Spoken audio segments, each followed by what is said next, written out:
Hello.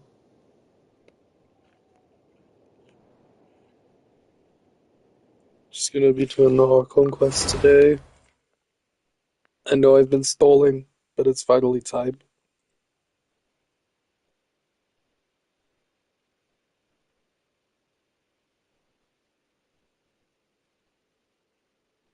Hi, Addie.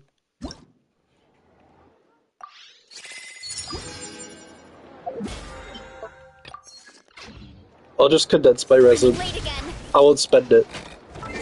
Oh, that's really loud on my end. Hold on. I need to turn this up. Paimon coming in! Paimon coming in! Is this level okay? Can you hear Paimon?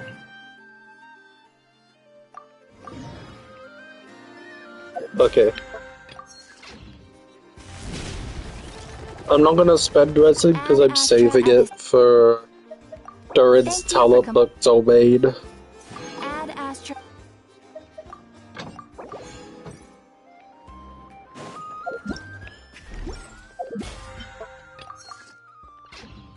Okay. Wait, it's Lisa's birthday. Okay, let's stop stalling. What do you mean quest location is currently being used by another quest?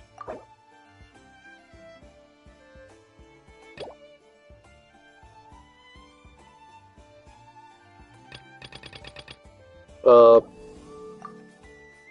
Okay.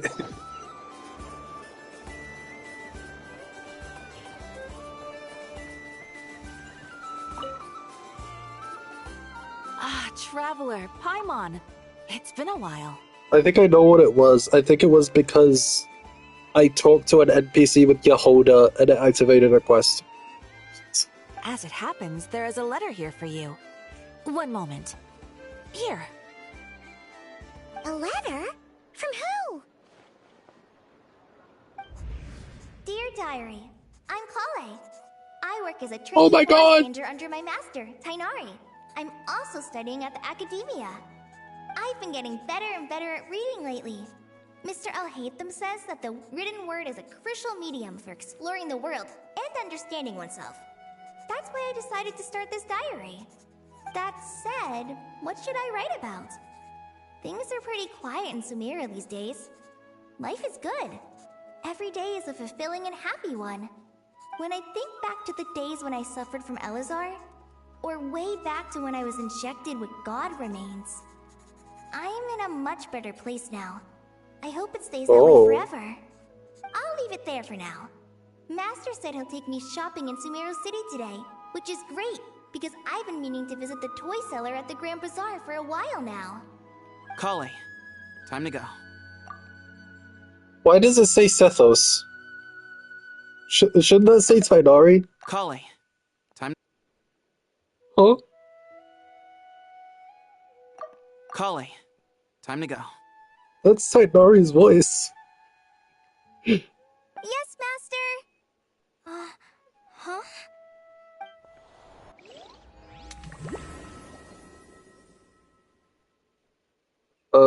One Sethos line, I guess.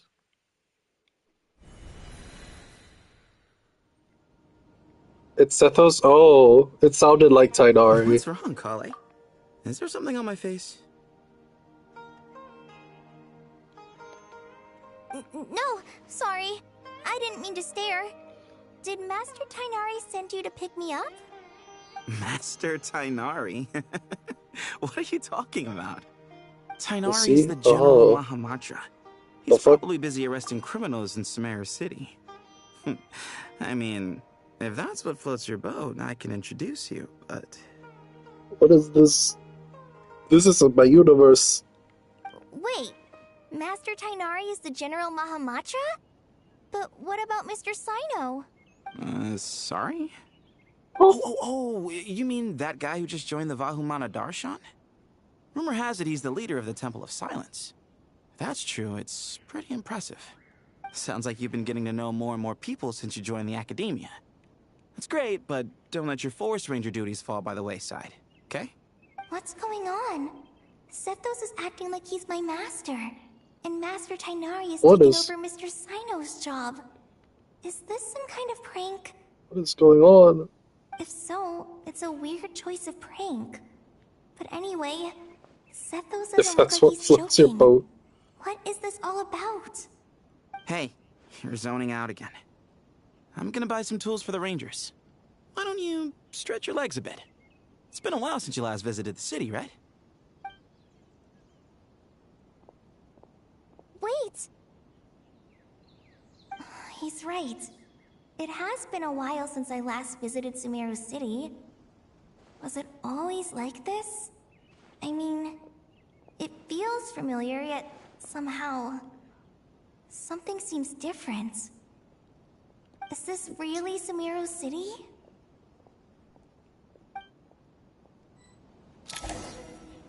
Okay, wait, what?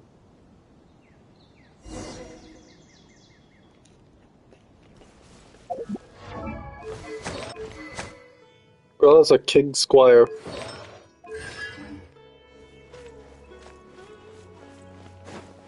Well, let's see what's going on. Did you see who just walked by? I think she's that famous merc. Huh?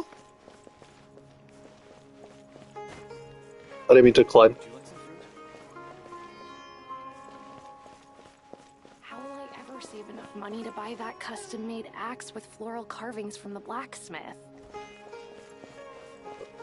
I don't know, bud. It takes courage to maintain a peaceful life, too. I heard that the sage disappears without a trace as soon as he gets off work. It's a little mysterious if you ask me. Yeah, I wonder what he's doing. Kave! Lord Kave Bay, did you get a chance to review this month's accounts? Any Lord- feedback? Lord Kave Bay. You mean the version you sent over a few days ago? Yeah, I took a look when I received it. Super wealthy merchant who has it all. Oh, he took Dory's place. I was thinking that maybe our profit margin is a little excessive. I visited some of our commercial partners last month. Their earnings are very slim. Are you suggesting that we give up some of our profits for them? Well, since we have more than we need, yes. Making money for its own sake is pointless. Don't worry, I've already planned for it, and the numbers look fine. We can adjust the rates starting from next month. Also, about that designer you hired, I've had to revise his proposal 3 times now, but he just doesn't seem to... Let's cut our losses. Pay him his fee and send him on his way. I'd like you to get Layla on this instead. She Layla? was Cyrus's student, and she designed the Palace of Alcazarzare. Seems like a much safer choice. Is Layla supposed to be Kave? Who's sneaking around over there?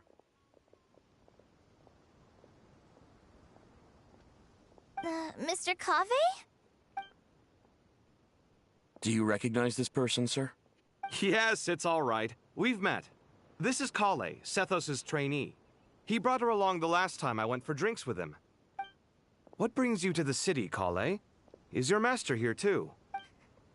No, this is all wrong! Why is Mr. Kave saying that too? Tainari is my master, not Sethos. This can't be real. I have to ask someone else. There's gotta be someone else out there who still remembers the truth. Hey, wait! Don't run off! How strange. What's gotten into her today?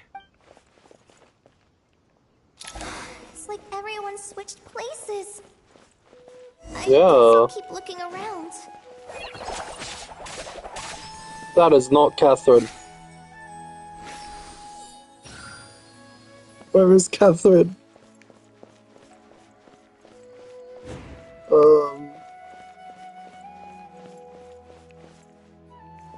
Is that Dude Yarzad?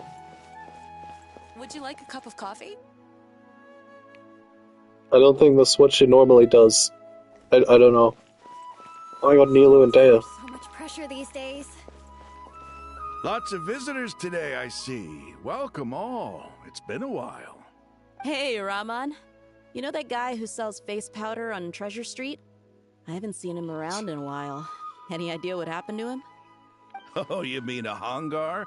Yeah, he got into a brawl with Shavirme on Treasure Street. He's been banned from setting up shop there for now. Seriously? Be ready for jump scare? Oh, well, that's a shame. I was planning to pick out some makeup for you. Oh, don't worry about it. Oh my god, The Nilo. legendary Flame Mane discussing makeup with the Zubair Theater star dancer.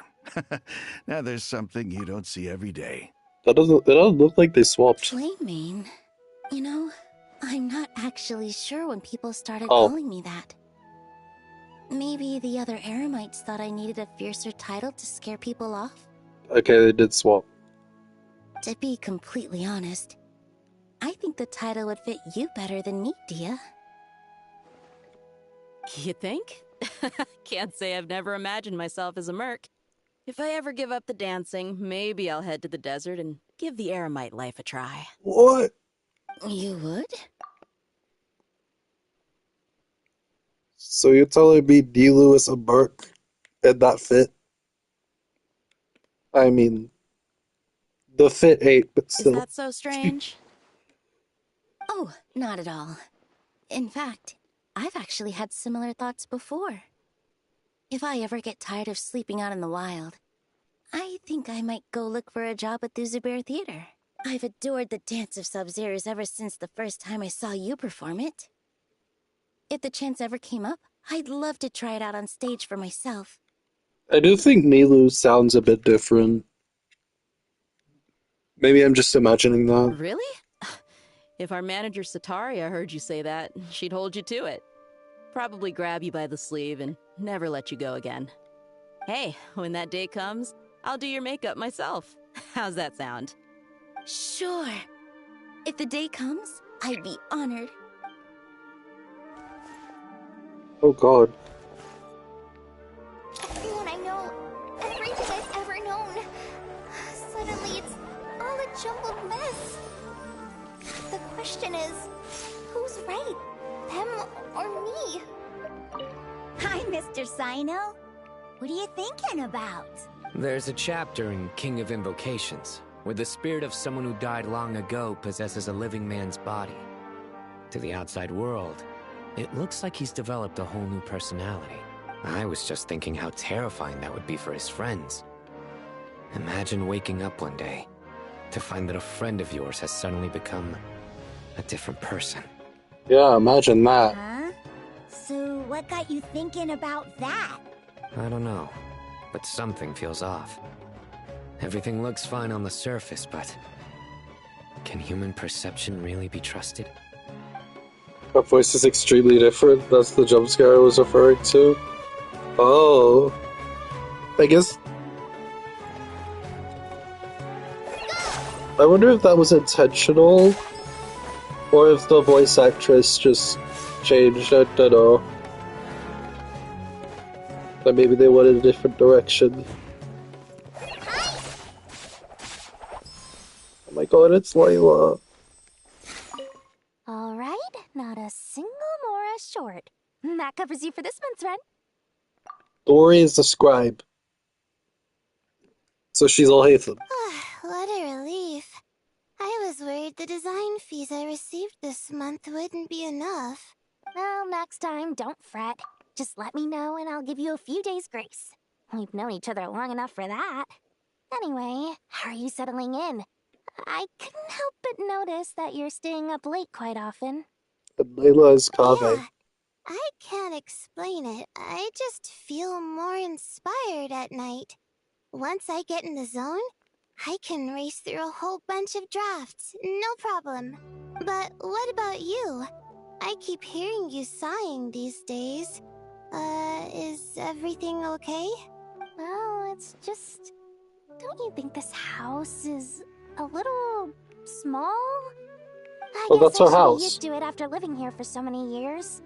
But for some reason, I've been feeling claustrophobic recently. I want to move somewhere bigger. Once I've made enough Mora, I'm gonna buy a huge new house. As big as... at least as big as the Palace of Alcazarzaray. That sounds really expensive. True. I'll never be able to afford it on a scribe's salary alone. I need to find another way. Oh my god. She doesn't love over Mora. I should go check out somewhere else instead. I went the wrong way.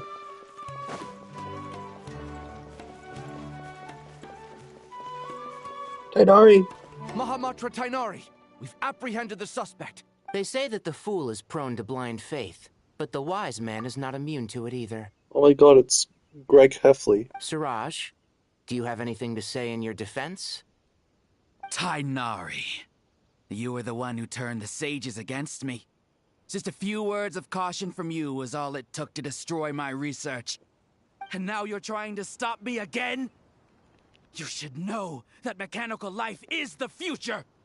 We must cast aside our useless flesh and... Oh, That's Jesus enough. Christ. I'm not in the mood to listen to your lunacy. Anyone could tell you how amateur your work is. Karina, Ilias, put him somewhere safely out of the way. Yes, sir. Next on the agenda is... Master? What is it? Wait, did Professor Zahahati send you? She's been encouraging me to take on an apprentice. Might be getting a bit ahead of herself there, though.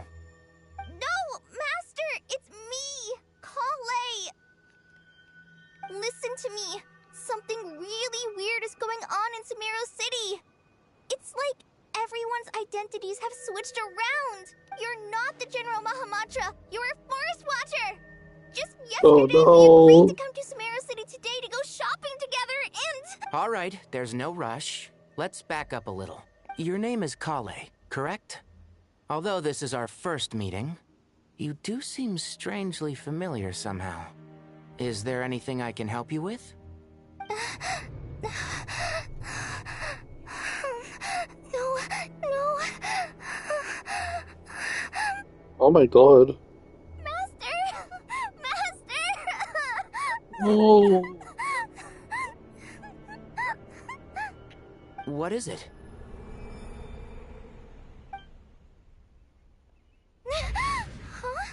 Oh, it was a dream. Did you have another nightmare? I've told you before, when you're tired, lay down on your back in bed and get some proper sleep. It's much better for you than napping on your front. Poor posture obstructs your breathing, which can lead to all sorts of weird dreams. Now, we're supposed to go shopping in Sumeru City today, remember? Cheer up. I'll take you to Hushang's. I heard he's got some new toys in stock. Go wash your face, take some deep breaths, and when you're ready, we'll head out. Okay. Thanks, Master Tainari. So it was just a dream. And yet, dreams can sometimes be a Oh my warning god, of it's things Nicole. that will soon come to pass. Who said that? That dream felt unusually real, didn't it? Here's my suggestion. Since you're heading into Sumeru City anyway, you may as well tell Lesser Lord Kusanali about everything that happened.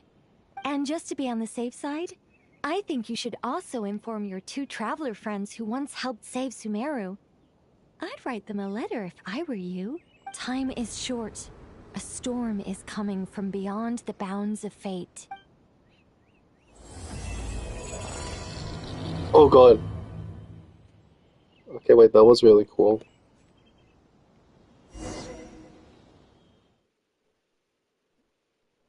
The not so subtle guidance. What a strange situation. The Tori is No wonder bad. Kali was in such a rush to write us a letter. Imagine waking up one day to find that everything around you has changed. You might not even recognize Paimon anymore. Oh, that's a scary thought. Let's get to Sumeru and find out what the heck is going on.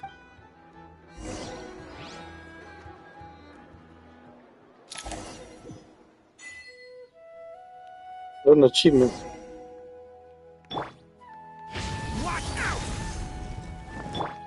Running late again. Let's go.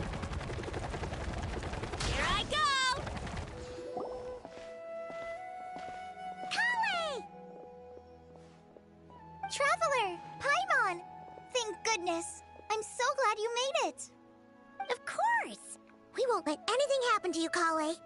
So, what's going on in Sumeru City?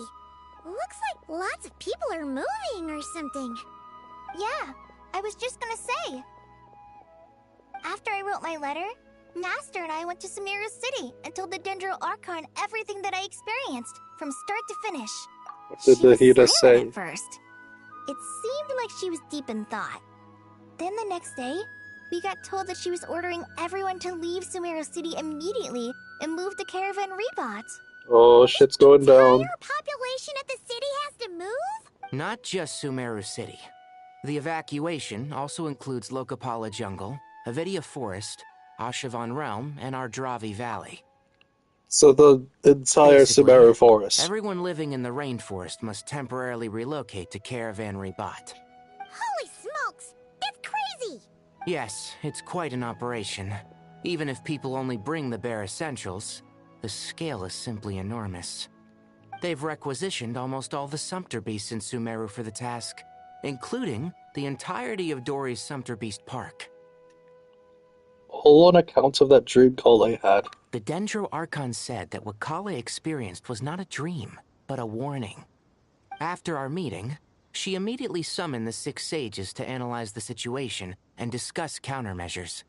They concluded that the events seen in the dream are very likely to become a reality, and that an unknown danger is rapidly approaching. Oh, please keep that to yourself. We don't want to cause widespread panic. The official reason they've given is a large-scale renovation of the rainforest ecosystem. People are skeptical, but there haven't been any major incidents. So far, at least. The Dendro Archon seemed really worried when we spoke to her. She said you can go visit her in the Sanctuary of Surasthana when you arrive. She also said she'd hold out until the very end. Tighnari? Kale? You got a minute? One moment, I'll be right there. Misclicked. As a forest watcher, I've been tasked with assisting with the relocation work. There's a lot to be done, and they need all the help they can get. This will be the final group of evacuees from Sumeru City. While they're away from home, they'll be heavily reliant on outside help. Thank you for coming in our time of need. As you can see, another crisis is upon us. Oh, God. Excuse me, sorry to trouble you, but could you help an old man find his medicine? It's buried somewhere in my luggage. Where's my mom? Where did she go? Oh, no. Don't worry. It'll be okay. Those items are worth a small fortune. Make sure you store them somewhere safe. You understand? I bet you thought you'd get away with this in the chaos, huh? Guess again. No petty thief gets past me. Mass evacuation inevitably comes with all kinds of problems. Nahida wouldn't have resorted to this unless it was absolutely necessary. The strange events of Kale's dream took place in Sumeru City. Whatever danger is afoot, it must start here, which is why everyone has to leave. We should go help the evacuees. See you around. Were they cooking with the VAs? The random NPCs, VAs are always so funny. I'm so glad that you believed me and came all this way to help. It means a lot. Please stay safe. Don't worry. We may not know exactly what's going on yet, but as long as we stick together, we'll find a way through this. Goodbye! Look after yourselves! Will do. See ya! Paimon's not sure how she found the words to comfort Kale because, honestly, she's kind of nervous herself. Let's head to the Sanctuary of Surasthana and see Nahida. Oh my god, we're gonna go see Nahida. Oh.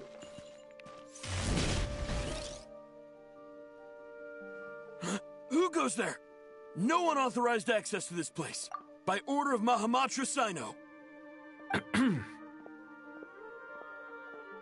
Are you blind? It's the Traveler and Paimon. Surely you've seen them before. Huh? Oh, so it is. I'm sorry, I haven't been sleeping well lately. My nerves are a little frayed. The Dendro Archon is in a very vulnerable state at the moment. Mahamatra Sino is concerned that our enemies might choose this moment to strike, so he's ordered us to strengthen our defenses. Just seeing you two again already puts our minds at ease. Please, enter. I'm sure everyone's expecting you. That does sound like Kave's VA they reused for this guy. Also, I noticed they actually let us use the Traveler skin for this Archon quest. Usually they just switch back to their regular outfit during the cutscenes.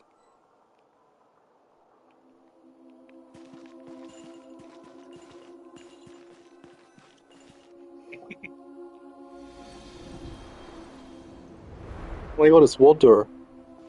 Traveler, Paimon, you made it. Aha! Perfect timing. Reliable helpers like you are just what we need right now. I feel like this is a guy that was important in Cyno's story quests, but I do not remember you. None of them react to the new fit. Come on. Yeah. Lumine Loki looks better than all of them anyway. Oh, it's good to see everyone again. Kawaii gave us a rough idea of what's going on, but we still have a lot of questions. What kind of danger is Sumeru City in exactly? And how come everyone has to move to Caravan Rebot? At this stage, we can't be certain. We're investigating, but no definitive answers yet. I take it that Kale told you about her strange dream? Yeah. Apparently, everyone in Sumeru City was acting super weird. Even you guys. It was like you'd all switched places. That's right. Kale and Tainari reported the situation to the Dendro Archon. She believes that it wasn't merely a dream, and that whatever it was has something to do with Irminsul. It's a reasonable inference. Only through Irminsul can people's memory and cognition be so significantly modified in such a short time. This guy's mustache looks like it was just painted on his face. We don't know why Kale would dream of these things, nor who was trying to warn her. The Dendro Archon decided to connect to Irminsul to investigate more thoroughly. Irminsul is connected directly to the ley lines. The tree serves as a central hub where the ley lines converge, and its core function is to record and store the world's knowledge and memories. Okay, that's cool, but who are you? But something has Have we gone met this awry, guy before? severely compromising the performance of this core function. Information is bottlenecking inside Irminsul, hampering the ley line's flow. If this continues, new information will languish unrecorded, with existing records thrown into disarray. He's got the anime glasses, you know, when they push their glasses into their the ice and it lights up. In short, the souls of the dead will be stranded, while the living have their sense of reality warped. In the long run, Kale's dream could well become a reality. And that's just the beginning. There's no telling what other nightmares could end up coming true.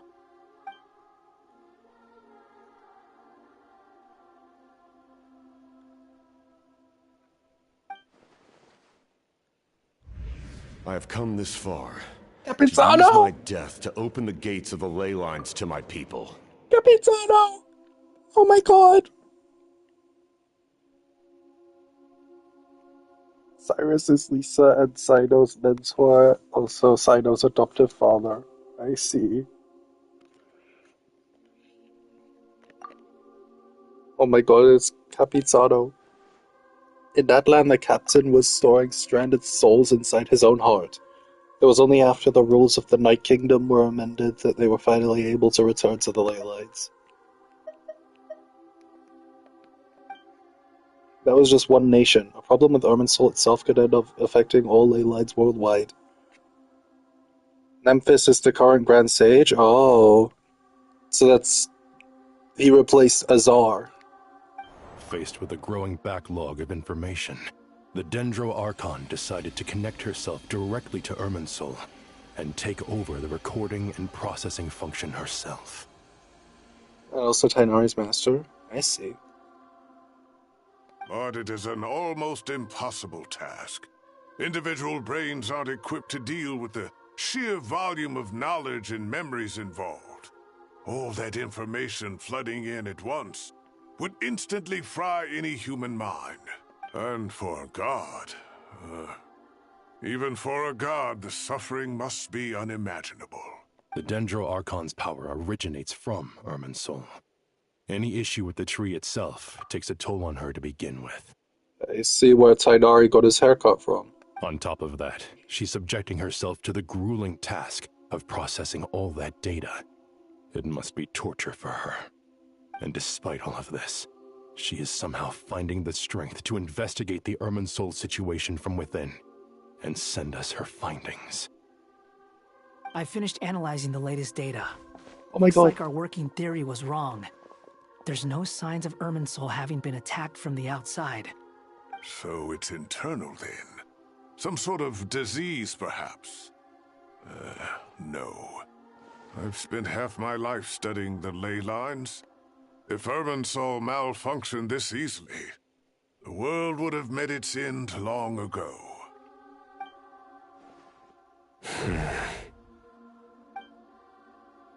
Sino? What is it?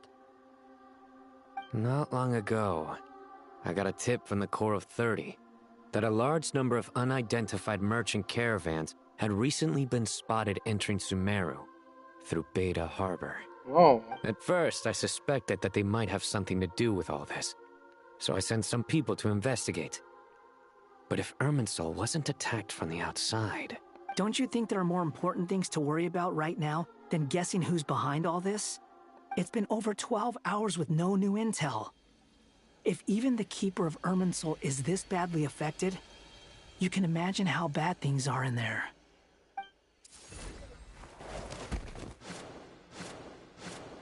Dendro Archon.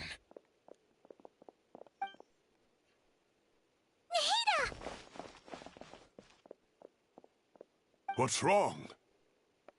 Oh my god, her leaf is dying.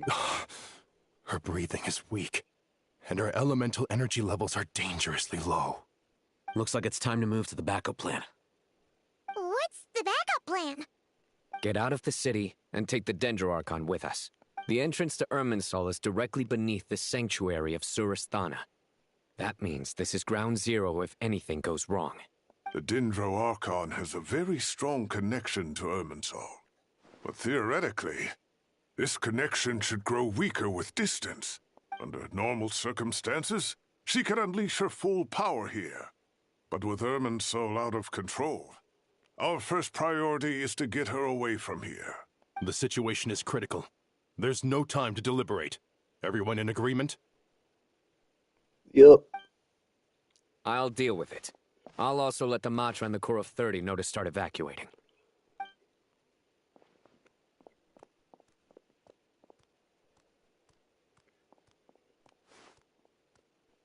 Oh my god, piggyback.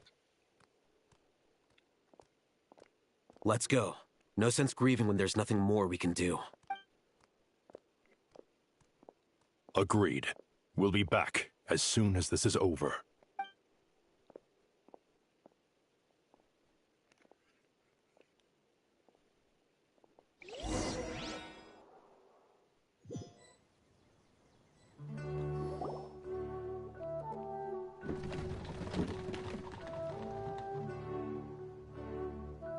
The last group of civilians has been safely evacuated. Dendro Archon's carriage will travel with them. Sino and Hat Guy will protect the convoy.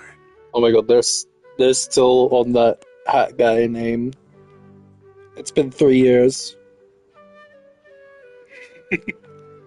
It's fine, it's fine. With the Dendro Archon in a coma, we've lost our means of investigating the situation. And with Irminsul still deteriorating, we have no choice but to evacuate Sumeru City. Feels as though we're being pushed along by an invisible hand. Stop moaning, Cyrus. We're the teachers here. We should be showing a little more confidence, don't you think? A wise judgment. Let's move out to Caravan Rebot. Let's go!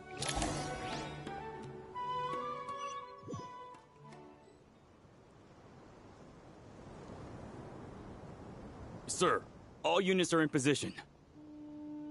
Good. Everything is going to plan. Interfering with Sumeru City is a necessary step, so Oh my do God. not hesitate. The Irminsul situation will not harm you. Oh my god. He looks so detailed. We need to speed things up here, too. We don't want to keep our client waiting, do we? No, sir. You have my word. Everything will be completed on schedule.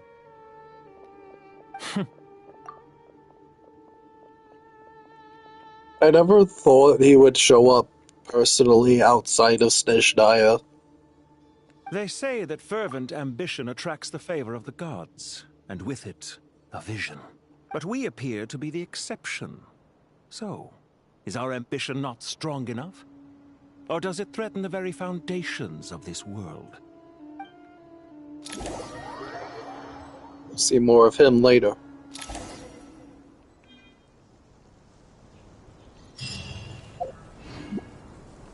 Hurry up, Brassa!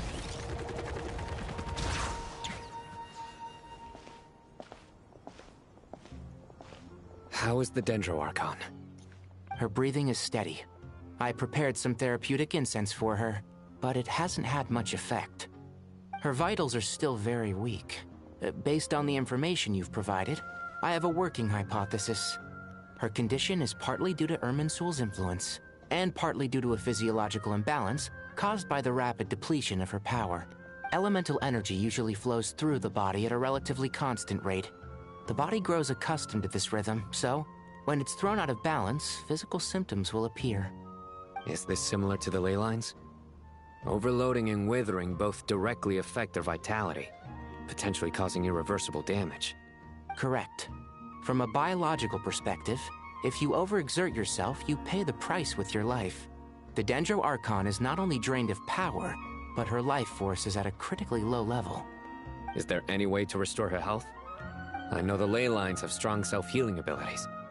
As long as any blockages or pollutions are dealt with, they can quickly regain their vitality. But what about people? Well, gods. What's their capacity for self-healing? Before we think about that, there's a bigger predicament to resolve. Restoring the Dendro Archon's power requires us to heal Irminsul first. But that will be extremely difficult without the Dendro Archon's power. Paimon's already getting lost here.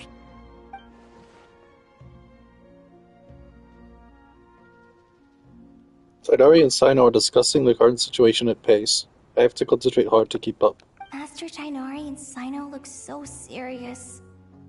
I've not heard Master speak in this tone for a long time.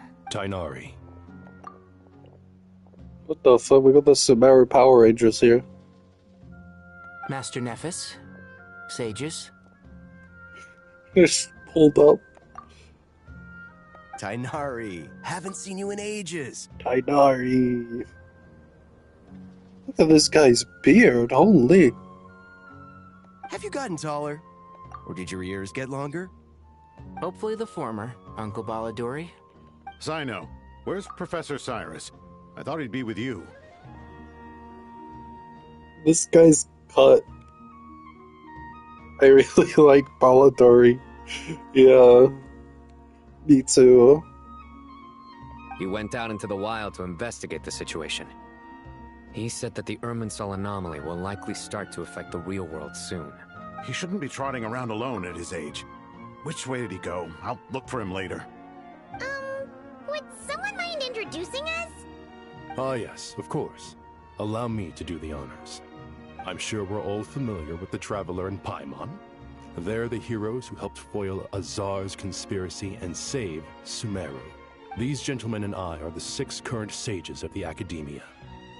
Balduri and I are part of the Old Guard, while the other 4 took office after Azar and his clique fell from power. We have Sage Alkindi of the Spantamad Darshan, Sage Farnas of Kasharawar. This guy just has a robot face. Robot helmet. Rataoist Sage Shakir, and finally Harabatot Sage Rusht. Nice to meet you all. I've heard much about you. Delighted to finally meet you in person. You're younger than I imagined for someone with the power to stand up to fate itself. Thank you for lending your aid to Sumeru once more. Once we're on the other side of this, could we get a photo together? My daughter has a friend named Isak. He's always talking about you two. Sure. Of course! No true hero would deny a child their wish. Back to business. So with the Dendro Archon currently in a coma, the people have taken temporary refuge at Caravan Rebot. But they cannot stay here forever. We need to come up with a plan as soon as possible. Fernas, any thoughts? Well, firstly, having reviewed the data, I'm inclined to agree with your assessment. This doesn't look like an attack on Irminsul from the outside. Rather, it resembles a malfunctioning machine. Calculations going haywire and sparks flying. According to my calculations. That being said, before we consider how to fix it, we need to understand precisely what has gone wrong. Furthermore, we somehow need to ascertain this without relying on the Dendro Archon's power. We have no direct access to Irminsul. However, we might be able to gather the information we need from the ley lines. Study the branches to learn about the trunk, in other words. Wait, is that what Cyrus is up to? No wonder he ran off to research in the wild. Curse, always one step ahead of me, isn't he? I heard that while in the sanctuary of Surasthana, the Dendro Archon had to serve as the central information hub herself. This is a clear sign the situation within Irminsul might be far worse than we can imagine. Irminsul is vital, not just to the safety of Sumeru, but to all of Teyvat. We must be the ones to bear responsibility for this world. That sounds like... To be on the safe side, I think we need to consider some backup plans. Is that Sunday's VA from HSR? Sounds like it. Are you saying we should consider a scenario in which Irminsul is completely destroyed? I'm merely pointing out that the possibility exists. You have a valid point. But until worst comes to worst, I believe we should focus our efforts on resolving the Irminsul anomaly and helping it recover. Kale, I understand that you were the first to foresee this crisis. If it's all right, I'd like to talk with you about it in more detail. Of course, but even I don't know how I came to have that dream. If there are no signs of external damage, could it be a stress fracture? Metals tend to suffer from this issue with long-term use, and Irminsul has existed for centuries, after all. It's possible, but surely a stress fracture would be more likely to cause a complete shutdown rather than chaos. Sages, General Mahamatra, sorry to interrupt, but something has come up. Oh? What happened? Some citizens didn't believe that Sumeru City was really in any danger. They slipped away and hid during the relocation, intending to return home. Oh shit, is this like people refusing to take vaccines or something? They don't think anything's gonna happen. How many people are we talking? About a dozen. Sakura found them while on patrol, but they appeared to be suffering from psychosis. For whatever reason, they were trying to kill each other. Oh. By the time we arrived, there were only 2 survivors. One was unconscious from their injuries. The other tried to attack us, but was subdued. Where did this happen? Near Yasna Monument. That's not far from Caravan Rebot. Master. I know. The Irminsul anomaly is beginning to have effects in the world. I didn't expect it to spread to Yasna Monument so soon. It almost feels like we're being chased relentlessly, with no time to catch our breath.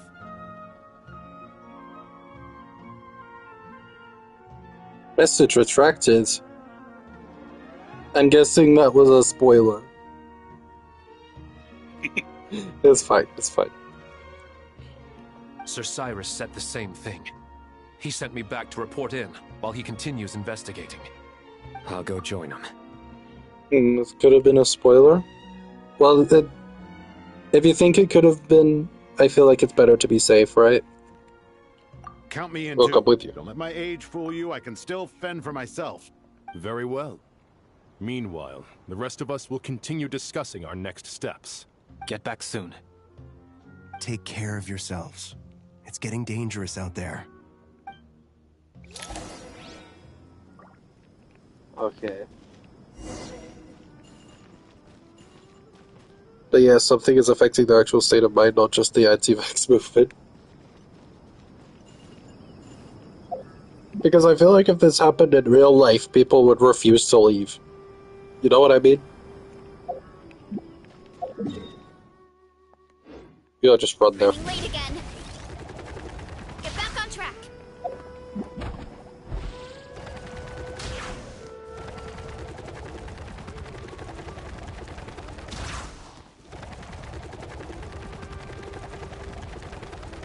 What's up?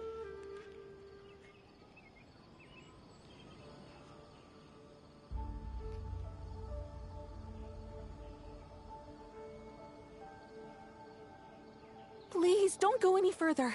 As you get closer to Sumeru City, there's no knowing what dangers you might encounter.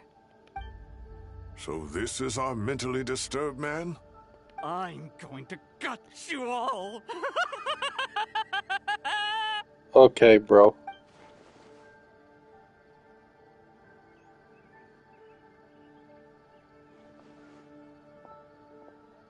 Cyrus, you didn't even bring a single guard? You Or think you're some sort of warrior? It's fine. Come here and look at this. Oh, it's...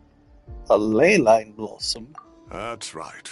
Flowers that bloom from openings in the ley lines, indicating some sort of anomaly. I don't believe I've ever seen a color like this before. No, it was bad. Yeah. Did you discover it nearby? Not just here. Way over there, too. They're everywhere. There's even more in that direction. How did you ascertain the situation further ahead? Didn't you just say that we can't go beyond this point? Yes. This area is relatively safe so far. But if you continue forward, delusions will start afflicting your mind. However, some vision-bearing mercenaries were able to maintain their sanity a little better. They're the ones who brought back news from further afield. Sino, do you remember the class I taught on dissecting ley line blossoms? I do, Professor. I received full marks in that course. Good. After all these years, it's time to put that knowledge into practice. There must be anomalous information hidden within these blossoms. Alkindi, I'll need your help as well. Been a while since we worked on a project together, hasn't it? Sure has. Well, what are we waiting for? Let's get to work. Anything we Got can this do to help? gag. Nahida once said that Irminsul didn't contain any information about me, so theoretically, I shouldn't be affected by such anomalies. Will you need my help? I should be fine. All right, well, don't go too far. There's too many unknowns at this stage. Let's regroup at Caravan Rebot later. Don't worry if you don't show up. I'll come and find you.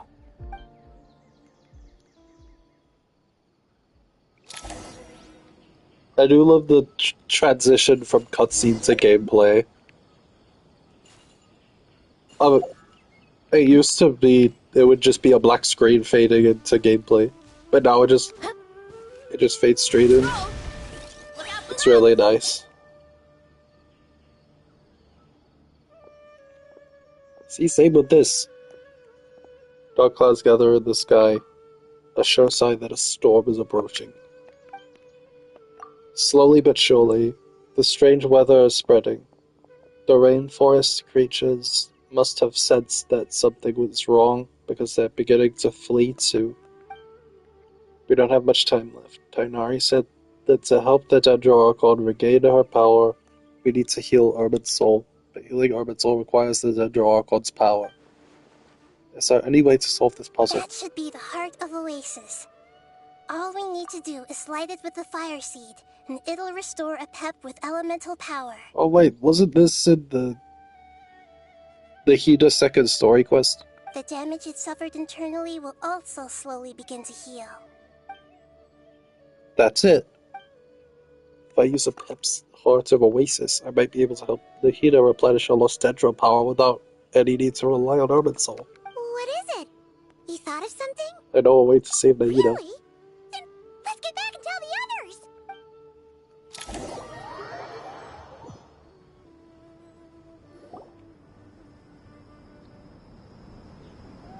Whew. Glad to see you've returned safe and sound. Any longer and we would have gone out looking for you. Well, this is a nice surprise. Paimon sure feels better with everyone we know here. We've made some progress, so let's start by giving you and Paimon a quick update. By dissecting the ley line's blossoms, we've been able to deduce that although Irminsul is experiencing an anomaly, it has not completely rejected access from the outside. The Dendro Archon has the power to connect to Irminsul, but there's also another way. I assume you recall the devices everyone was wearing when you first arrived in Sumeru? The Akasha terminals, right? Devices? Oh, wait. You mean...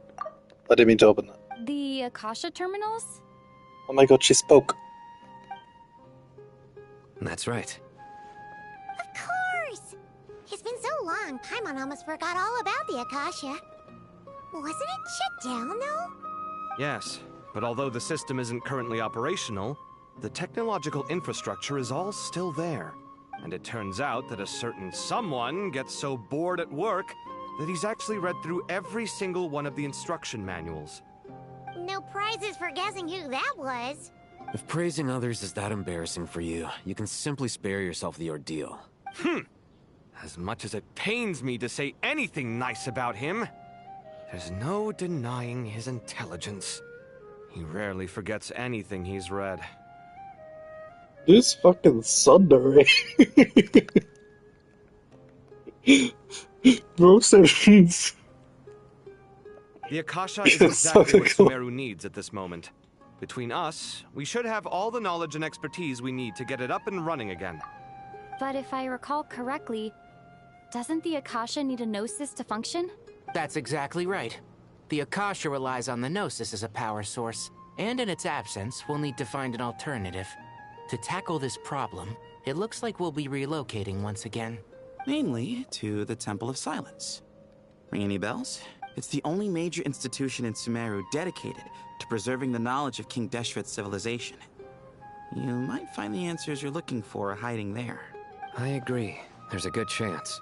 Master Nephis and the other sages have discussed it. As the chaos from Irminsul continues to spread, Caravan Rebot won't be a safe haven for much longer. We have to move into the desert next.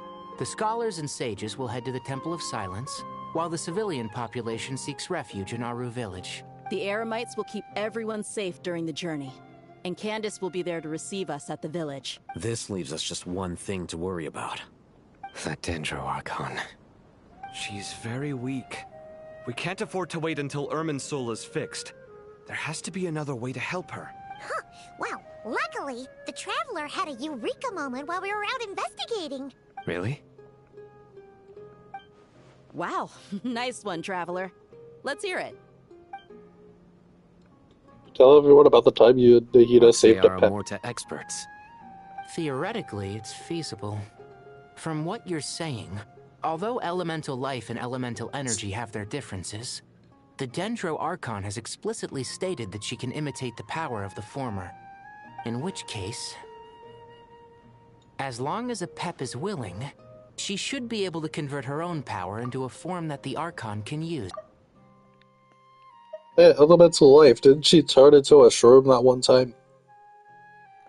It's pretty cool. It wouldn't be difficult for her at all. The only problem is convincing her to help.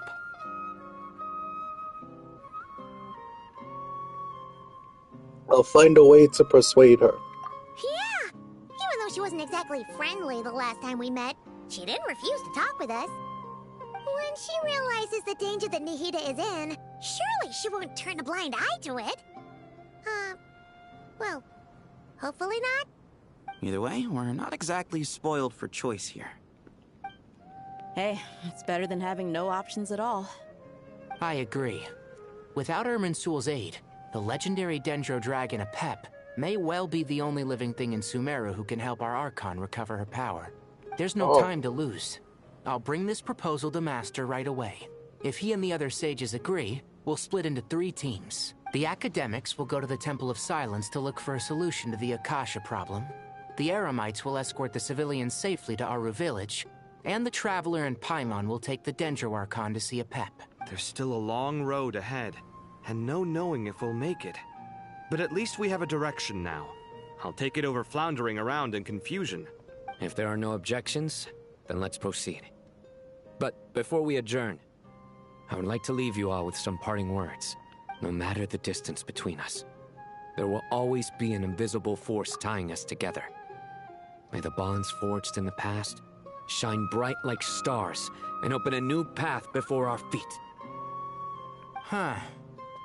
Is that from King of Invocations? No. This one's from King of Invocations, the sequel.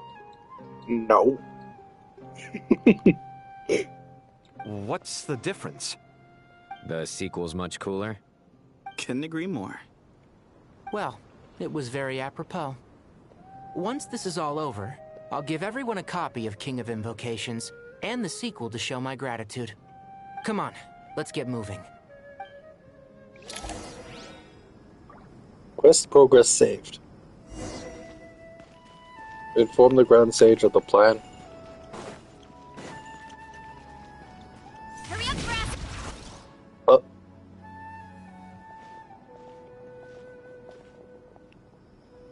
Tighnari has brought me up to speed. I approve of your plan of action, but we can't proceed with everything right away. The people need to rest. For many of them, this will be their first time in the desert, so we'll need to find additional personnel to help escort them. You two, please go on ahead with the Dendro Archon. Let's rendezvous at the Temple of Silence later. No problem. We got... Words can't express my gratitude, so let me say, I hope everything goes smoothly for all of us. Me too. Goodbye for now. Bye-bye. Alright, let's get going. If Paimon remembers correctly, the last time we saw a pep was in... Traveler, Paimon. Could I borrow you guys for a moment? It'll only take a second. Kale, what's the matter? Well, the thing is, Master Tighnari once told me, after you raise a problem, you should think about how to resolve it. But ever since I had that dream, I feel like I haven't been of any help at all. I tried my best to keep up with the conversation, but there was so much new information, I couldn't take it all in. So, I just wanted to ask, do you have any tips for me there? Paimon knows exactly how you feel. But fear not, everything you need to know is right here in Paimon's notes. Sumeru chapter! It's got tons of info about all the things we've seen and heard on our adventures. Some parts are a little simplified, but hopefully it all makes sense. You sure kept that one quiet. You see? Being the greatest guide in Tibet isn't just a fancy title. It takes a lot of hard work. Paimon doesn't always understand the things you're talking about with other people. Whenever that happens, she notes down the confusing parts and goes over them in her own time. This is perfect. Could I borrow it? Sure. Matter of fact, you can keep it if you want. Paimon has another copy. The spare copy was originally meant for the Traveler. Paimon used to worry that one day she might not need a guide anymore, so she wanted to have a gift for her, in case we ever parted ways. But it doesn't seem so necessary nowadays. We have so many more places to see together. One copy will be enough for both of us. Thank you so much. But still, these are your treasured memories. I think I'll make my own copy and then return the original to you. Anyway, that was all. I won't keep you any longer. Have a safe trip. See you again soon. Bye-bye, Kale. Alright, time to bring the Hida to see a pep. Let's hope that old grouch is in a negotiating mood. You can view guiding notes on the quest overview screen. You can also view guiding notes directly during certain conversations. Hey, here's a thought. Actually, never mind. In a pap size, Nervalet's probably one of those dragons who's grown too close to humankind. They might end up fighting for all we know.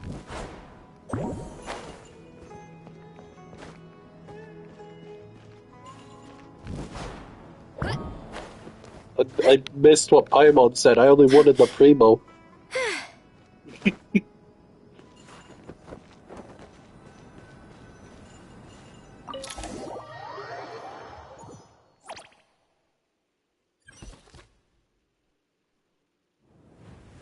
The gang's all here. I had a feeling your kind might come calling. Hello. The ley lines are in disarray. Something has gone wrong with Irminsul, yes.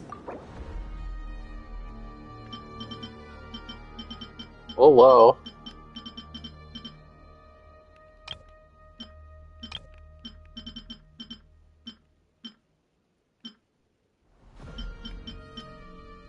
Oh my god, Layla.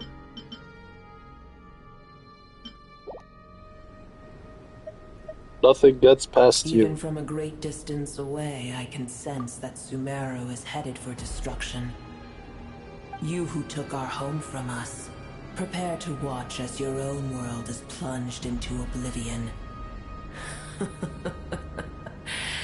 Oh, how the cycle of history comes to a poetic conclusion. This isn't a joke, Pep.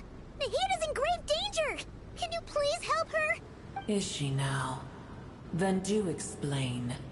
For what reason should I lend Boer my assistance?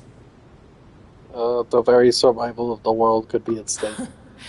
The Age of the Dragons ended long ago, and the world that replaced it is under the dominion of the Heavenly Principles. In choosing not to side with your enemies when the Heavenly Principles' rules began to relax, I have been merciful enough. Do not forget that I have no love for this world you hold so dear.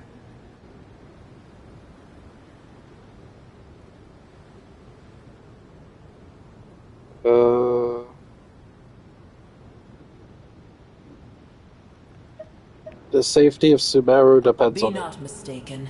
The fate of Sumeru is of no concern to me.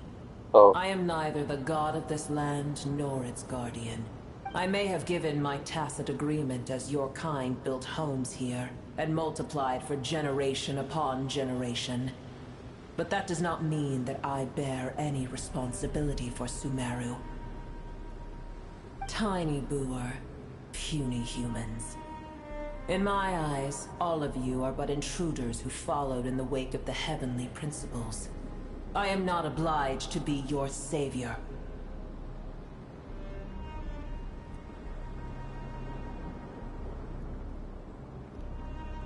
Because you owe a debt of gratitude, and this way you can repay it. If you truly despise gods and humans so much, well, after the great humiliation of being helped by a god in the past, shouldn't you be jumping at this chance to balance the scales? Now that is a compelling reason.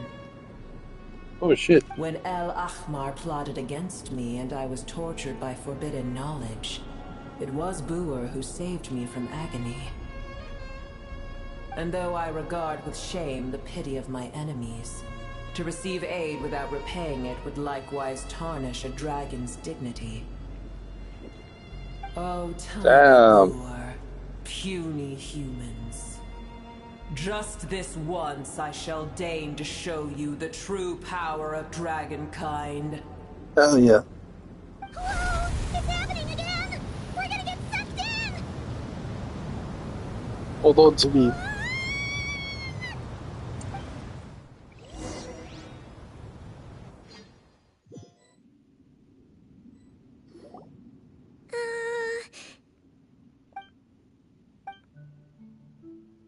This is an awkward silence.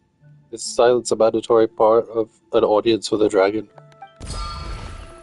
It is done. The heart of Oasis is supplying her with life force as we speak. It shall not be long before she recovers. But I should warn you. Boer's existence is closely intertwined with Irminsul. Unless the issues plaguing it are resolved, she will never completely recover her former strength.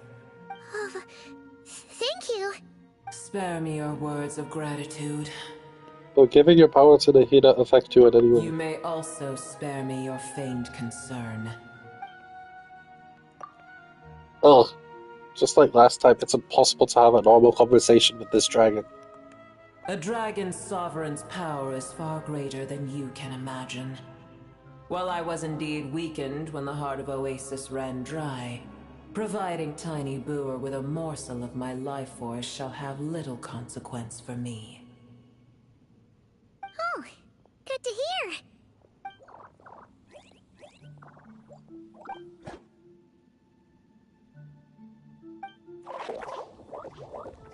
Just like a Pep once said, the elemental life forms who merged with her have now been reborn. The knowledge, memories, and emotions they once had are gone. They're brand new and individuals now, and yet for some reason they seem drawn to Paimon and me. Ever held in high favor, I see. Oh, well, you know. The compliment was sincere. Simply accept it. Come to think of it, I'm curious how a Pep sensed the ley line anomaly from so far away, and immediately guessed that something was wrong with Irminsul. Could she know something that we don't?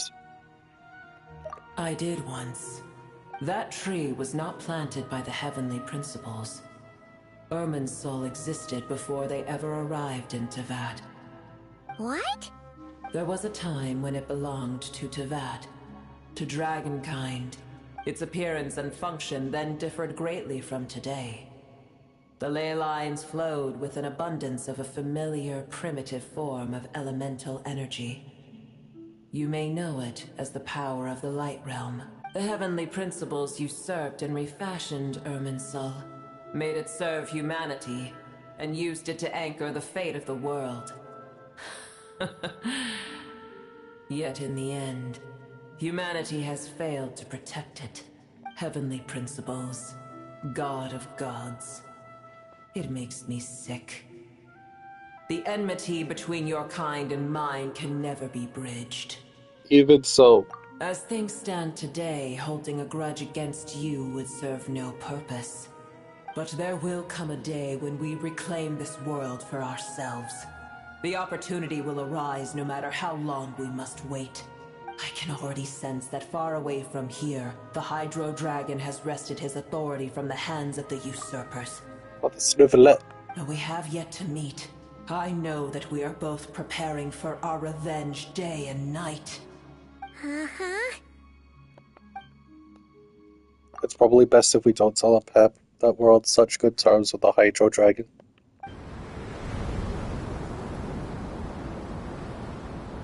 I hear a great disturbance out there. Huh? What is it? Sandstorms come. The Jinn. I see.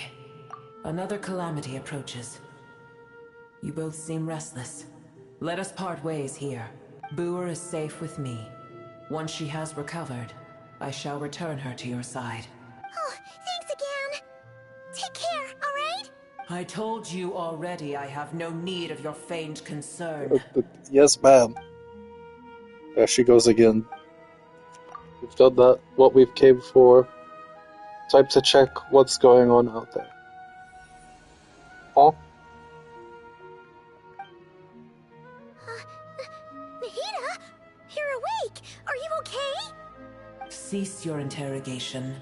Yes, she awoke for a brief moment, but she has now lost consciousness again. Take it. We shall talk more at another time.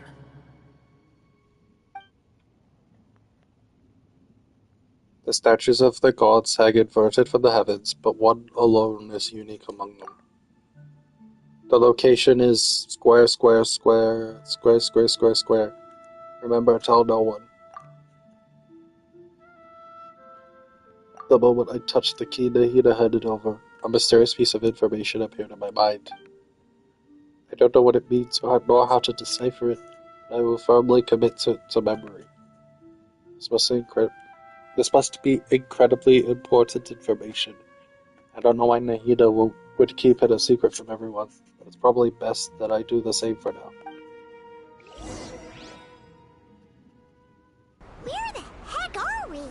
Did you just dump us in the middle of nowhere? Wait. No. Paimon remembers now. The Temple of Silence is over that way. Come on, let's go find the others.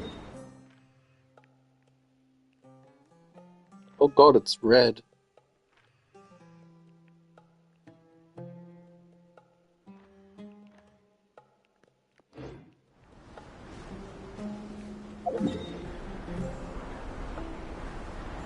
Oh.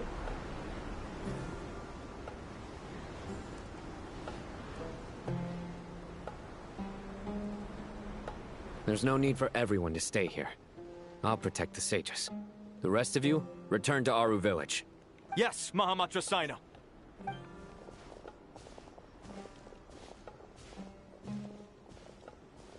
Sino! What's going on? You're back. How's the Dendro Archon? She's still with a pep, but she's recovering. What a relief. What's with these sandstorms? It's the Jinn. Countless Jinn have stirred up violent sandstorms across the desert, blocking our path to the Temple of Silence.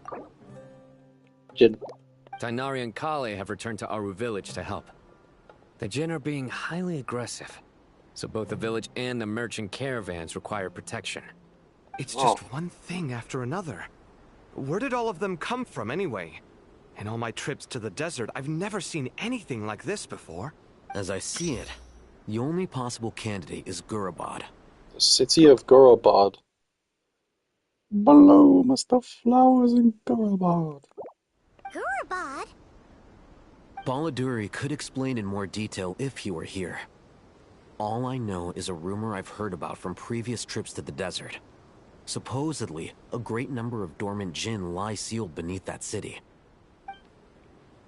Jinn from Gurabad, huh? Familiar figure comes to mind.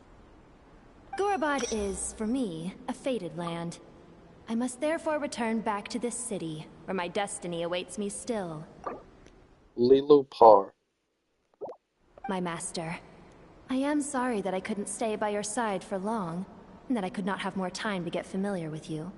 Lilupar. Probably better I should take a trip to Gurabad. Yeah. We once said goodbye to a friend there. Well, maybe not a friend exactly, but someone we met on the road anyway. She was a strange bottle. If we can find a way to wake her up, maybe she can help solve the situation in Gurabad. Well, be careful. You may find there's more than just the Jinn to worry about. You mean, there are other dangers in Gurabad? It's a sensible assumption to make. The moment we arrived in Caravan Rebad, the Irminsul anomaly started spreading in that direction. Now we've moved to the desert, and suddenly we're plagued by Jinn and sandstorms. To call it a coincidence would be a stretch. Don't worry, we've gotten a lot stronger since our last stint in Sumeru. Whoa. Ah! When did they show up? It appears the monsters native to the desert have been stirred by the Jinn's activity.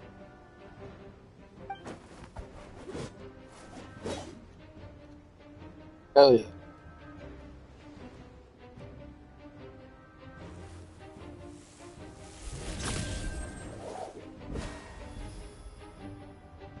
You should get going. We'll take care of things here.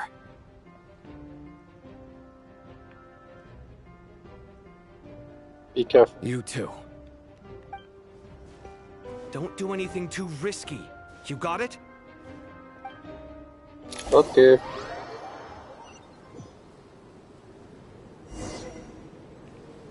Go to the ruins of Gurabad. Okay. The Jinn are swarming out of Seal Gurabad. the Jinn. Looks like Alhazen was right. Let's get inside, see what's going on.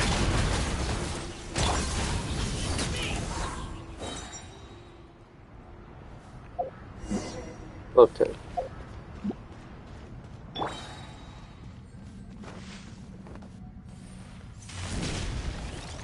They just keep coming. How many of these things are there? We'll never take them all round. Let's just head further inside for now. Oh, okay.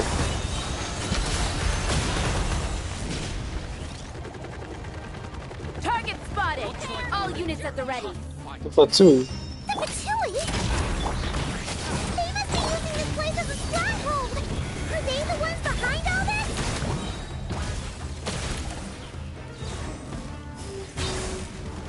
Hey!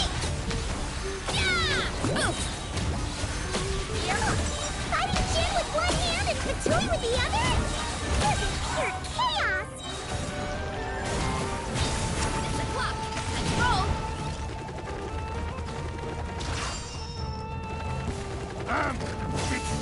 Stop right there!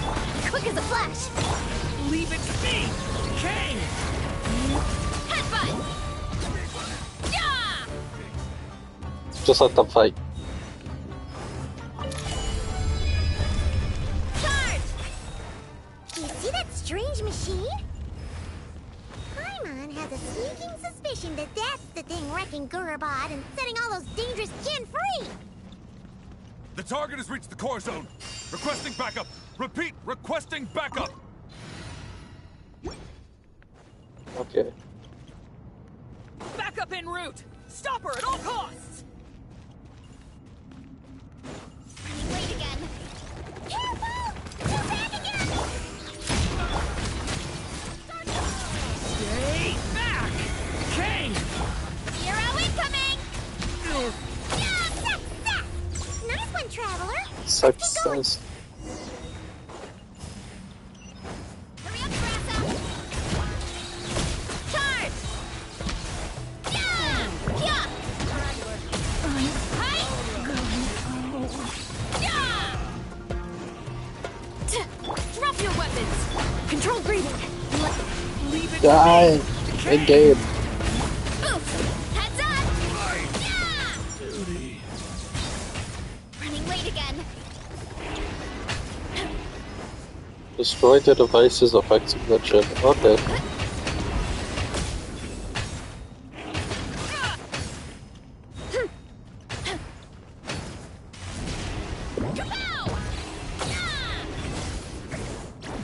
This hurry gen's gone kaput. Now we can finally...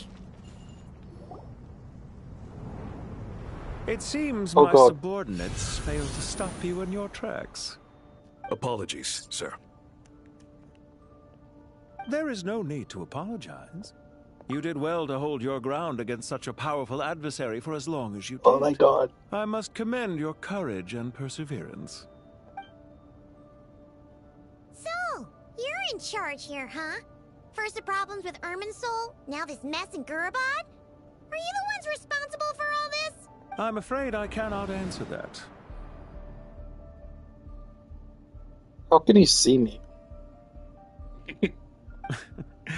I assume you aren't naive enough to expect answers from an enemy.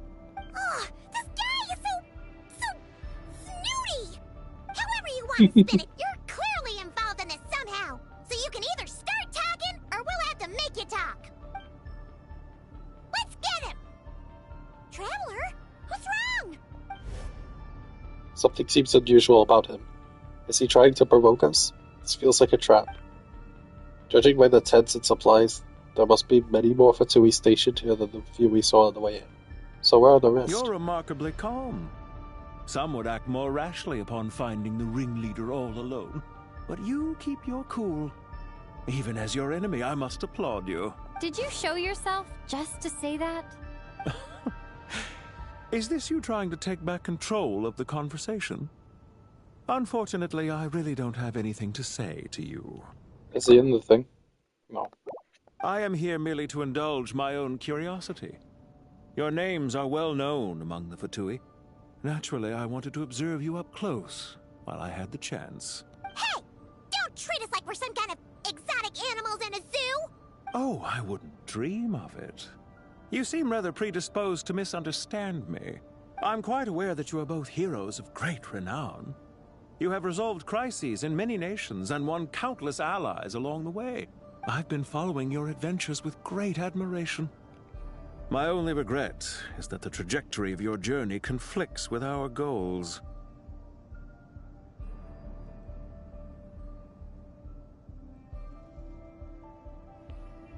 I just need to check if my mic's working.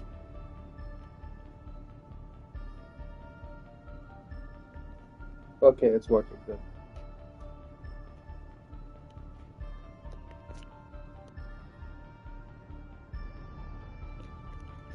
Let's continue. What do you mean, admiration? Sorry, but that sounds pretty weird coming from you. I don't see why. We may happen to occupy opposing sides, but there is no cause for deep-seated enmity between us. To respect one's enemy is to respect oneself. Well, now that you're observing us up close, what do you see? I've observed as keenly as I can.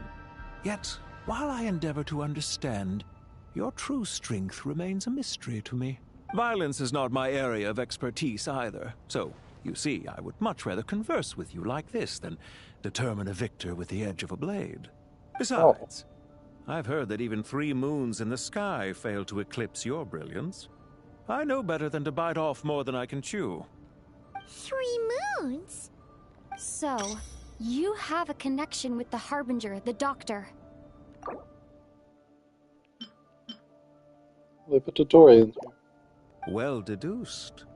Our commander Dottore died in Nodcry, but there are things that do not end with his departure. We must... Look at me. I almost divulged more than I should have. What are you after? Revenge for Dottore? Or are you plotting something else? I've said quite enough, I believe. There's no point in continuing this conversation, except to say, I've noticed that you seem to know your way around here quite well. A repeated visitor to Gurabad, are we? Ugh. Oh my god. I'll take that as a yes. Then I'm sure you'll have heard the story of this place. The mother of the Jinn, Lilupar, and the tragic tale of her vengeance that spanned 3 generations. It was right here that Lilupar once helped the wise to ascend to the throne. But from that moment on, every king who sat upon it was corrupted by power. These degenerate rulers lost control over their nation, and with it, the right to occupy that exalted seat. What are you trying to say? I once admired you for your adventures. That is the earnest truth. But it appears to me that your journey serves ultimately to uphold the rules of this world. Are these rules truly just? Does the heavenly principles rule with wisdom or folly? And how can we be sure that the 7 who wield authority over the world will not be corrupted? Do you seriously think you're gonna convince us of anything? Convince you? I'm sure my commander already tried that. Why would I waste my breath doing the same? If a few words from a stranger were enough to make someone completely change their stance, it would only prove that they never had a firm will to begin with. I am merely stating my position, so that we might understand each other better. One's enemy in the present may not necessarily be an enemy for life. As for what game I'm playing here, I'm simply buying some time. But now I must bid you farewell. Oh, he was stalling. It was a wise decision not to attack me immediately. Since you did not fall for my ambush, I will now have to ask those in hiding to reveal themselves. Leave this to us, sir. Very well.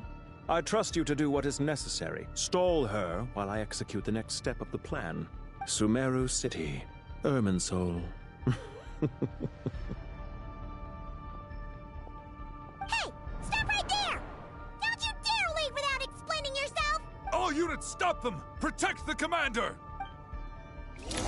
Hell no. Did you hear that? He mentioned Sumeru City and Irminsul! He definitely knows something! We can't let him get away! Get rid of these pesky soldiers, quick! Rear guard to the front. Don't let them through. Get that thing in position! Hold on. Just a little longer. We finally beat them! Didn't buy very much time. I can't have gotten far! Let's catch up with him!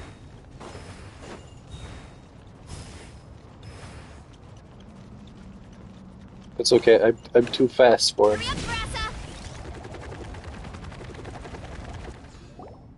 Found him! Over here! You're very persistent.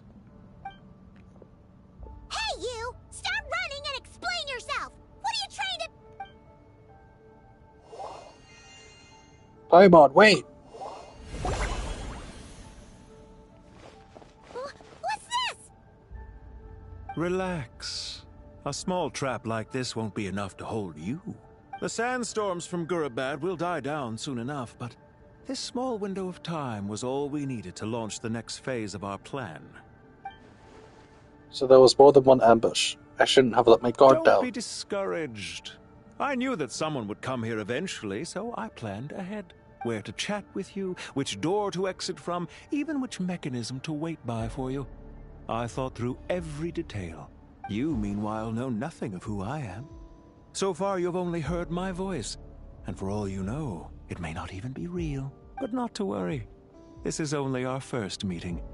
It shan't be our last. Just answer me one last question. Why do you continue to follow Dottore? He has conducted countless cruel experiments, even on his subordinates. Follow isn't quite the right word. Let's just say even those you see as villains have their friends, even if they aren't the most sincere of friendships. When any set of rules is established, there will be those who benefit and those who lose out. People will do anything to justify what they have gained, or escape from the hardship imposed upon them. Neither he nor I are tolerated by the rules of this world. We were both searching for a new order. Our ideas of the final form that should take may have differed, but our journeys took a shared path. Goodbye, Traveler and Paimon. I wish you a timely escape. Bye-bye. Not too soon. I will need a little more time to prepare, after all. Oh my god, this guy. Wait, this dark wall. We've seen these on our adventures before. It Oh swallows god. people up. I'm sorry. She shouldn't have jumped the gun. It's not your fault, Paimon. Okay. He may have fooled us this time, but we'll get it back.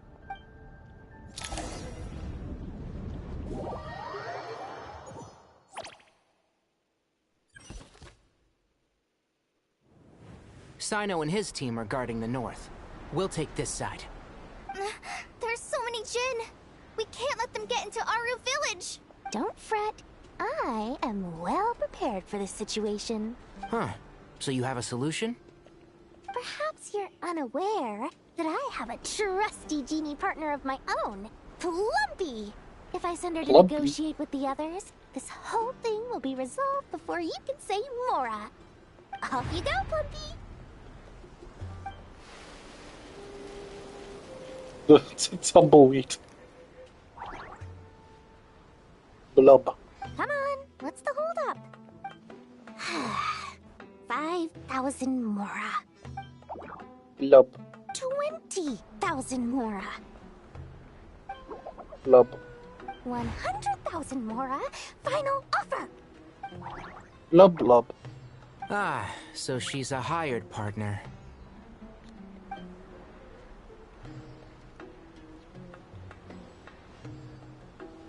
Hired partners are reliable too.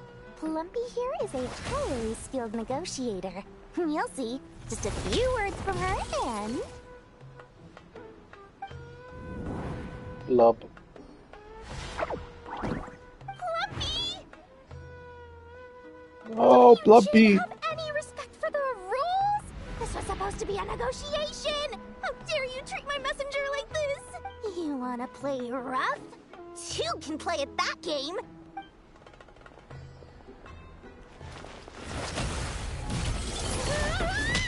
Oh my god.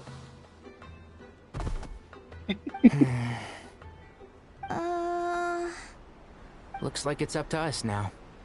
Be careful, Kale. Yes, Master. Dory, get up!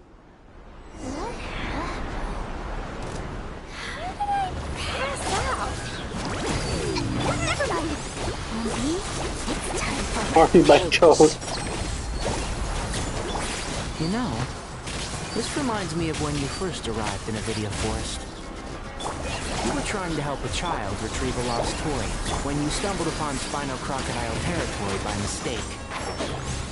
Yeah, I remember. Our first time fighting side by side. Fighting side by side? I seem to recall swooping in to rescue you with a team of forest rangers. Please stop. There's too There we many go. of them. I can't believe I Is used that Nilo in the 12 back? rare items in one battle. Ugh. I shudder to think how this is going to affect this month's accounts. The sight of that glaring deficit might be more than my poor heart can take. Tainari, how's the situation on your end? We held the line, though it was a close call. But it looks like they're preparing for another attack. Has something happened? They've breached our defenses in the south. The Jin are pouring in. We're moving the villagers to the north as we speak. We're hemmed in. This is getting precarious. Our margin for error just got a lot smaller. That's why we wanted to confirm your status. We need to consider our next move carefully. Bad news!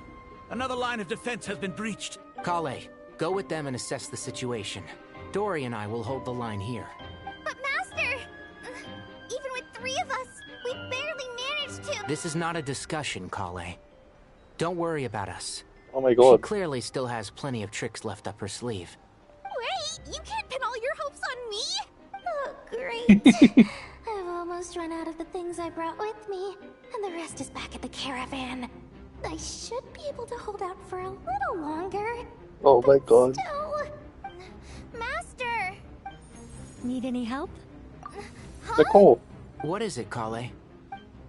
If things continue like this, it won't be long before Aru village is overrun by Jinn, and the sandstorms are sure to follow in their wake. I do have a plan, but I can't guarantee it will work. I don't care, whoever you are. Please just help us. The only one who can help is you. I am merely here to guide you along the correct path. I am a spirit created at the beginning. I am a flickering illusion. I am the shimmering light that flows from the eyes of the Creator. What do you mean? It doesn't matter. You don't need to understand it. Just repeat after me, one line at a time. Watch out! Jinn incoming! I am a spirit created at the beginning. Here goes nothing. I am a spirit created at the beginning. Oh. Nub? I am a flickering illusion. I am a flickering illusion. Lub! What's wrong, Plumpy? I've never seen you so agitated before. That's... But how do you... Do you know what Kale is reciting? I am the shimmering light that flows from the eyes of the Creator.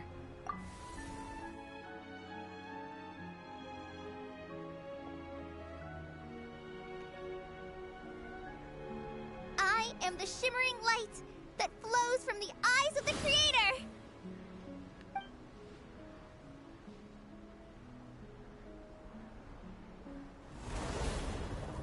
Roar. It's a song composed by the goddess of flowers. But very few records of it remain, even in historical texts. All we have is a few fragments. I can see Nilu just staring at the back. Is Kale an avid historian? Not to my knowledge. The Jinn have actually quieted down. Although... No, it's more than that. It looks like they're showing... submission. Clearly the songs left by the goddess of flowers have a soothing effect on them. At the very least, they're much calmer now. Really? Let me try. I am a spirit created at the beginning. Rawr. Don't stay away! I'll stop! I'll stop! It seems like the song only works when Kale recites it. But why? Kale.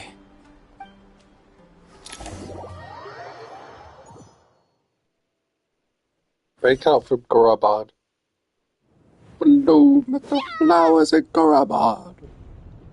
Any luck?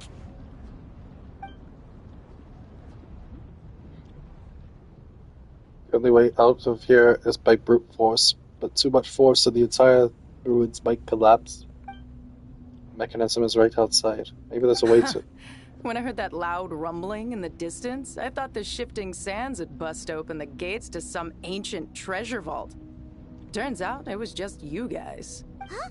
Wait, that sounds like... It's been a long while. Did you miss me? Oh my god, it's Jet. And... Ben. Would have sang my asses ready. True. Jet! Ben! Let's save the catching up for later. First, I gotta get you guys out of there. This should be the right mechanism. Ben, can you handle it?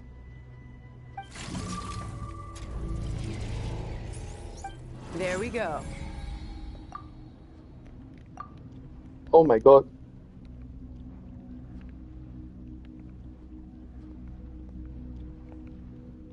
Come on, let's leave this place. Oh my god. Gotta steer clear of other people.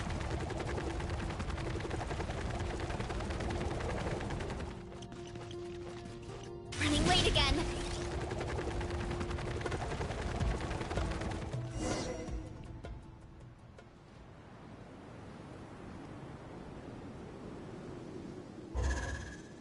I always wanted to see this scene with Lumine. Well, now you get to see it. Those Fatui sure made themselves scarce. It's like they were never here. The Fatui? They came to the desert again? Yep. No idea what they're planning this time. They were being very coy about it. Could they make Jet playable, please? She looks playable enough. How have you been, Jet? Well, since we last met, I've started my own band of mercs. We've actually made quite a name for ourselves. I know she just looks like the regular Eremite enemy, but they could change up her model a bit. Oh, yeah. On a slightly different note, I have some good news. I finally took care of Masaira. Not much to write home about. It was just another day. Found his hideout. Dragged him out of his cozy little bed. He tried to talk me into seeing his point of view, as usual. But I'm way past that by now. There was nothing he could say to save his life. Also, they forgot to make her... They forgot to make her open her mouth when she talks, I think. What about you guys? Bet you'd forgotten all about me and Ben, huh? Of course not! We're super duper best friends! Wow. Sounds like I should make time to visit some other nations too. Anyway, what brings you to Gurabad? Oh, right. I almost forgot. We're here to look for Lilupar. That bottle? Seriously? Seriously? Yeah! We need her power to calm the Jinn and stop the sandstorms. Here's hoping we actually manage to find her, after all the trouble we've been through. Surely with everything's been going on in Gurabad, she must have woken up, right? Only one way to find out.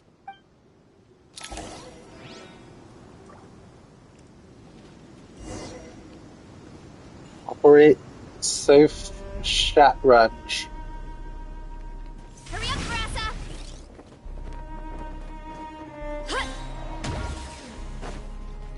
Oh, this is the chest part. Oh god, there's sandstorms everywhere.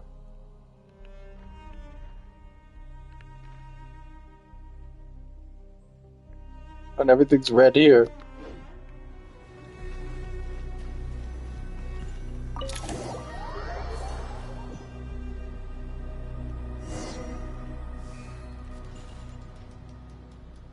Somebody. Let's see. Aha!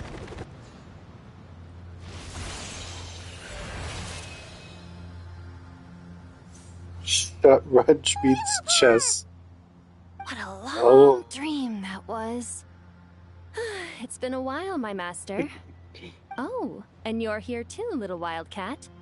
The four of us back together again. Imagine that.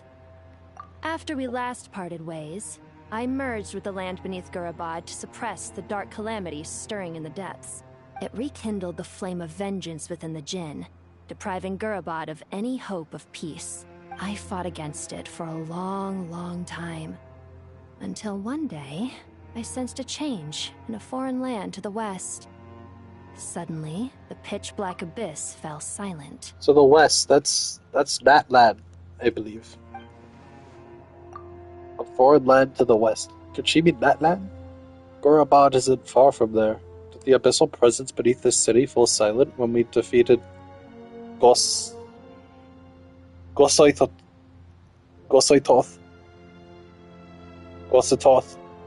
Once satisfied that dark power could no longer bewitch the Jinn, I too fell into a deep slumber, from which I have only now awoken.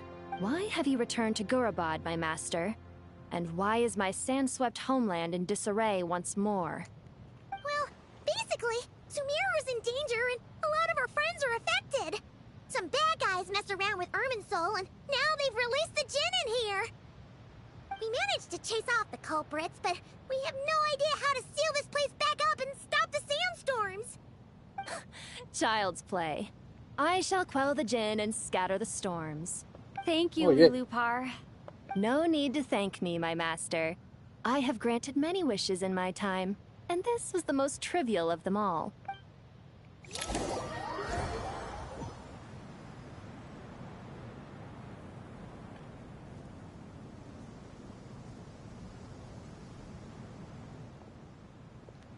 Oh my god, the storm's gone. sandstorm's Oh my gone. god. The sun shines bright again. When I said that we'd meet again under a lovelier sun, That shot was this important. exactly how I imagined it. Yay! Although, honestly, Paimon would love to hang out with you more, even if the weather sucked. That goes for me too. Well, there shouldn't be any more Djinn breaking out, right? Are we okay to head back? Yeah, let's all head back to the Temple of Silence. Sounds good. You can introduce us to your other friends. Another adventure begins. Lovely.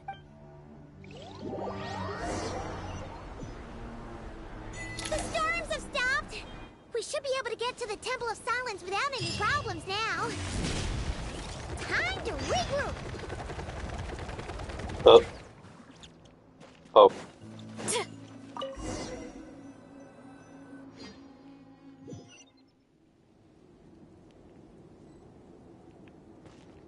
Hurry up, Brassa!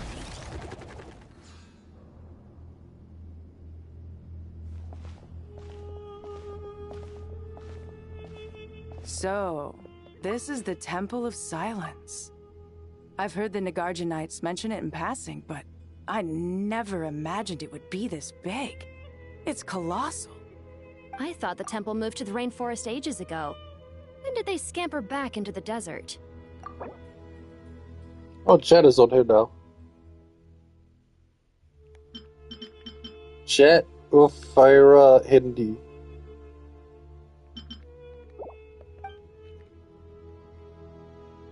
I don't know. This plan sounds a little too risky for my liking. Even in King Deshret's day, this was experimental technology. We have no idea what could happen if we activate it. Well, unless you know of another viable alternative for the Akasha terminal, I'm afraid this is our only option. The plan is sound, and the risks are manageable. However, if we are to proceed, we must act quickly. The scale of this project is enormous.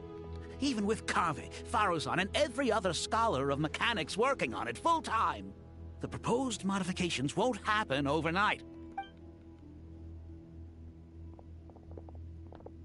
You're back. Everything all right? And who are they? Friends of yours? Oh my god. Pretty much everyone in the Temple of Silence is. This guy's Kaveh, and the one next to him is Alhaitham. I'll hate them. Say hi. Hello, I'm Jet, and this is Lilupar. Oh, a famous name from the history books. Pleased to meet you. A friend of a friend is a friend of mine, as they say. Who's they? Huh? Do people not say that? Not in the desert. Friends you can trust, but friends of friends? Gotta keep an eye on them. Still, I do trust the Traveler's judgment. I'm sure you're good people. The sandstorms have calmed down. I take it the Gurabad problem is resolved? What did you find? Tell everyone what happened to Gurabad. After getting all smarmy with us, he trapped us there. Luckily, Jet used the mechanism outside to free us, and then we got Lilupar to put a stop to the chaos. Wow. Thanks for being there to help them. So, this mystery man openly admitted that he was merely a Harbinger subordinate. Yeah? Is there something weird about that? When he mentions it, it is a little strange. I assume you aren't naive enough to expect answers from an enemy. Well deduced. Our commander, Dottore, died in Nordcry. He was clearly unwilling to answer our questions when we first met, so why would he admit to being Dottore's subordinate later? Are you wondering about his true identity? Or do you think there's a big conspiracy behind all this? I wouldn't go as far as to call it a conspiracy. Just the simple fact that having someone to shift the blame on tends to prove useful should trouble come knocking later. The most important thing for now is to solve the immediate problem. Perhaps that man knew you wouldn't have the resources to investigate his background and so didn't put much effort into disguising himself.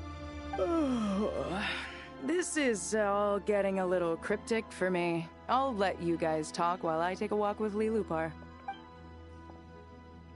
Oh my god, Dea. Jet? Aren't you with the Blazing Beasts? What a coincidence. Didn't expect to run into you here. We're mercs. You can run into us anywhere. Who's this with you? So, did you find the solution you were looking for in the Temple of Silence? You bet we did. This place is incredible. It has everything. So far, we've discussed a plan and verified its feasibility. Building a new system from scratch is out of the question. So our only option is to modify the Akasha using certain resources we hope to find in the mausoleum of King Deshret. Modify how? According to certain sources in the Temple of Silence, there is a core device in King Deshret's mausoleum known as Aru. Little is known about this device in academic circles, which suggests it was hidden quite effectively. If these sources prove correct, the energy contained within Aru may be sufficient to power our Akasha renovation plan. However, this raises difficult questions regarding technological integration. The sages are still debating it. Yeah, but I'm sure they'll reach a compromise once they've argued it out. The people of the rainforest are always cautious when it comes to desert technology.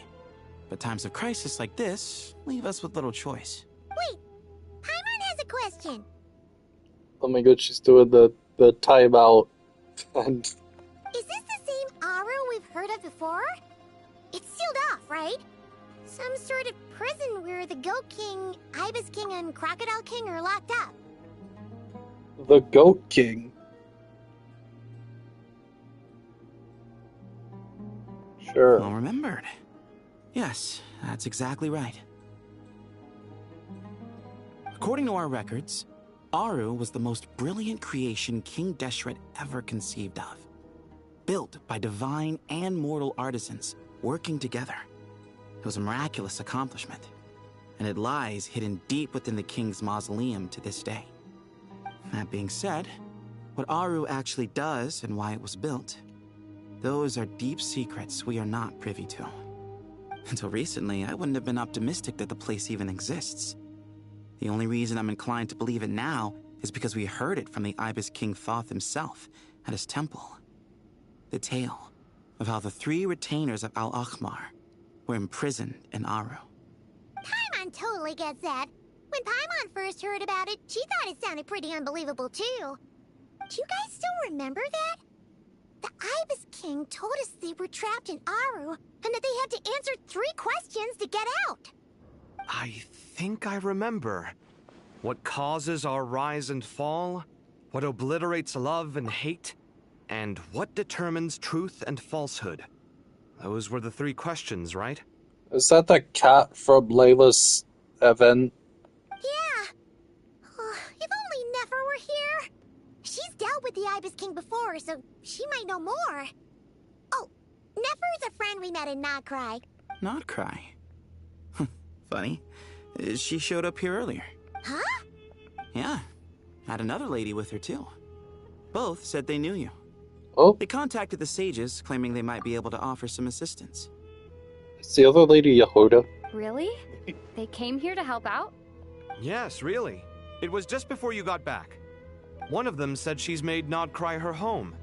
If she's the person you were talking about, then... Looks like betting on Aru was the right choice.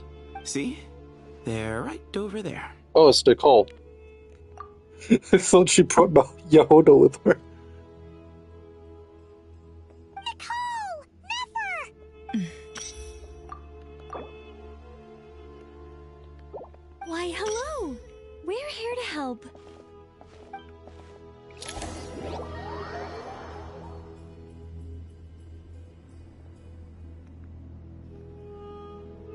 It's a good thing we left early. We almost got locked out. Locked out? What do you mean? Oh, you haven't heard? An invisible barrier has appeared around Sumeru's borders, cutting off all travel in and out. Oh shit. No one can leave and no one can enter. Sumeru has become a lonely island. Are the Fatui behind this too? Actually, no. This has nothing to do with them. I suspect it's a defense mechanism within Irminsul itself. Irminsul is the source of Tevat's ley lines after all, and Sumeru is the nation closest to it.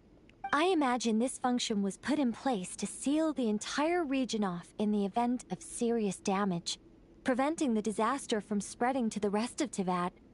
It may have been implemented long ago. But doesn't that mean that the people here won't be able to escape to other nations if the anomaly keeps spreading? Currently, that does appear to be the case, which is precisely why I am here. This is a critical moment for the world, and Sumeru is the eye of the storm. So you brought Nefer here? I'm surprised you managed to convince her to come back to Sumeru. Indeed. Even for someone of my wisdom and eloquence, this tested my skills to the limit. And why should it concern me that Sumeru's in trouble? Surely you don't think I still have feelings for that place? Judging by your tone, I suppose you don't. Sounds like you don't know much about my past. And here I thought you knew everything. All I know is that the Ibis King is the source of your power. He was quite a prominent moon envoy once upon a time, so I do know a thing or two about him. As for your past, I have ways to learn the full story if I wish to. But everyone has secrets they'd rather keep to themselves, wouldn't you say? I'm glad you see it that way, Miss Nicole. I've chosen to call Nodcry home, which is why I did my part in its hour of need. That doesn't mean world savings become a habit with me. I have no particular desire to play hero in Sumeru, thank you.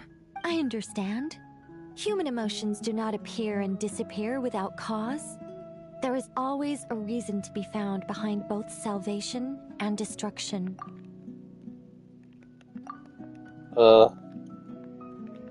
Still, if time has taught me anything, it's that human emotions are often complex and in conflict. That's why people change their minds about things all the time. But that's where we angels come in. Our duty, ultimately, is to guide people towards their deepest, truest desires and help bring them to fruition. So I wish to hear about your past, because I do not believe you are motivated by hatred alone. And if we still arrive at different conclusions in the end, that's okay. I refuse. Oh. Wait, what? But I set the atmosphere and everything. Isn't this supposed to be the moment when we finally open up to one another? Is it? Maybe I'm not so good at reading the atmosphere. You're right, Nicole. There's more to me than just hatred. Had it consumed me, I'd be left stuck in the past forever, never living in the present. But I don't think that your guidance can change my mind. The all-consuming sands, the bloodshed, both deserved and undeserved. Those old emotions cling to me like a shadow. Do you wish to shake them off? No. I hope to remember them forever. Those emotions and memories shaped me into the person I am today. They'll always be a part of me. In that case, would you like to hear my perspective, at least? Sure. It's not every day you get to hear an angel's opinion. A long, long time ago, when the angels still walked freely upon the earth, I found life tedious. Monotonous work, lukewarm relationships. Things weren't nearly as interesting as they are now. And yet, since the angels' demise, I have found myself missing those days on more than one occasion. Human emotions are often attached to a person, a place, or an object. When those things are gone, the memories quickly fade, and the emotions slip away along with them. If Sumeru were destroyed, both rainforest and desert would be no more. With the object of your hatred wiped from existence, it would not take long for the memories buried deep in your heart to slowly fade. Both love and hate are intense emotions, but they are nothing compared to the void left behind when they disappear. Most sophisticated, Miss Nicole. But anyone focused on the future could only ever applaud the destruction of the things they hate. Still, I'm a special case. Someone once told me that human memory is more selective than a Mora-hungry merchant choosing between customers. We all need a reality check once in a while, so we don't forget the truth. As much as I dislike Sumeru, this is no way for it to perish. All right, you win. I'll help you out a little, but I won't work for free. How much will you need? You're not gonna melt this for all it's worth, are you? What do you think? I'll be upfront with you. I don't have much more on me. If that's what you need, I could borrow some from Alice. Or perhaps I could pay in sculptures. The ones I carve are actually worth quite a lot. Just cover my travel expenses. Huh? Is that all? That's all. Given all the people I owe favors to, I can just about justify a trip to Sumeru. Yehoda! Yehoda! Here, boss! What do you need? Oh my god. I'm going back to Sumeru for a while. While I'm away, you'll be in charge of the curatorium. Me? I'm in charge? Whoa. Don't worry, boss. You can count on me. Oh my god.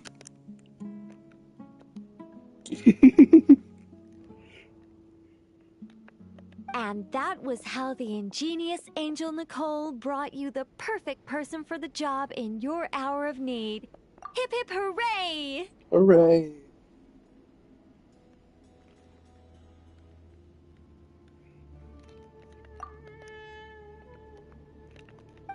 That was far more detailed than necessary.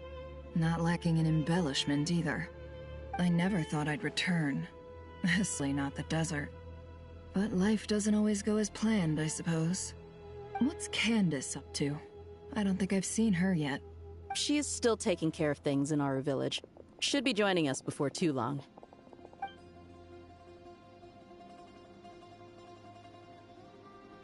Oh, and sorry. Hope we're not interrupting anything. We have some good news, though. We're planning to go to the mausoleum of King Deshret to look for the legendary Aru, then use it to try and restore the Akasha system. According to records in the Temple of Silence, the mausoleum houses something called Aru's Chute, which can be used to establish connection with Aru. We still have some time before we leave, so there's no rush.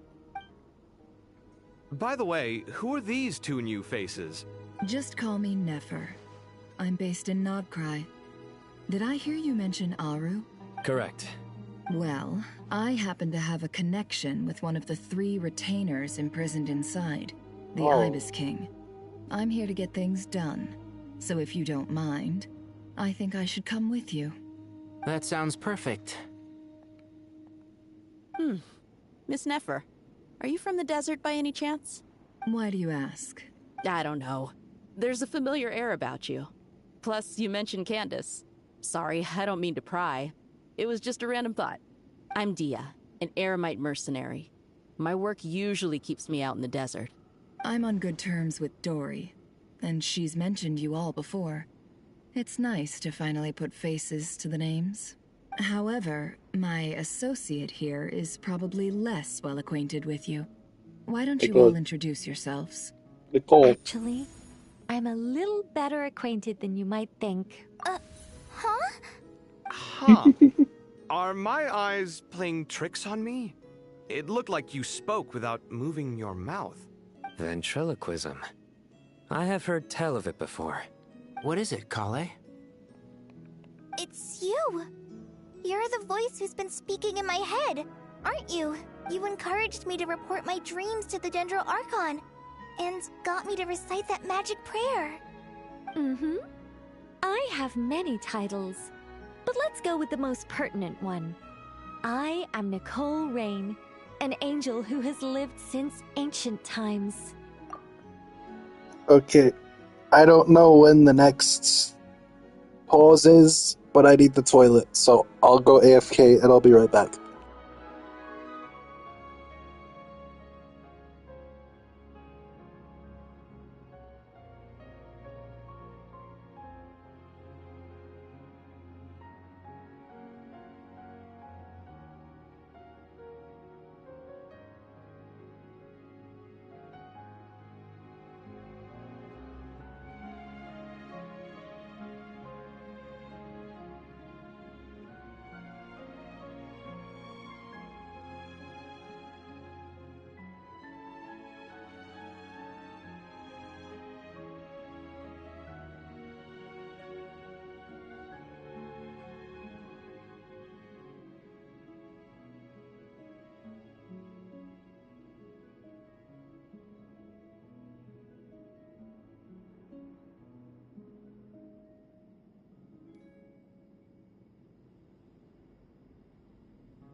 I'm back.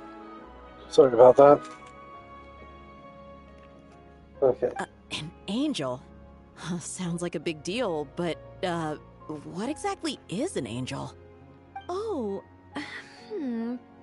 Well, we're a rather long-living race of beings.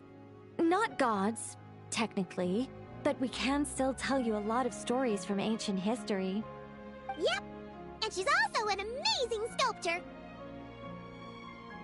You could say she's a real creative type. Well, ma'am, if both the Traveler and Paimon give you rave reviews, you must be pretty impressive. Oh, please don't call me ma'am. I find it so awkward when people get too formal with me. Just she's relax so real. and be yourselves. No So need real. to be nervous. Miss Nicole, if it's okay, could I ask you a few questions? Yes, you may. I can see your heart is filled with confusion, and you are desperate for answers. I also know which questions you want to ask me. Why did you dream of Sumeru City in disarray? Why did those verses soothe the Jinn only when recited by you? I can guide you to the truth, but it involves a personal secret of yours. I'd prefer to speak with you alone, if possible.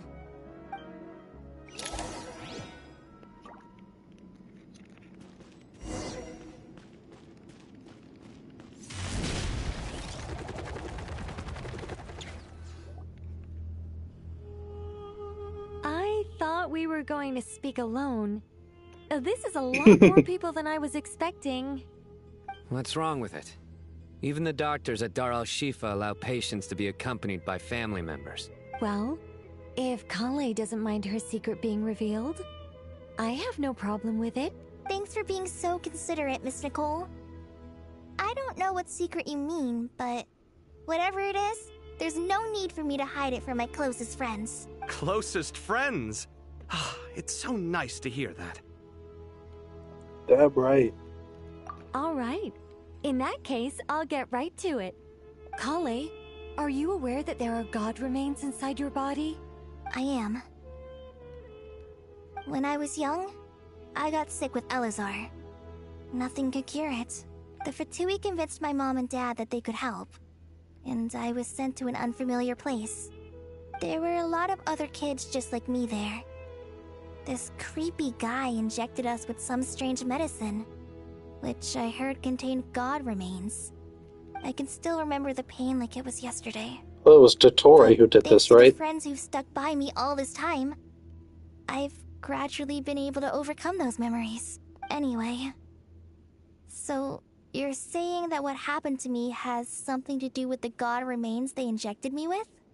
Yes. Those were the remains of Nabu Malikata, the goddess of flowers. What? What? Fascinating. You don't seem surprised like the rest of us. Why? The possibility crossed my mind when Kale recited the Goddess of Flowers song and calmed the Jinn. You made Paimon jump! What are you doing here, Lilupar? I was merely passing through when I heard the name of the Goddess of Flowers. Be assured that I share your surprise. You, with the hat. Are you certain? I sense no trace of the Lord of Flowers within her. Well, it is a very small fragment. Unless special methods are used to manifest its power, even her closest acquaintances would find it near impossible to detect. Nicole is really glowing. Yep, it was supervised by Dottore. Oh, I see. After the goddess passed away, her remains were scattered across the desert. King Deshret gathered all the pieces he could find and buried them in the eternal oasis. But some fragments remained unaccounted for. Eventually, the Fatui must have found a way to track some of them down. Presumably for use in some experiment. It's not an uncommon occurrence. You're more shaken than I thought. In one sense, you've been extraordinarily lucky. So many people who yearn for this kind of power never attain it. Yet you have coexisted with her all this time without even realizing it. I don't know what to say. I'm glad that I could help everyone with this power, really. But knowing that a fragment of the Goddess of Flowers is inside my body is... it's a strange feeling. Well, people value their autonomy very highly. Even a well-intentioned intruder can shake one's sense of self. I understand how you feel, Kale. But once you get used to it, you'll find it's nothing to be concerned about. Huh. I guess you, of all people, have a good reason to speak on this. 2 good reasons, in fact. Incidentally, Hermanubis. 3 is the maximum number of Hermanubis' Ba fragments that I could bear. Oh shit, Hermanubis face reveal. Let me guess. Because 2's company, but 3's a crowd? Thanks for helping to explain the joke, Tainari. Not my intention. Goddess preserve me. I should take my leave. This boy in his wolf's head hat speaks much too differently from the Hermanubis I remember. Kale, all I'm trying to say is, no matter how many Hermanubis fragments there are within me, you wouldn't think of me as Hermanubis. In the same way, you are simply you. Yeah. I know mocking. Oh my god. So about that dream I had, was it a warning from the Goddess of Flowers? Yes. Just like me, she was an angel created by the primordial humans, born with the instinct to guide living beings. Though her body and soul have perished, her essence retains its natural instincts. Even her smallest remaining fragments would do their utmost to send you that warning. The Mother of Dreams? They do power spying on them. Lord of Flowers and Oases? She must have had a premonition. That is why she gave that dream to you. Well, yeah, she is really glowing here. I don't know if she's supposed to be doing that. You can see light coming off of her. We won't let our efforts go to waste. But I still don't understand. Why me? Yes. Why indeed? You weren't the only one injected with God remains, but only in you have her fragments persisted. I suspect it may be because of the firm will you showed in the face of suffering. She was likely assimilated by that will. Of course, this doesn't mean you have to shoulder any extra responsibility. As this young man said, you are who you are, and that will not change. All right. Any further questions from the family members of the patient? If not, we should head to the mausoleum of King Deshret. Let's move out. Yes, ma'am. Time to put our plan into action. We all hope it'll work. But will we really be able to open Aru? And even if all 7 pillars of King Deshret agree to let us proceed, the scale of the work to follow is daunting, to say the least.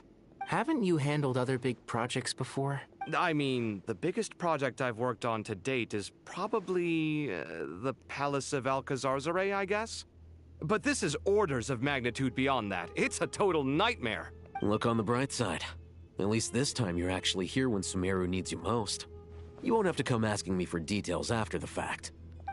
Mock me all you want.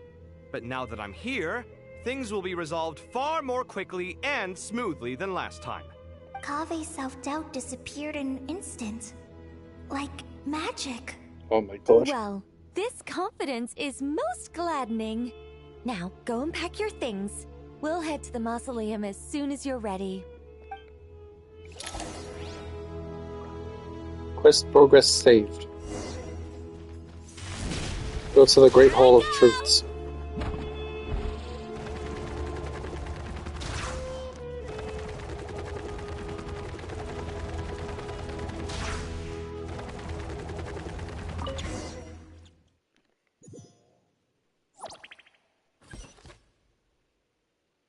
Oh my god, Jet got our own BFP.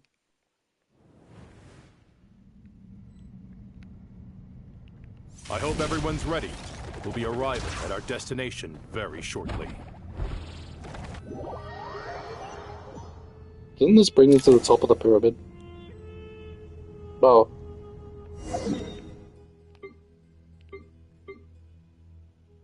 I guess there's something else.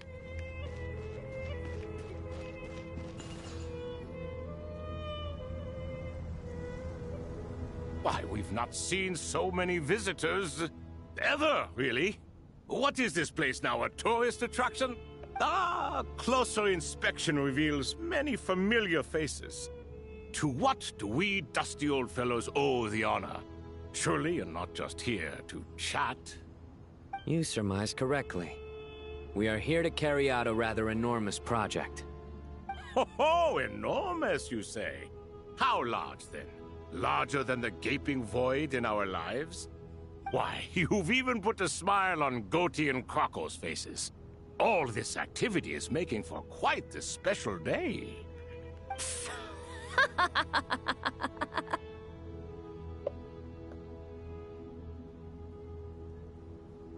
It's on auto. I know that laugh.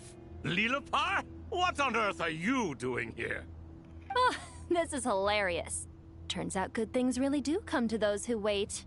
As long as you stay alive long enough. When did you three get locked up in here? And still you act all high and mighty, putting on a show for the younglings. Truly hysterical. Why, you... Yes, I know. No need to shout. You're right, Lilipar. Goatee, Crocco, and I all have the same problem. But didn't King Deshret seal you away? How did you break free, and how did you get in here? Who knows?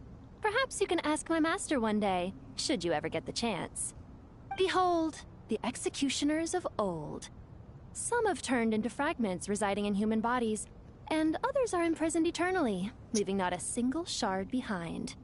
Oh. It's almost tragic, watching lowly prisoners like you act all self-important. Curiosity gnaws at you, doesn't it? Your interest in the outside world threatens to burst you at the seams. Turf. I'm starting to take a liking to this magic bottle lady. Time is of the essence. Let's get down to business. We come to you, O three ancient lords, to request your assistance on behalf of the Academia. If we can help you regain your freedom, then please consider lending us your aid. As for precisely what we need your help with, it's a long story.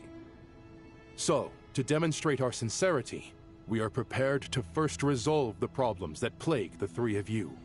All right, stop arguing, Crocco. And Goatee, don't you start. What's the harm in letting her speak? It's not worth getting so angry about. Forget about her. The three questions are the crucial thing here. But do you really have a way to answer them? You once answered the final question, Nefer, but the seal did not open. Unless, with the passage of time, you have found a new answer? You could say so. When you first asked me what determines truth and falsehood, my answer was a liar's soul. Liars are the best at seeing through the falsehoods of the world. But if you want them to tell you the truth, you have to reach their soul. I think that makes sense. I found it quite compelling myself, and I told Nefer so. Unfortunately, it brought us no closer to liberation. Well, that's simply because it was my answer, not the one King Deshret was looking for. Can you guess which answer Al-Ahmar wanted then? Time. And that's not only the answer to the final question. It's the answer to all three of them. All things wax and wane with the passage of time. Love and hate eventually fade into nothing.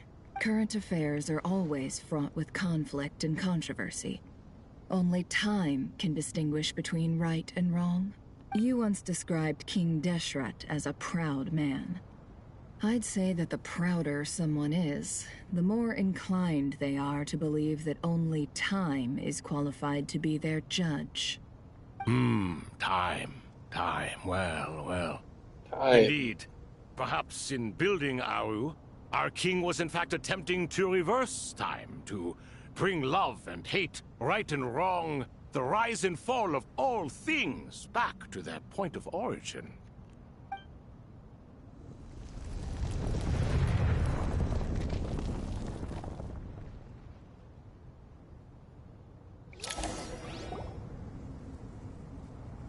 Oh my god.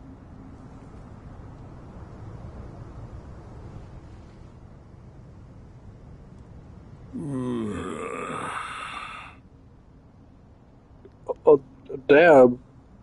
This is the most eventful day I have experienced in a long, long time. You have my sincere gratitude. They're real, I guess. Are those 3 of the 7 pillars? Turns out the statues were quite faithful to the source. You 3 seem to be in good spirits. Prison can help a person grow and learn to cherish what they have.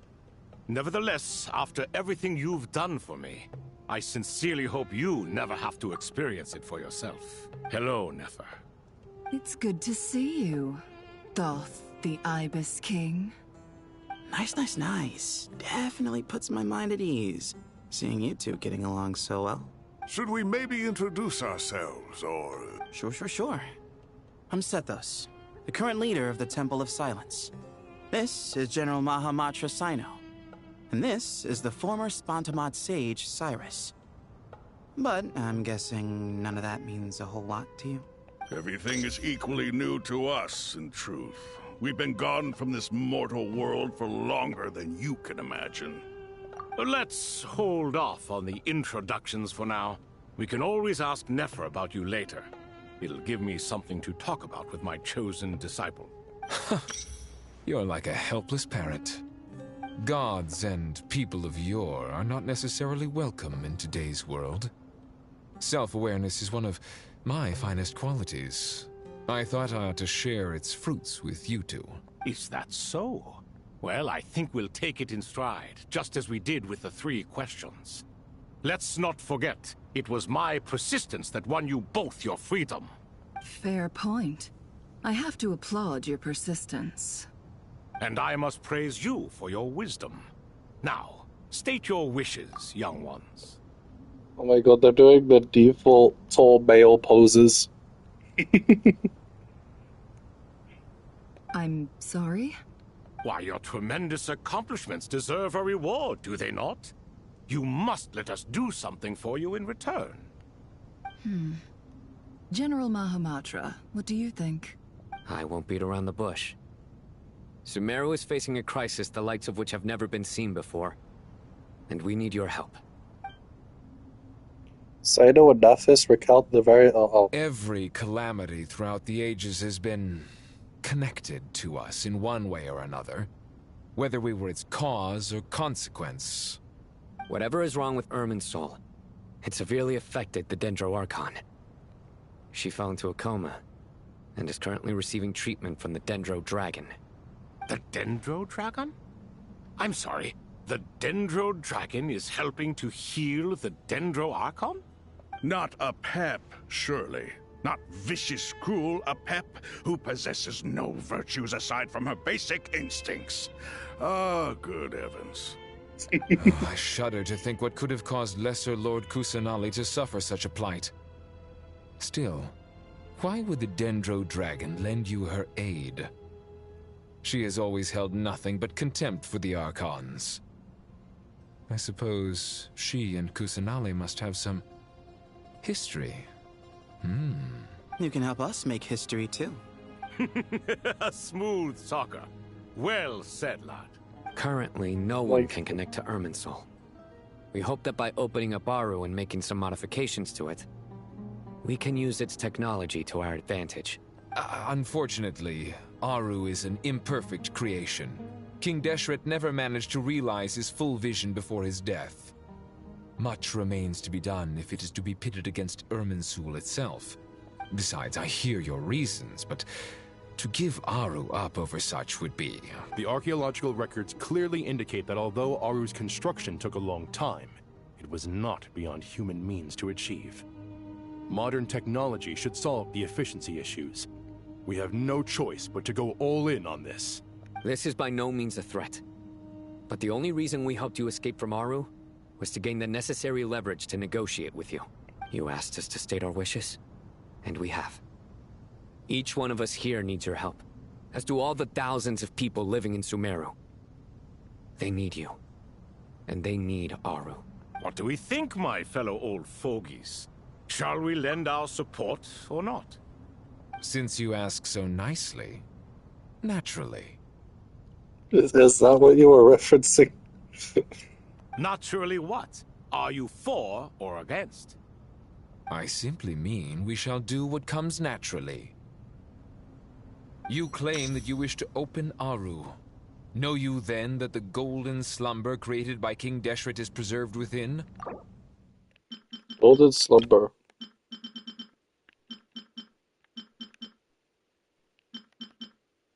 Oh. We do. We understand the risks involved. In all likelihood, the mortal world will never again be able to replicate King Deshret's work. Never will there be another chance to come so close to creating a utopia. Knowing this, are you sure of your decision? We are sure. Before people can dream, they must first live. If your minds are made up, very well. We shall summon our erstwhile colleagues to discuss this further. Saint Shezepank, Saint Bennu.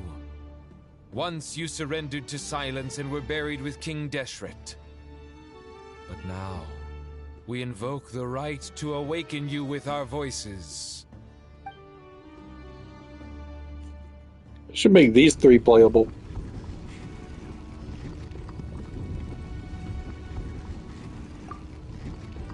They can feel this strange sensation. The ground is trembling, as if answering the call of the Goat King.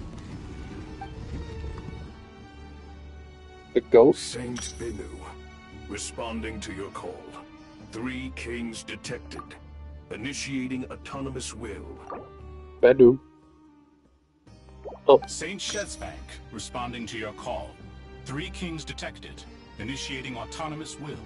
Ah, Lord Herreshoff. What a long time it has been. I trust you are keeping well.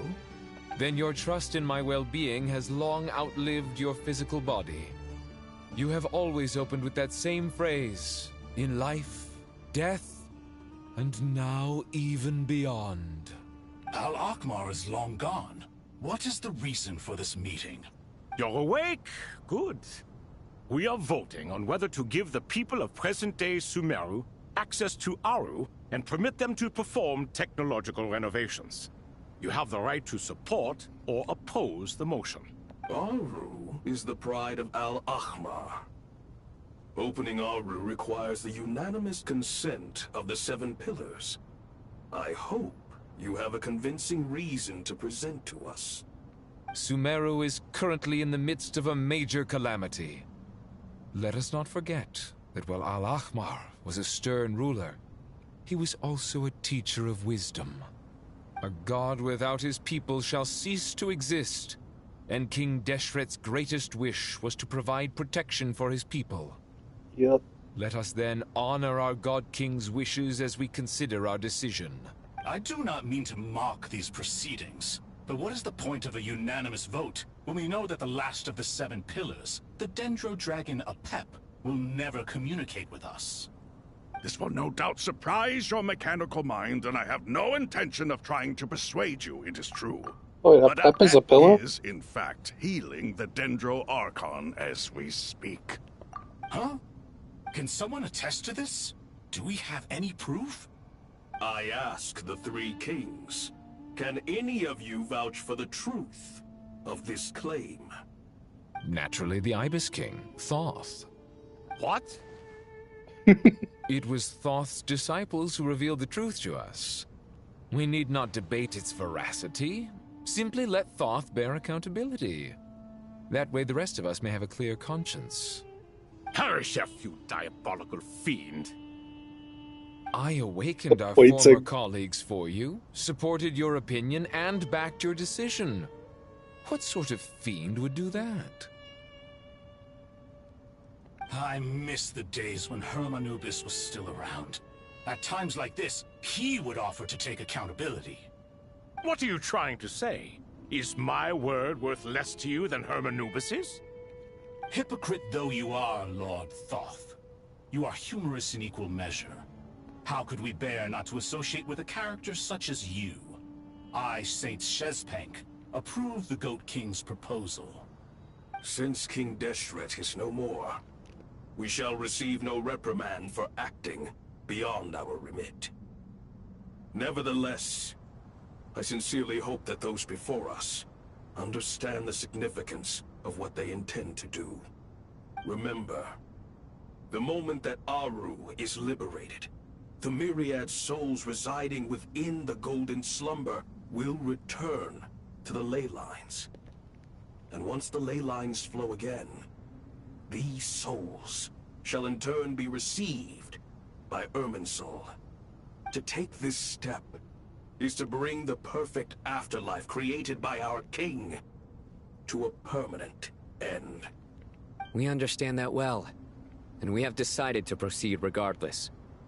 Furthermore, the contemporary human perspective would contend that confining souls in this way is no act of benevolence.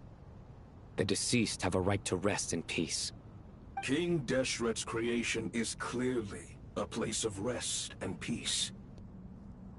It is just that many do not see it this way. But no matter. Saint Binu approves. Hermanubis' representative and the Dendro Dragon Apep made their choice ahead of time, while the Goat King, Ibis King, and Crocodile King have also granted permission to liberate Aru.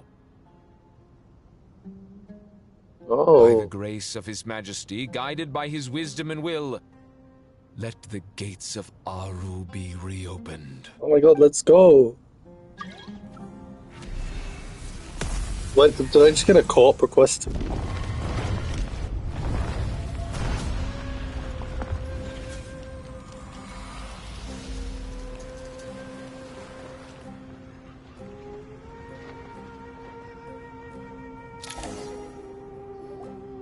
Hey! Look at that! What's this? Are we under attack? No. Wait, These look like souls. Silhouettes approach us from within the light, then pass through our bodies like wind through a veil. There you are. Through the sands of time. I see you. Father. Father, is it really you? It's Jet's father, Jibril! That's right! He The entered Braille. the Golden Slumber, didn't he? I smell blood and sand on you. You've grown. Strong as a wild beast, and without shedding a tear. You have to leave, don't you? Please. This meeting is a blessing from the gods. My soul, once imprisoned along with that of Semail, is finally free. I am truly grateful for the chance to see you again. That the dead should meet the living is itself a miracle. One brief, precious moment is enough. Enough to set my heart at ease. Do not weep for me, Jet. I know you will accomplish many great things in your life. You will go further and climb higher than I ever did. All I ask is that you take good care of yourself. There he goes. He's a bird. Father! Father! Father. Hey, Jet. Do you want something to eat? Maybe it'll help you feel better. I'm fine. Thanks, Paimon. It was just a little sudden. The chance to see my father again meant the world to me. He was trapped in the Golden Slumber for our sake. And now, after all this time, he can finally rest in peace. I'm glad. It's a huge relief. You've grown strong, Jet. More than enough to fend for yourself. Yeah. I'll leave the past in my memory where it belongs. My family, the good times and the bad. Goodbye, Father.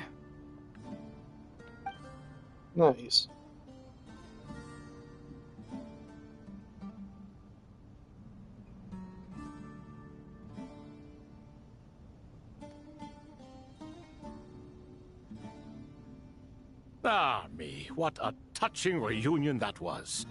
It seems we did a good deed today. We three retainers, once imprisoned for our iniquity, are surely the least qualified to judge whether this deed is good or bad. Either way, Aru is open. Now you have your opportunity, and with it, whatever trouble may ensue. Although Aru was created by a god, human craftsmanship was nevertheless required to build the gate that connects it to this world. Perhaps the relationship between gods and humanity follows a similar principle. As for your proposed renovations, we cannot determine which functions to keep or discard. Proceed as you see fit, but please entrust the task to your most accomplished scholars, or Bennu will be most displeased. It matters not. The Ibis King shall be accountable if any problems arise. Ibis, you chose to take on disciples, and so it follows that you must accept the risks of associating with humans. If I'd known you'd be like this, I would have locked all of you away in Aru, never to leave again for all eternity. Oh my god. All of us? What does this have to do with me? Vilify me no further.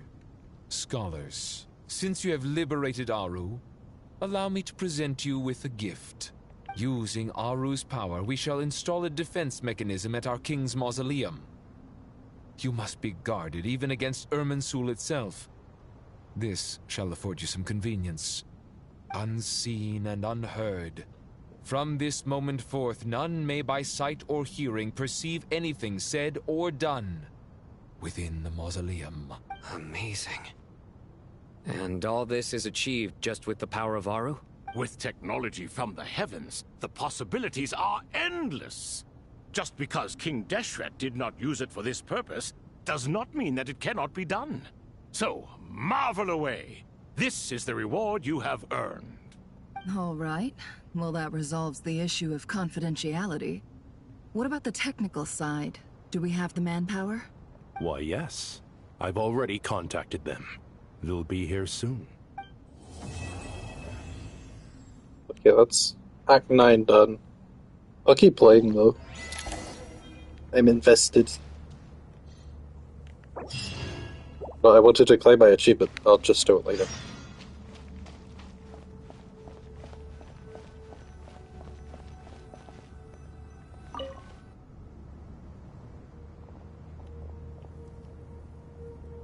You must be the ones tasked by the Academia with renovating Aru?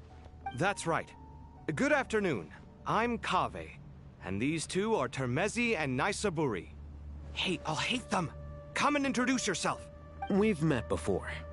This is Thoth, the Ibis King, and everyone knows these two.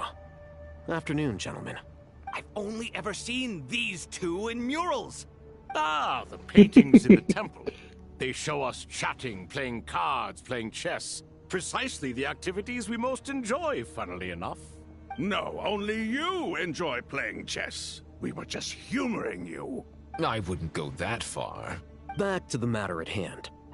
A preliminary assessment by the Academia indicates that this project requires expertise in various disciplines, including the deciphering of ancient texts, mechanical engineering, the restoration of ancient ruins, and elemental theory. The most capable minds in their respective fields are here before you. If there are no objections, we'd like to begin our work. The artisans who built Aru for Al-Ahmar gave their very lives to create this splendid work. Follow their example by giving your utmost devotion to this project. I didn't know that. We'll do our best, of course, but we certainly won't be sacrificing our lives. Such brazen words.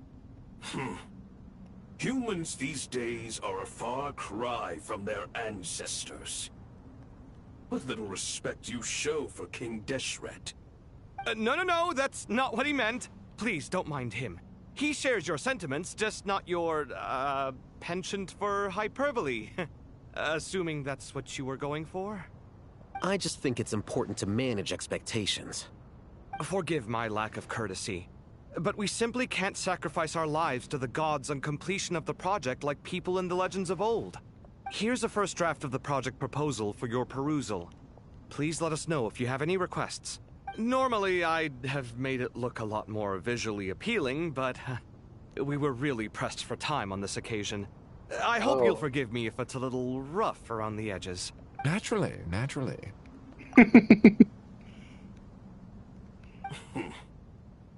If my fellow ministers deem this meager display of respect sufficient, I suppose I can consider agreeing to their proposal. Why are you so preoccupied with the ostentatious displays of respect to Al-Ahmar? We should be trying to make things easy for them. You never know. We might have to rely on these young people to look after us in our old age. Exactly.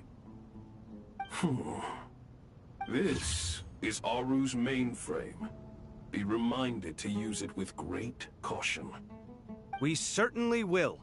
Thank you for your assistance. You may attempt to lay out punishment should you so desire, though I'm afraid it would be futile. You and I both know that certain components of Aru can only be operated by humans. King Deshret always believed in humanity. Still, the reason that Aru's modules are designed that way is not so much because he trusted them, but more because he was wary of you. Is that true? No wonder human artisans helped to build Aru then. He actually required human assistance to create his greatest work. Naturally. Have you noticed that the Goat King keeps giving superficial responses?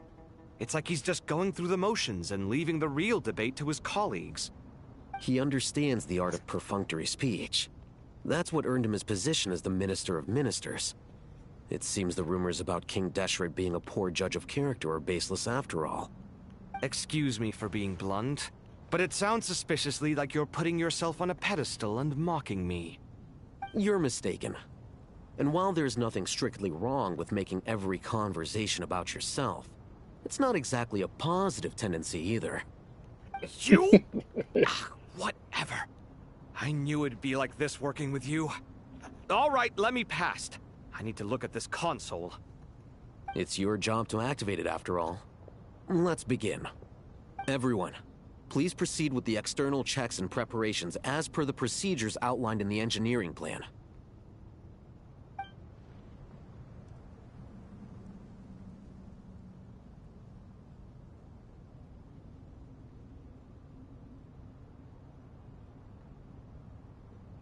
Hello there, youngsters.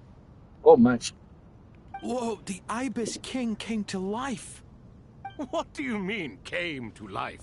I've been alive the whole time. You did say we could start our research, right? Are you having second thoughts now? I've reviewed the proposal. The work you're planning to carry out on this grand device is ambitious in its scope. You have ample confidence in your abilities, I take it?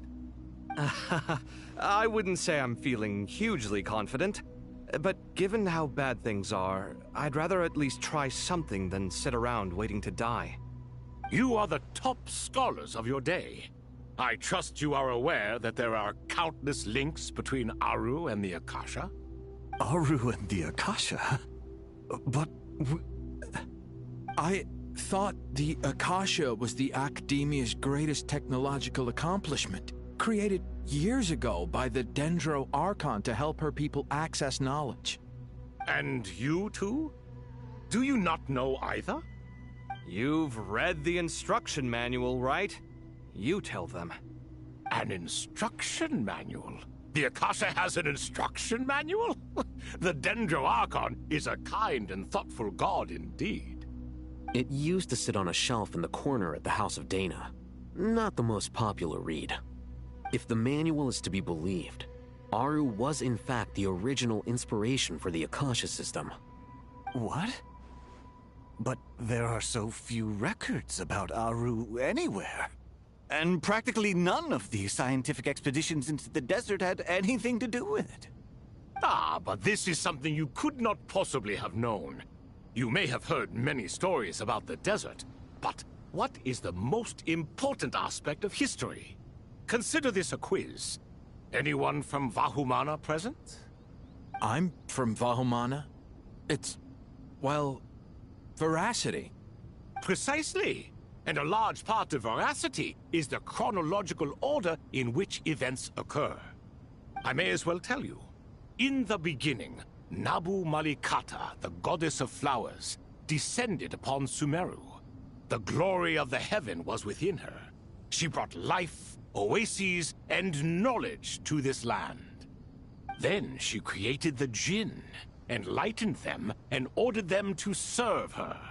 2 other gods also walked upon this land where wisdom flowed in abundance, and the 3 met beneath the great green trees. It was the first and greatest alliance. We should speak with reverence of this covenant between the 3, which transcended both time and life. For they promised that in Sumeru, wisdom would be shared with all. All the great changes in Sumeru's history began with the goddess of flowers. For King Deshret's sake, she pried into the secrets of Celestia, and for this was burned to ashes by the flames of wrath. So grieved was King Deshret by her passing that he lost all interest in state affairs and devoted himself instead to the knowledge that she had brought back. It was after learning of the technology from that floating island in the sky that he first conceived of Aru. And so, the Akasha was inspired by Aru, while the basis for Aru itself came from Celestia's technology. Well, if the 2 share a common technological origin, then connecting one system to the other is an entirely feasible idea. Unbelievable. Have you no reverence at all for celestial technology? No, I do, but there's no time for that. The schedule is too tight. Blame it on the deadline. Perhaps you could try coming up with our cutoff dates. You know what it's like having to turn around 5 different drafts in one day? Oh my god. I wouldn't wish it on my worst enemy. Yeah, also, Sir Ibis, King, you don't plan on getting directly involved at all, do you? Yes, well, you strike us more as having come to give a popular science lecture. Or, wait, does this count as more of a first-hand witness statement? Neither. Anyway, this sounds like far too much work for me. Still, if Aru is so powerful, why didn't King Deshret use it for more ambitious ends? Because it was never fully completed. King Deshret had grand plans, but he perished before they could come to fruition. In the beginning, his wish was to create something that could rival the very world itself. The Lord of Flowers sacrificed everything for that ambition. What he desired, she bestowed, and thus was knowledge brought into the world. Her courage and sacrifice had to be honored with the most splendid of monuments, or King Deshret would surely have deemed it a grave injustice. And that monument, built from knowledge and technology, etched with a sacrificial and courageous love, even in its unfinished form, it deserves to be treasured. At that time, King Deshret said the following to the Lord of Dendro. Since we share an eternal covenant, I shall never be your enemy. Hence, the fruit of wisdom from the heavens is not to be devoured. Remember, it is not that I lack the power to become the enemy of wisdom. Yet you and she have taught me much and shown me kindness. For this, I cherish you both. Interesting. In the end, Aru was only used to store a portion of the souls. It was but a primitive form of the masterwork the king had envisaged. His final hope for Aru was to return to the past, when she yet lived. So the point you're making is, King Deshret was both powerful and ambitious, and he only ceased his imperious ways out of affection for the goddess of flowers and the Dendro Archon. You could see this as an act of mercy, but you could also see it as the sentiments that lay between these 3 gods placing constraints on him. This was, after all, the foundation of the alliance between them. This explains why Aru was both a prison and a monument. and why the answer to the 3 questions was time. You have to be careful who you get involved with, or you invite all manner of misfortune. This is as true for gods as it is for humans. Love is the same. It is both a prison and a monument. All right, let us pause the story here for now. Seeing as you've been so diligent, I'll offer a little help. Okay, good. Who's in charge again? Is it you two? Ah, yes, me and him. Now then, close your eyes. Yes, sir. Wisdom hides in the space between the tangible and the intangible. It is to convey the incommunicable through the simplest of mediums. By the power of King Deshret, I shall grant you a glimpse into the unseen secrets that lie at the threshold of existence.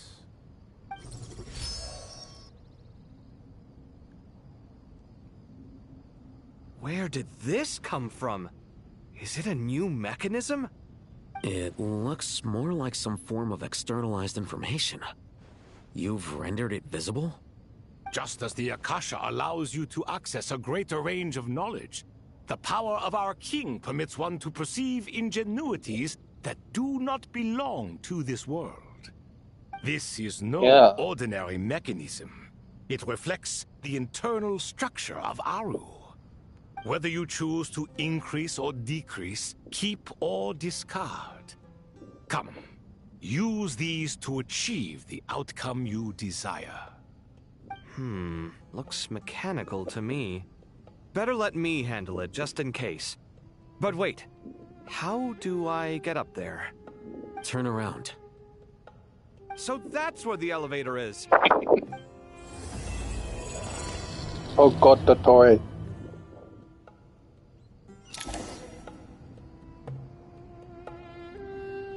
I'm carving.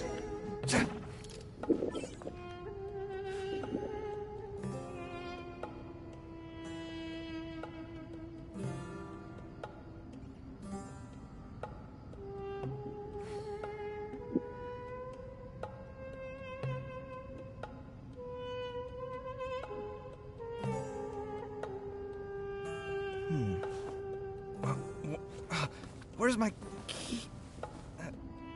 Not again. Okay, wait, let me... Scanning!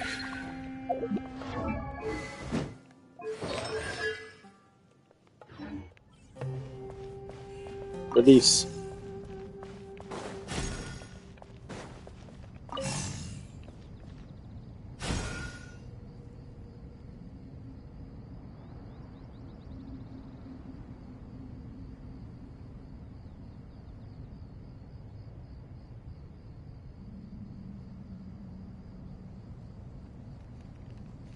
Release.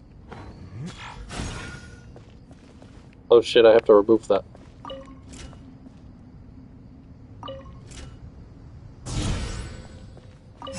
Release.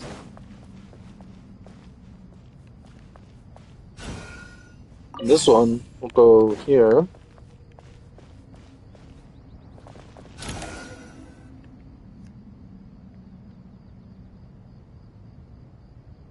Obelisks were used to record important information in the ancient desert civilization.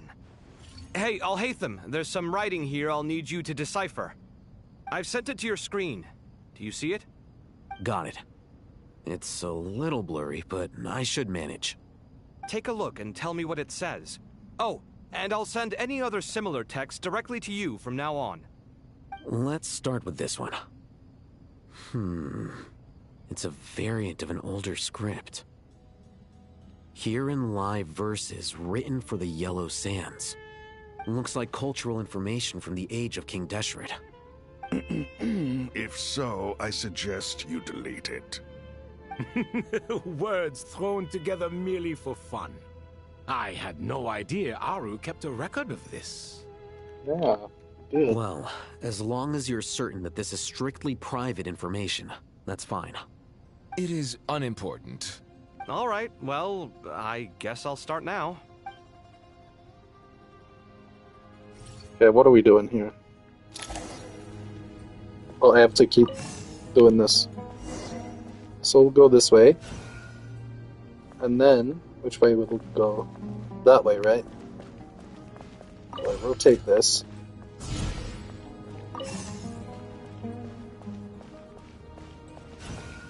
Now we'll go this way.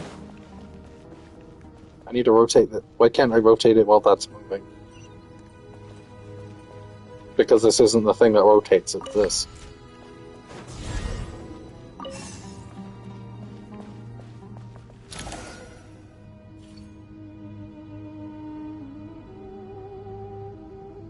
Found some more. Sending them over to you now. These are all reports about the Gurubad conflict. Can we delete them? I'd say so. Most of this information has already been archived anyway. What if there are details in there that Vahumana missed? What are we supposed to do if they come after us in the future? They'll just have to live with it. If we don't resolve these issues now, there won't even be an academia in the future, let alone a Vahumana Darshan. Yeah, you're right. Okay, done. There's some other similar monuments nearby. I'll check them out.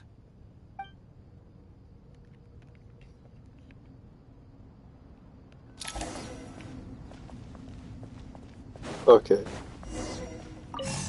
This one? Oh.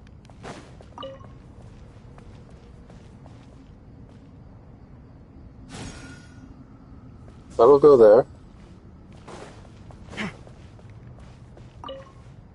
This will go here. Why is this going back?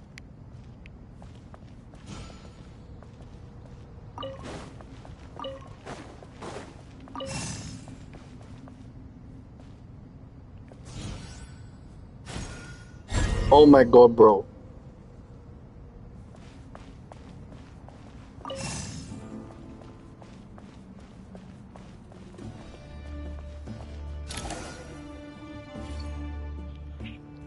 Okay. Another monument. Hold on.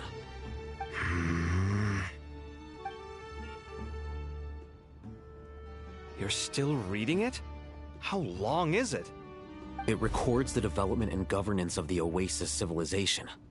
Most of it concerns the Jinn, but it also contains records left by the artisans who built Aru. Is it important? Some of it. There was no way for me to read the whole thing in its entirety, so I had to rely on my intuition to pick the parts worth keeping. What about the artisans' records? What do they mention? They're speculations, mostly. For instance, they were wondering how to protect themselves if King Deshret decided to silence them after the construction of Aru was complete. Sounds like pure mythology to me. Surely that kind of thing didn't really happen. The records do emphasize that this was merely their conjecture based on various myths. Still, the artisans did leave details of their plans to survive, including blueprints for their escape route. Even that got recorded? Okay, well, I'll make a copy of this first before I delete it. Is that truly necessary? You won't be needing those. No, the blueprints are important. I want to keep them as a memento.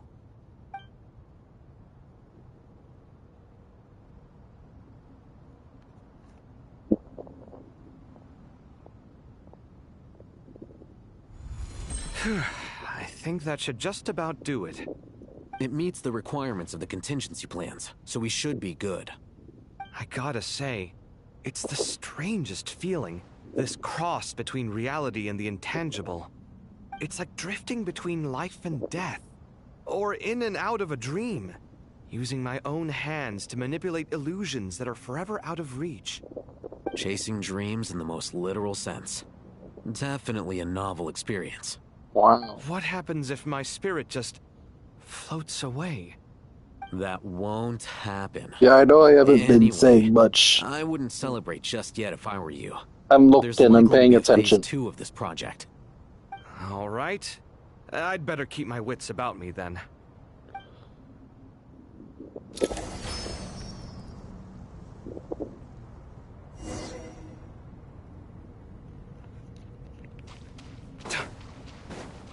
Oh my god. They're so tall.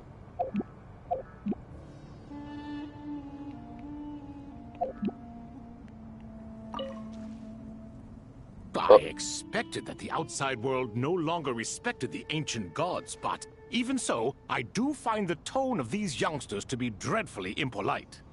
It should hardly come as a surprise to you. I remember you saying the same thing last time. I assumed that was just a one-off. I did not realize it was the norm. Don't you think that young lad's matter-of-fact tone sounds familiar? It bears a rather uncanny resemblance to you, Goatee. Let's talk about Surely a sign that he is a man of rare intelligence. Oh. The rest of them, though, much better. The blonde-haired one, for instance. So sincere. That's the kind of kid I can respect. Oh, really? Well, what about your disciple, Nefer? She's about the furthest from sincerity that a person can get. And now you hit the crux of the issue. Thoth is spouting lies again. He cares nothing for sincerity. He likes Nefer simply because her personality is just like his. Thus, in giving his approval to Nefer, Thoth is simply validating himself. The rest is but smoke and mirrors. You have some nerve saying that. There really is no helping you two. Shut up, chess rookie. What nonsense is this? How dare you tell me to shut up? How can you engage in such banal chitter-chatter at a time like this? Aru has been opened. The glory and splendor of a bygone age is about to sweep over the earth like a flood. And you're here squabbling like petulant children. All three of you are insufferable. King Deshret was merciful, indeed, giving you a chance to be released from prison. I say, you should have been locked up for good. Ah, but Bennu, look on the bright side. Had they not been released, we would not have been awoken. Oh. You've been here this whole time. You should be scolding them along with me. I miss Hermanubis. It's not a real reunion without him here. And now you're avoiding the topic and talking to yourself. Why King Deshret designed your personality like this, I will never understand. Isn't this simply proof that our king supports my free will? Oh, look at those two rust buckets. Suddenly, you two do not seem so bad after all. Here, here. If being stuck together for thousands of years fosters no friendship, I cannot say what would. Naturally. Naturally. Come at me. Okay, I love these guys. Oh, I need to rest for a while.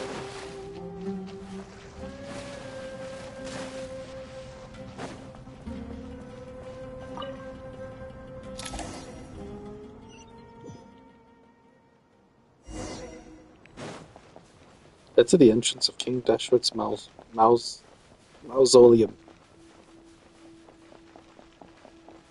Can I have my Varessa back? She's faster.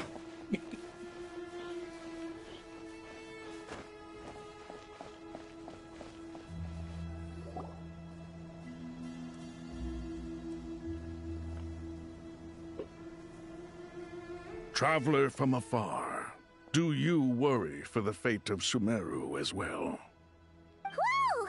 It's Sobek the Crocodile King! Greetings, Crocodile King. Please be at ease. I'm just here to chat with you about Lesser Lord Kusanali. Sounds like you really care about her. Yes, although to be exact, it is a mixture of both concern and curiosity that I feel. Speaking of Nahida, Paimon was wondering how she's doing. Wait a moment. What is it? I tried calling out to Apep, but there was no response. This can only mean that she is focusing all her energy on taking care of Lesser Lord Kusanali. All the gods who serve King Deshret seemed super surprised to hear that Apep agreed to help Nahida. Guessing she made a bad impression on you or something. Are you aware of the history between her and our king? Not really. The story begins a long time ago. Al-Ahmar was always a wishful thinker where the Dendro dragon was concerned. Without consulting her, he decided to list her among the 7 pillars, and declared his own power to be far superior to hers. That was when our king was at the height of his power. Ibis Goti and I were no match for him. And so we chose to submit and serve as his ministers. But not Apep. No, she never thought much of him. To Apep, Al-Ahmar's pride and sense of superiority were nothing but ignorance and hubris. In fact, they fought numerous times, but usually the battle ended in a draw. In the end, King Deshret coveted the power of Celestia, only to end up corrupted by knowledge. His final act was to trick the dragon into swallowing him whole, leaving her to bear the torment of his sins. The Dendro dragon stands for the glory of a bygone era. She hated Al-Ahmar and what he represented. All the gods, all the power they wielded. And so, her willingness to help the Dendro Archon through this crisis comes as a great surprise indeed. It makes one wonder whether, perhaps, the Dendro Archon assisted her in the past. Yep, Nahida did her a huge favor. Oh. You tell Sobek about how Nahida helped to free Apep from her suffering. So Lesser Lord Kusanali put an end to the Dendro Dragon's many long years of torment. As much as she loathes the 7, Apep knows kindness when she sees it. No wonder she was willing to make an exception. Yeah, that's the sense we got from dealing with her too. She is not incapable of coexisting with other living things. Rather, she actively chooses to avoid coexistence. And this despite the fact that she symbolizes life itself. How ironic. All of this being said, I wouldn't expect too much from her if I were you. Nothing will change her hatred towards humanity and gods. We'll keep that in mind. Anyway, how much longer do you think Nahida needs to stay with Apep? Maybe we should go and pick her up. For all we know, the Fatui might still be in the desert. Just to be on the safe side, why don't we grab anyone who isn't busy right now and go look for her? I'm alright, Paimon. Oh. Was that Nahida's voice? It seems the treatment was effective. Since when do my deeds require your evaluation? Oh my god. Here will do just fine. I had no intention of taking you any further. One ought not expect greater generosity than they have earned.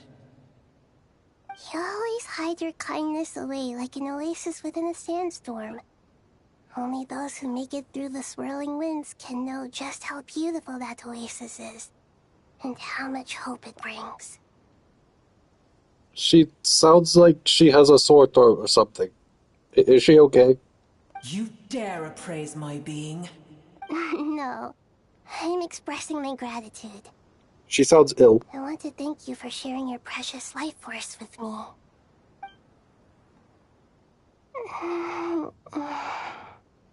Awake already. You are more resilient than I thought. He just always sounded like that? Oh. I guess it's been ages since I heard her. Which is low-key way I didn't like her at first, so... I feel much better. Thank you.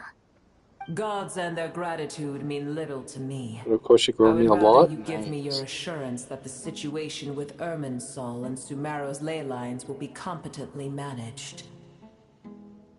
If I suffer any ill effects from the ley lines, you, as the god of this land, will be held responsible. And you would not enjoy being held to account by me.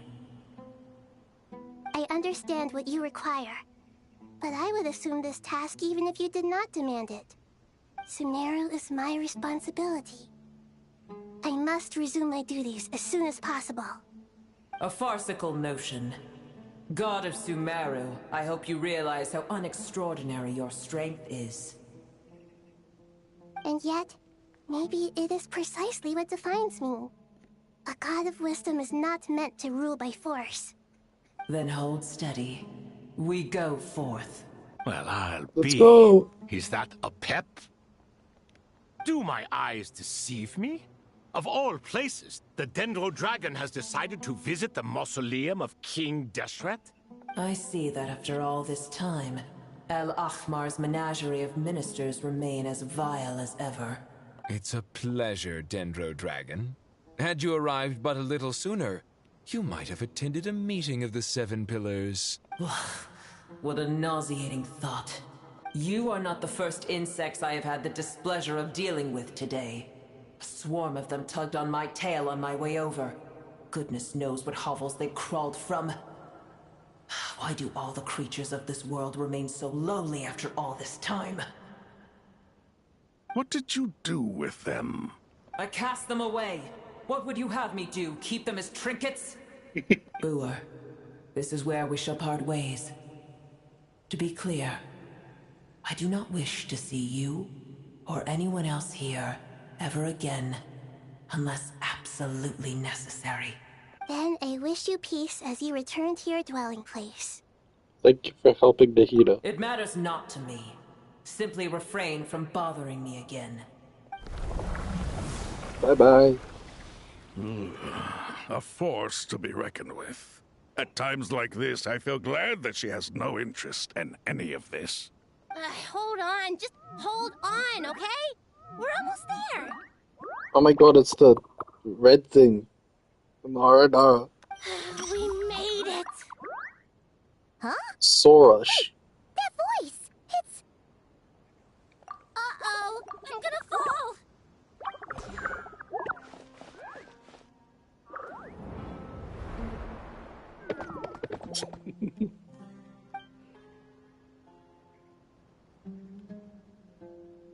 Sorush is a Pari? Oh. The others are Naras. The Naras. I've got That's a you. relief. A pair of safe hands indeed. The Dendro Archon's familiars. They are the last thing I expected to see here. Huh? Wait, what are the Aranara doing here? Don't you guys hate the desert? Obviously I was worried about the Dendro Archon. I've been supporting them with my Pari powers the whole way here. Oh, you seem pretty nervous. The whole gang's Too here. many people around? Not just people. It's all these non-human beings, too. It's hard on them. I can't believe you made such a long and dangerous journey just for my sake. I appreciate your support so much. Thank you all. I'll have to ask everyone to wait while I help our new arrival settle in. Once I'm done, I'll gather everyone to discuss our next steps. Traveler, Paimon, shall we find a place for our friends to stay? Sure. Awesome! Let's go! Well, first I have some questions. You answer Nahida's questions, bringing her up to speed on everything that has happened. Okay, I think that covers everything. Thank you. We can get going now.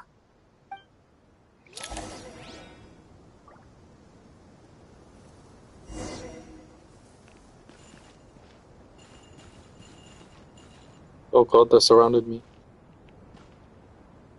Why did two of them have an X on them? Oh wait, what?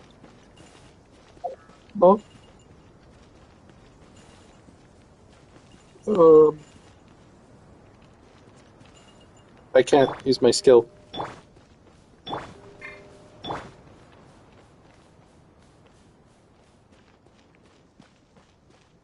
Everyone follow me!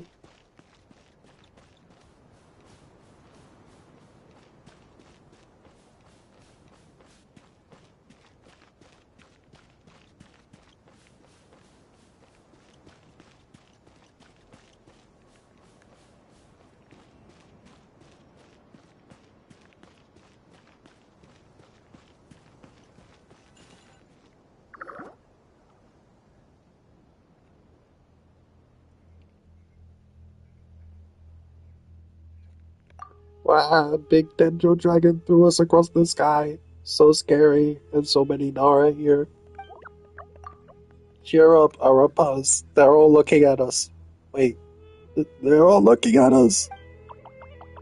Surely all those Nara can't see us. Nara are always so busy walking here and there. Hide, hide, don't let the Nara catch us. They can have the pot, but wait, no, the Nara can't take the pot. My sister said I have to look after it. The Nara are coming. Hello, everyone. It's only us. Oh, Lord of Dendro, Nara, and White Floaty. Lord of Dendro, Nara, fucking Paimon. It's been a long time. It must be very tough for you coming all the way out here, especially since you don't like the Voluka. Is everyone back in Vanarana doing well? Araja is a Vasara tree. Vasara trees protect Vanarana. So that means Araja is protecting Vanarana. Don't worry, everyone who stayed behind will do their best to protect their home, and we'll do our part too. Everyone's here. Good. Are you okay? You look like you were about to pass out back there. Then you're forgetting who I am. Don't underestimate me. Sarash the mighty red floaty. Oh, excuse me! Are you comparing me to Paimon? Well, Arari-can thinks it suits you. I suppose everyone is gathered here because of me. As we can see, the situation is critical, and everyone is very busy with their various tasks, so... Need help? Arapas can help. We can all help. Arapas brought a pot to make soup. Very delicious.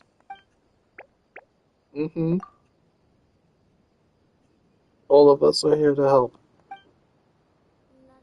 Arablika, Ararikan,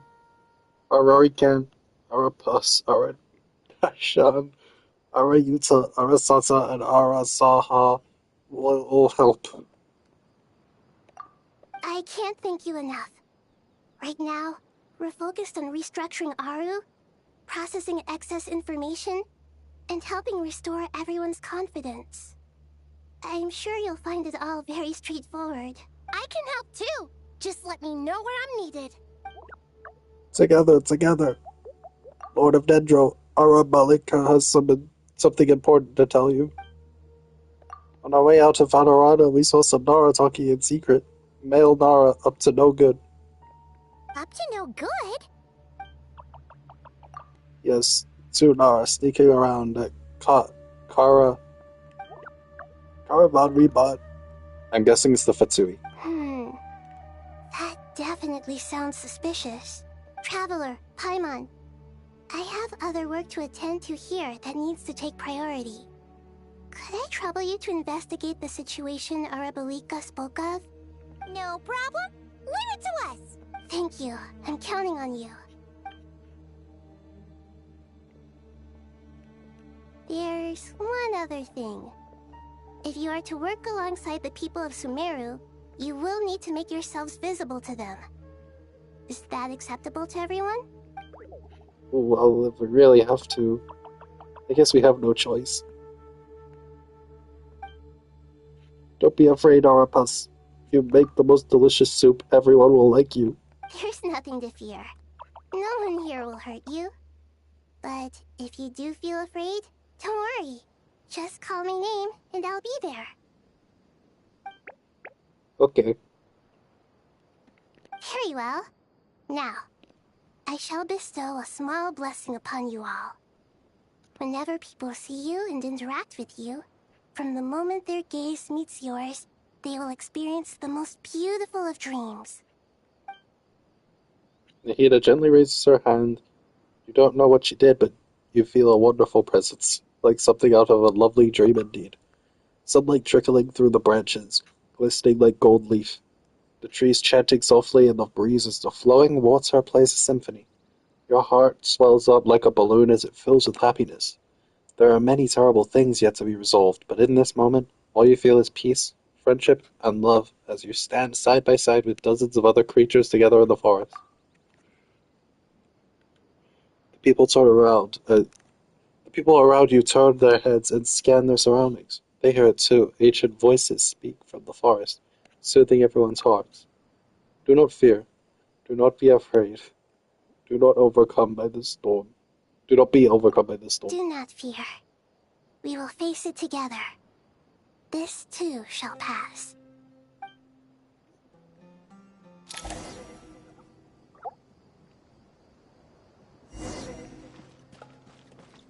Head to Arushu.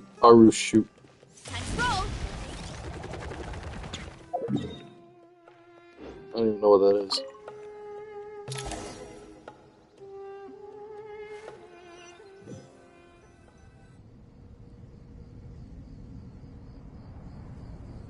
Oh, it's that. Ah, everyone's here. Wonderful. Dendro Archon, you're back. Are you recovering all right? You mustn't push yourself too hard. I'm doing very well. Thank you for your concern. The scholars update Nahida on the progress of Aru's renovation. I see. Using the power of Aru to reboot the Akasha and gain access to Irminsul. It's a sound plan, although I regret to be the bearer of bad news. But with the state that Irminsul is currently in, it's impossible to access via traditional means. Even the Akasha won't change that. Alas, we had feared this may be the case. And what about non-traditional means? Non-traditional means? Are you saying... Desperate times call for new measures. Oh my god. Caravan rebot. Caravan rebot.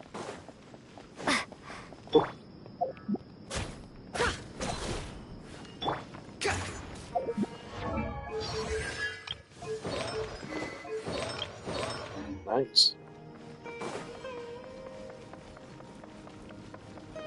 The wind rises.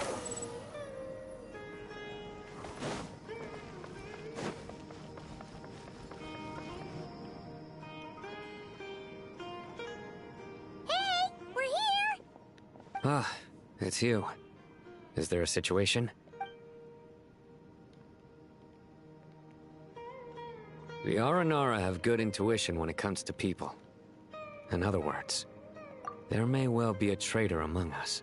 Hey, say that again. A traitor among us? Like some sort of imposter?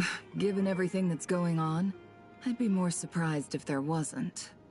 Miss Nefer, as a professional intelligence broker, I trust you have a solution? Not one that I'm willing to volunteer. What's in it for me?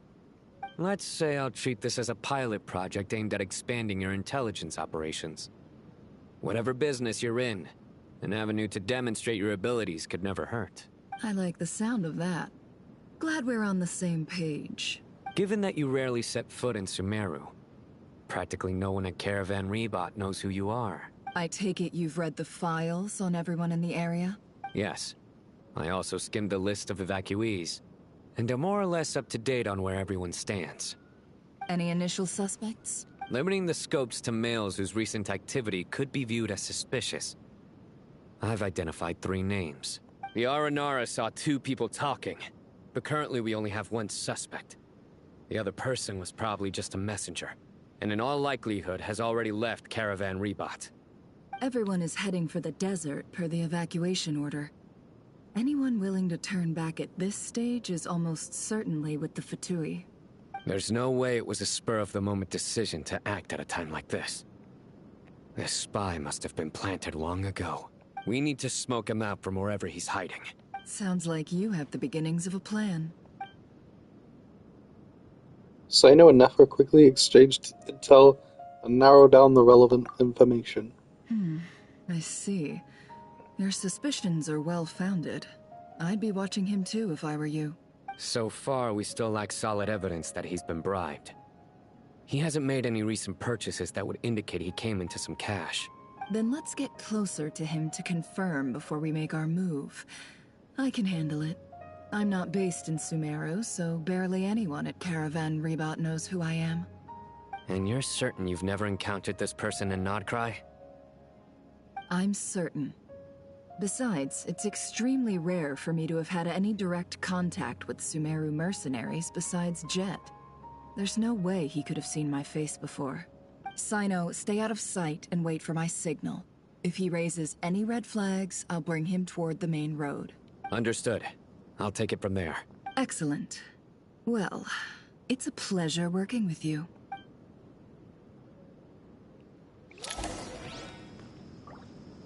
Wait, why did they put Wandor on the team again? Mo didn't even show up.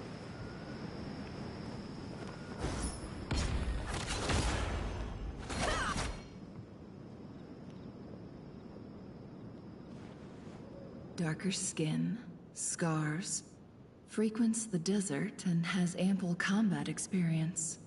Nothing unusual about how he dresses or acts. What's that he's looking at? A coin. Interesting. Could that be how his contact paid him? Conveniently discreet for someone trying to hide any unexplained income. And yet it could be highly valuable. Sorry to bother you. Has everyone here already left? I don't suppose you happen to see a lady wearing a hat? Ma'am? What are you doing in Caravan Rebot all by yourself? The main group evacuated some time ago. Didn't you pass them on the road? My friend and I lost some of our cargo along the way. I didn't want to miss out on potential business, so I told her to go on ahead and meet the client while I retraced our steps. I didn't think it would be so late by the time I found it. And then there was a terrible sandstorm. I guess I must have taken a wrong turn. Because I didn't see any large groups on my way here. Forgive me for asking, but just to be on the safe side, could you describe this friend of yours? Sure. She has blonde hair, and she was wearing a hat and a white dress. You'd definitely know if you'd seen her. That's Nicole. Yes, I think that does ring a bell. Ah, my apologies. During this exceptional time, the Corps of 30 are under orders to be extra cautious when dealing with unknown people, whoever they might be. I understand. Well, sir, is there anything else you need to know? If not, I'd better try and catch up with them. Hey, wait! They left a good while ago now. You'll never catch up with them on your own. Why don't I give you a ride? I'm here to collect the last few people anyway. We have plenty of carts, so one more won't be a problem. That would be amazing. Traveling with a group will be much safer. I'll have to pay you for your trouble. Hey, let's not worry about the money for now. Wait here a moment. Once I'm done packing up, I'll take you to join the rest of the group. I don't have any money to pay you. All right, thanks. Let me know if you need... No need for that. I'm strong enough for both of us. Okay. Well, I wish there was some way I could repay you. Guess it's my lucky day, running into someone who knows what they're doing here. You might have just saved my life, you know? You're not wrong there. I mean, what kind of cargo is so important that it's worth risking your life to get back? I hope for your sake that it's priceless. Actually, I suppose I can tell you, since you've been such a big help. But be sure to keep it to yourself, or we could both be in big trouble. Oh, really? Sounds mysterious. We're in the antiques business. You understand? Some of our goods aren't acquired through the most legitimate means. We have to be very discreet when we're selling them. That's why I had to go looking for the missing cargo alone. Ah, no wonder. Well, ma'am, in that case, it turns out that maybe there is something you could do for me. Huh? I'm all ears. But to be clear, our commission isn't cheap. Think carefully before you ask. We don't want to ruin our relationship before we even hit the road. I'm sure that won't be a problem. My issue is, I have something that's a little difficult to sell on as well. Take a look at this. The mercenary reveals the old coin in his hand. Thanks to her dealings in Nordcry, Nefer has seen plenty of antiques in her time and recognizes it as a very rare, high-value item. The ancient coin used to pay off the mercenary is made of pure gold. At first glance, it's hard to discern its country of origin. If sold to an astute collector, it would fetch a very high price. Pure gold? That's quite something. How'd you come across it? Dig it out of some ancient tomb? If you look hard enough, there are many treasures to be found in the mausoleum of King Deshret. It has no distinct Snezhnayan markings. That'll be why he's going with that story. And he clearly doesn't want to arouse suspicion, so he's on the lookout for an opportunity to make a quiet trade. Surely you have an existing business partner. Won't they take it off your hands? I hope I won't be attracting the wrath of my competitors by helping you sell this. The shop I used to work with is having cash flow issues at the moment after losing some money. I'm under enough pressure as it is without having to deal with them. On the off chance anything went wrong, I'd never get my money back. I understand. Gold is the last thing that traders with cash flow problems want to see. Well, in that case, I think we can work something out. As it happens, I'm just about done packing. Shall we make a move? Sure. Let's walk and talk. This evacuation was a huge operation.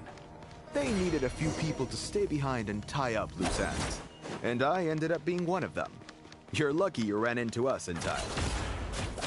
I certainly am.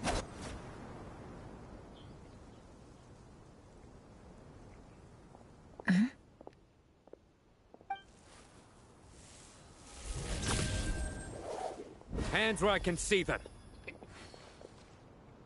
General Mahamatra! No, wait! What are you doing?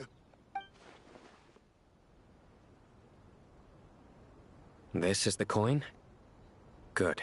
Sadly, you won't have the chance to spend it. Nicely done. Looks like Sumeru's Matra are a well-oiled machine nowadays. Unmarked gold coins are quite difficult to trace. Thanks to you, we have secured the evidence. Here's what's gonna happen.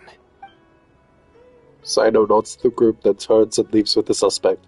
Before long, he returns with the intel he got out of the suspect.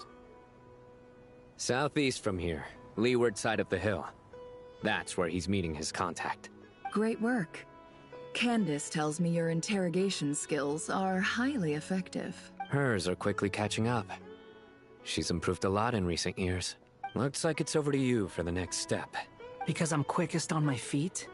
Because you know how to trail a target.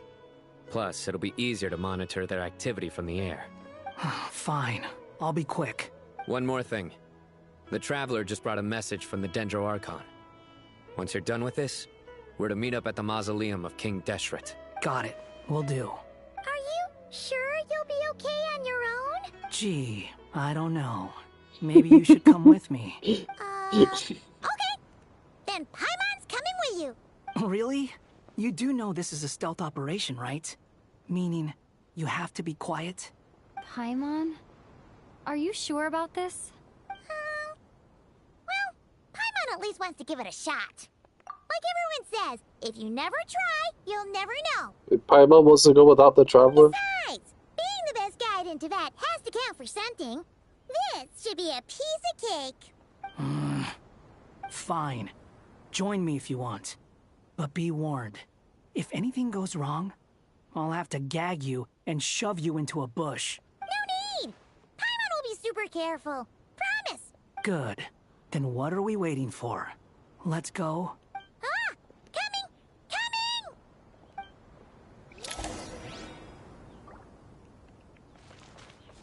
Swan Fury!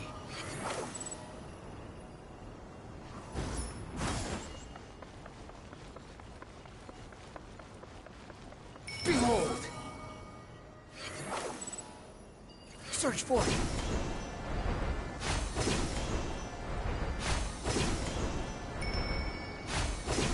Oh my god, the bell ringing.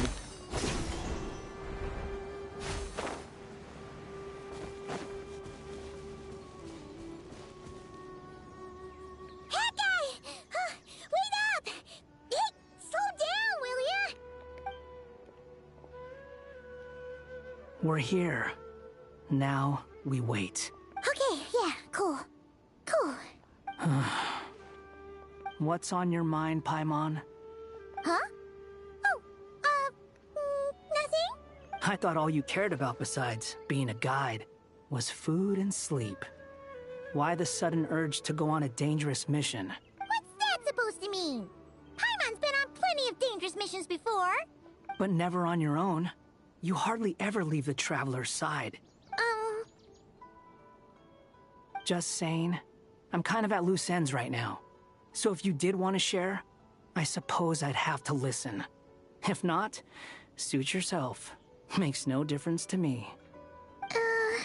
Okay. Hat guy?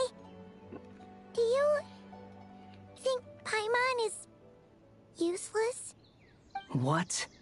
Where's that coming from? When we were in Notcry, Paimon suddenly realized something. Even though Paimon's with a Traveler every single day, whenever we face real danger, she can't do anything to help.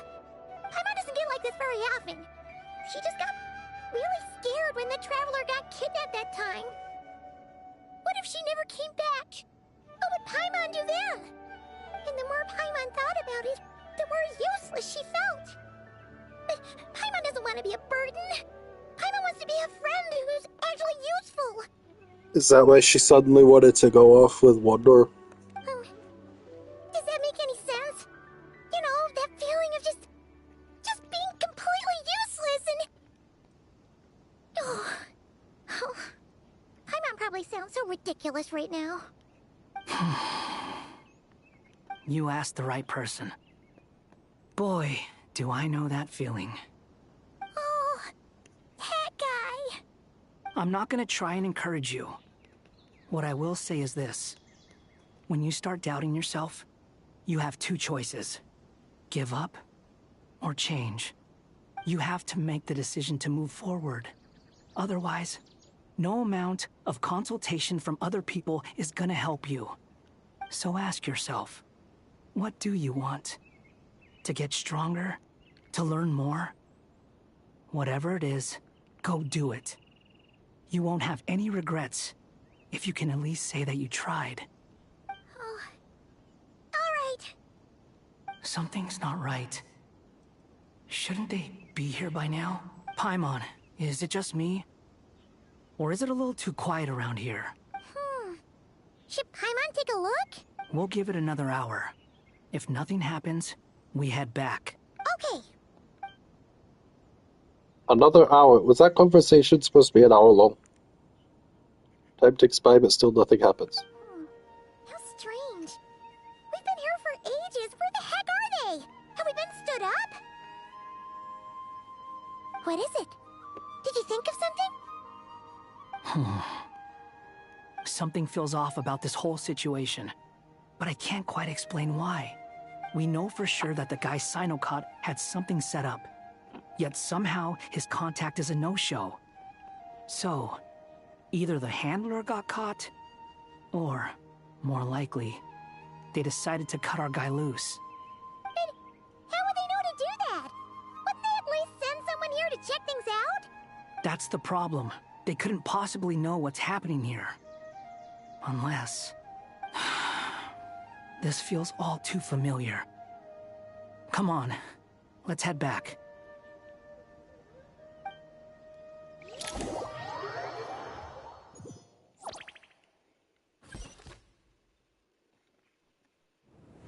Even though this isn't a formal meeting, I'd still like to start by saying how grateful I am to each and every one of you. Thank you all for coming here and standing by our side. Shesipank and Bennu are currently assisting the scholars with the maintenance of Aru. Please forgive their absence. As for Hermanubis, may he rest in peace. We remember him with great fondness. There have been times when I imagined what it might be like to meet you all. Now that it's really happening, I feel quite emotional. Time has taken many things away, but that which remains is all the more resilient. I must say, there is one thing that rather surprises me. You appear to be in good spirits, Lesser Lord Kusanali. But even so, I can sense that the life force given to you by the Dendral Dragon has far from fully resolved the problem of your vitality. Oh no! So even a Pep's power didn't work? Don't worry, Paimon. It worked very well indeed.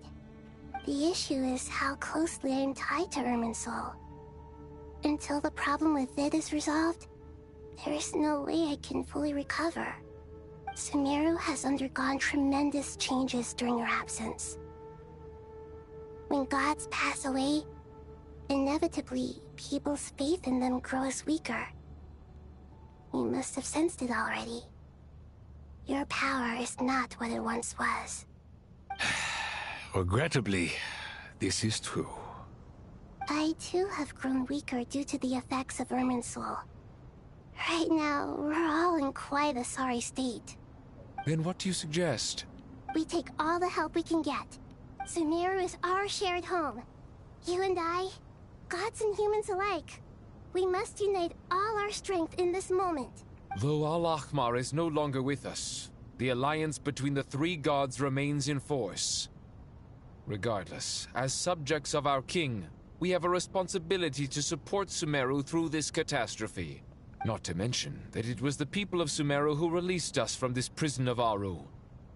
Times have changed, and the today possess greater wisdom than those of the past. You really know how to give a rousing speech, Goti. Now then, let us learn more about your plan. The brightest minds of the Sumeru Academia are busy opening and renovating Aru. They claim it has something to do with Irminsul? Correct. Irminsul has existed in Teyvat since the very beginning. But during the Age of the Dragons, it did not possess the significance it holds today. After the Heavenly Principles arrived, the power of the Light Realm was divided into elemental energy, and Irminsul was refashioned as a device that records and preserves all information. Since then, everything in this world has been inextricably linked to it. As the Dendro Archon, I have a duty to protect Irminsul. To Sumeru, it is both a national treasure and undeniably a major threat. Teyvat has seen many upheavals in the last few years. The most recent of these was a major crisis in Notcry, which forced Sumeru to be even more vigilant than usual. I made sure to monitor all the pathways through which an outsider could potentially transmit themselves into Irminsul. But despite my efforts, a major problem still arose within. I still believe that someone has actively invaded Irminsul. But rather than taking any of the pathways I referred to, the intruder chose instead to utilize the most direct route. And the only one that cannot be protected against by entering Irminsul through death. I see what you mean. Oh shit. You cannot simply stop all deceased souls from returning to the ley lines because of a potential invasion that could occur at any time. That's right. As important as it is to guard against external threats, I couldn't allow myself to stop the souls of the departed from finding peace. Please, understand how difficult this predicament was for the Dendro Archon. Defense has never been an easy task. After Irminsul was invaded, my authority was quickly restricted. Soon after that, the tree began denying access to any connections. I'm sure you feel responsible, but you are not to blame. No one can predict every possible disaster. There will always be trials and tribulations for the world to endure. But the people of Sumeru should not have to endure this. We must find a way to break through the lockdown and connect to Irminsul. And this is why you need Aru. Yes. The only thing in Sumeru capable of rivaling Irminsul in terms of overall function and performance is Al-Ahmar's legacy, Aru. All I managed to do before falling into a coma was make some minor adjustments to Irminsul. Using Aru is a last resort, and a move that comes with enormous risks. The scholar's initial plan was to borrow Aru's power to reboot the Akasha, then use the Akasha to connect to Irminsul and investigate. Unfortunately, Irminsul has suffered far greater damage than they first thought, rendering that plan futile. To rise to the challenge, we had to resort to more extreme and far costlier means. This has led to a number of new contingency plans. To reclaim Irminsul, her brightest scholars have made further modifications to Aru with multiple goals in mind. I thank you all for giving them your blessing in this endeavor. Human wisdom has clearly improved over the millennia. You have not only our support, but that of the Jinn, the Aranara, and the Pari. Together, we will do everything in our power to save Irminsul. By the way, let's go. When you spoke earlier of an intruder, it almost sounded as if you knew who you were dealing with and what they were capable of. Well, since you ask.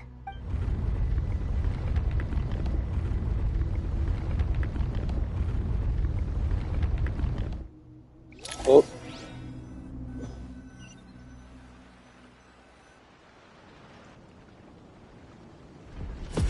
Oh god. The tree.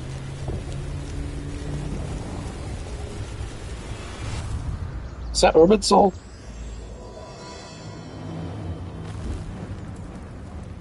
Oh my god, the fire.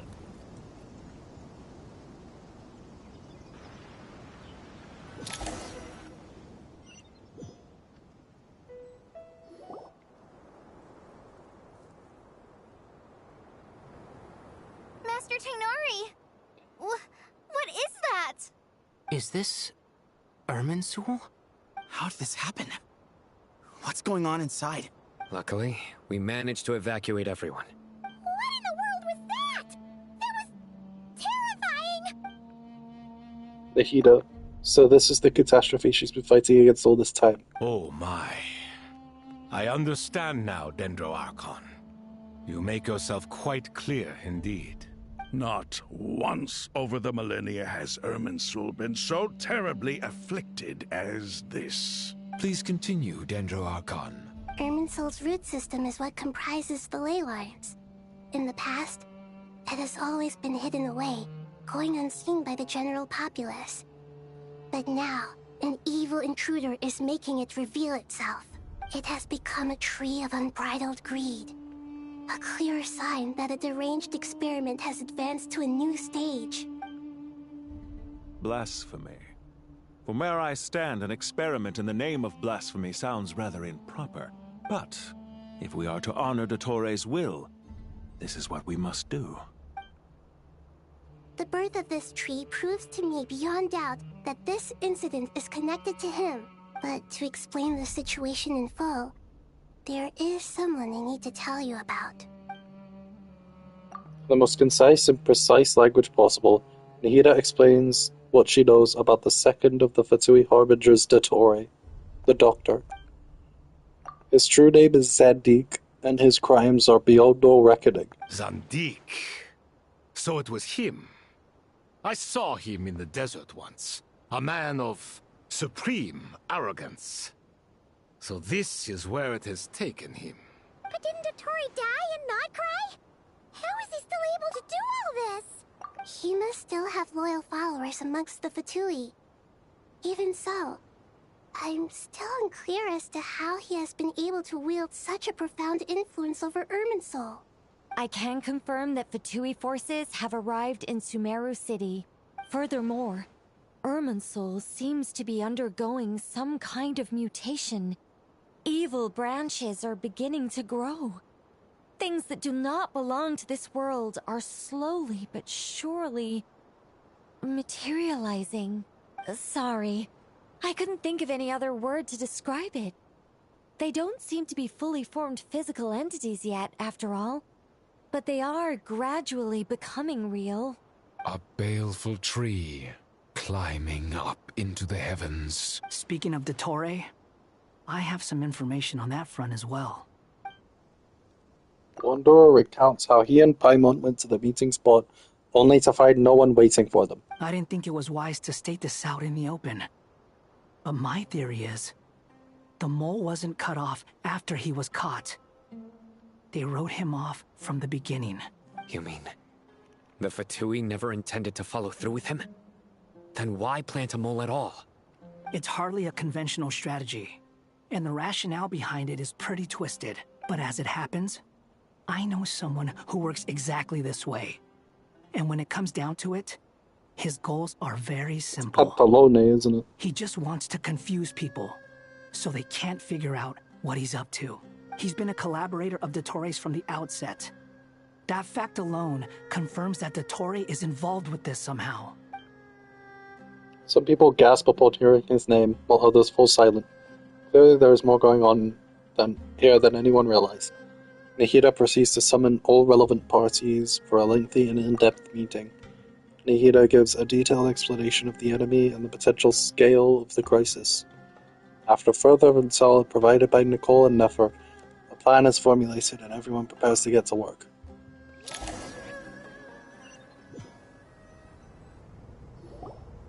There is still much to be done. Everyone, please remember our core strategy. As per the discussions, the following groups must act immediately. Mr. Al-Haytham and Mr. Kave, the next phase of the Aru renovation project must begin right away. Godspeed to you both. We'll give it everything we've got. The plan looks feasible, but the implementation will require certain resources. General Mahamatra Sino and his team will help to procure the materials required for modifying the terminal. No problem. I've already spoken with Sethos and Hat Guy, and they've agreed to assist me. This kind of thing is best left to the fleet-footed, right? Hat Guy? If it's efficiency you're after, we're the right people for the job. Following up on the elemental energy amplifier we discussed. Miss Dory, I assume you're the one most familiar with the status of this project. Aside from the Dendro Archon, of course. Yep, that's right. Leave it to Lord Sangamabe. Got it. Well, I'd like Madame Farazan, Kale, and Nicole to support Dory on the technical side. You can count on us. Will do. Rest assured, I'll take good care of Kale. Dia, Candace, and Nefer, you'll be in charge of negotiating between the various parties. I trust you remember our goal. You bet. We can handle it. Good.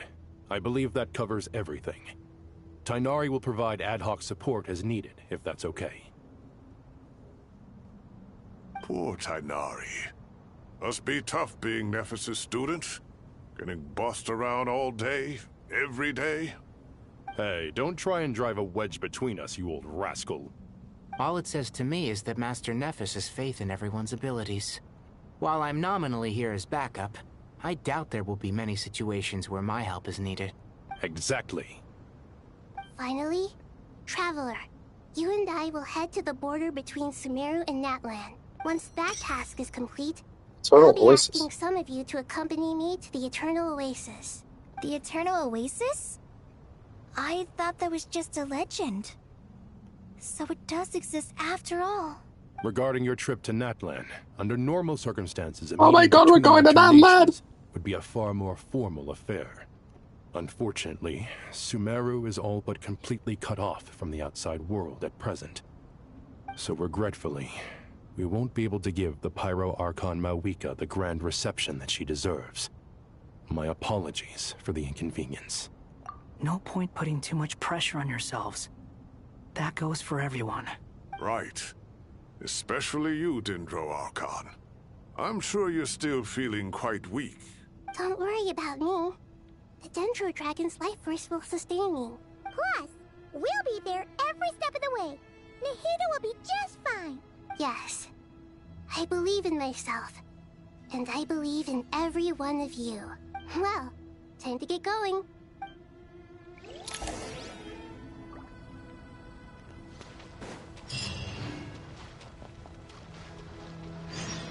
I might finish the quest, you know.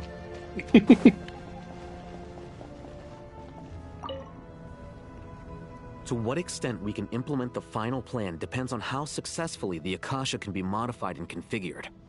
And to make sure the configuration works, Aru will also need some further optimization. Yeah, no surprises there. Once we roll this out, any Sumeru citizens who already have Akasha terminals can simply continue to use their existing devices. This still leaves us with a significant equipment shortage, though. Many groups of people were never issued Akasha terminals, including mercenaries, the desert folk, and many others. Do I finish it in 6 hours? Of rare materials Nice. for the renovation of Aru and the production of new terminals. Right now, the best place to source these locally is from the primal constructs within King Deshret's mausoleum. Time is not on our side here. It's gonna be a race against the clock. The Aru merge and renovation project will have to be carried out by you two. Everything's riding on this, so failure is not an option. Best of luck to you both. As discussed, General Mahamatra Sino and Mr. Hat Guy will source the required materials. Mr. Sethos is quite familiar with the layout of King Deshret's mausoleum. With him accompanying them, things should go quite smoothly. I have every confidence. In the meantime, we may as well take a breather. Makes sense. There's not much we can do until the materials arrive. Get in formation and stay close. What is this, boot camp? Knock it off. It's just Sino being Sino. You know what he's like. Everyone clear on our mission objective. Look at the excess primal constructs, dismantle them, and extract the required materials. And King Deshret's 7 pillars agreed to this? If they're just sitting there doing nothing, we might as well put them to use. Thoth's words, not mine. His words, not mine. Surrender!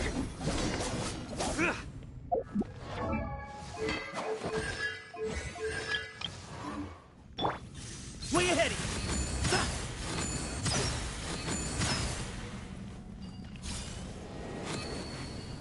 Okay.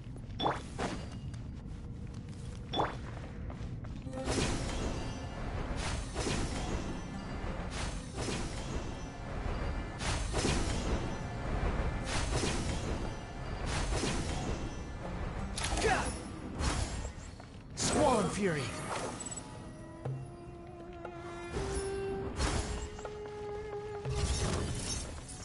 Wretched vermin! Through me, justice is served! He stand condemned!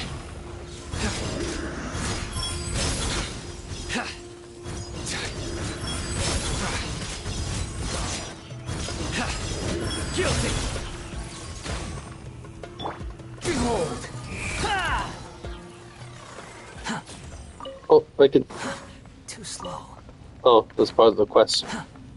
Squall Fury!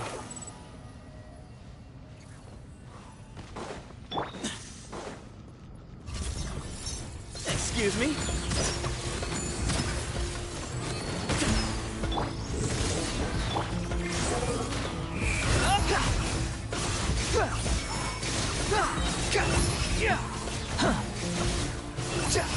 You dare to gaze upon me? You dare to gaze upon me? You stand condemned! Oh my god, Sino, please. You're C301. These devices should still be usable even though they're broken down. Let's take them back for the others to review.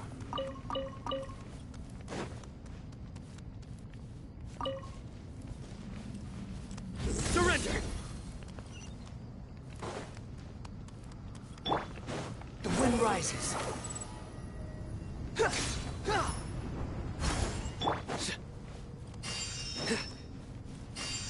Nowhere to run!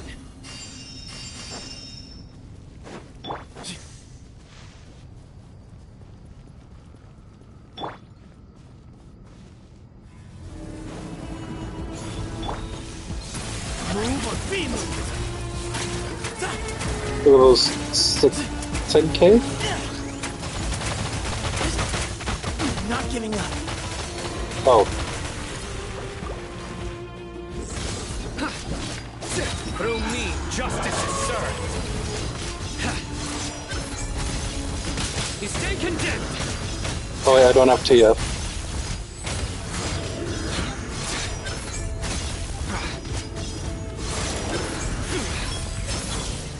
Why did the R&Rs do more damage than Sino?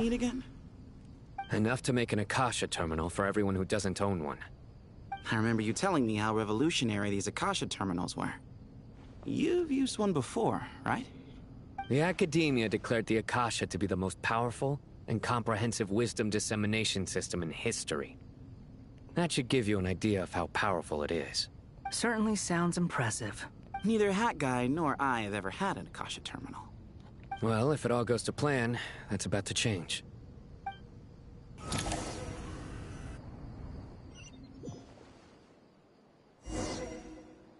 Oh my god, I'm Dory.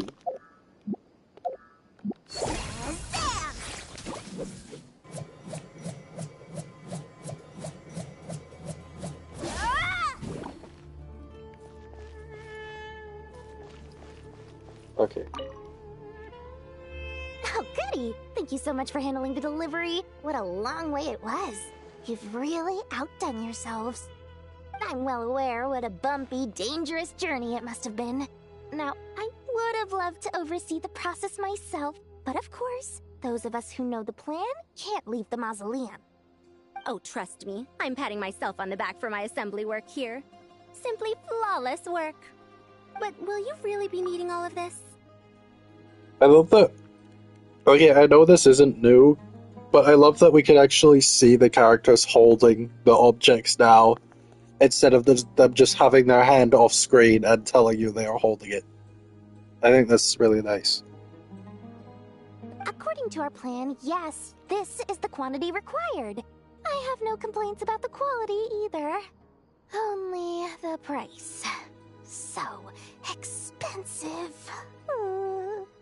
I heard you covered a lot of the funding out of your own pocket. Oh, that's an exaggeration. The Academia provided most of the funds. I just offered a small token of my goodwill. Of course, the real tragedy is how little profit I'm making on this. You know, it's a serious crisis when you can't even make money out of it. It's really quite a beautiful design. And I'm intrigued by how such a diminutive device is able to output the power of the Light Realm. Did you attend the lecture on Light Realm energy, Madame Farzan? I don't believe I saw you there. Of course I attended. I was just a little late, so I had to listen to the whole thing from outside the back door. Anyway, I have a perfectly good understanding of Light Realm, elemental and abyssal energy, as well as the relationship between the three. Good to know. Master told me in private that the conversion process between Light Realm energy and elemental energy involves highly classified knowledge that shouldn't be disseminated too widely. But even so, the scholars still shared said information. Well, you can't enforce a rule that everyone breaks. Is that the idea? At first, the Dendro Archon was reluctant to explain it in great depth for safety reasons.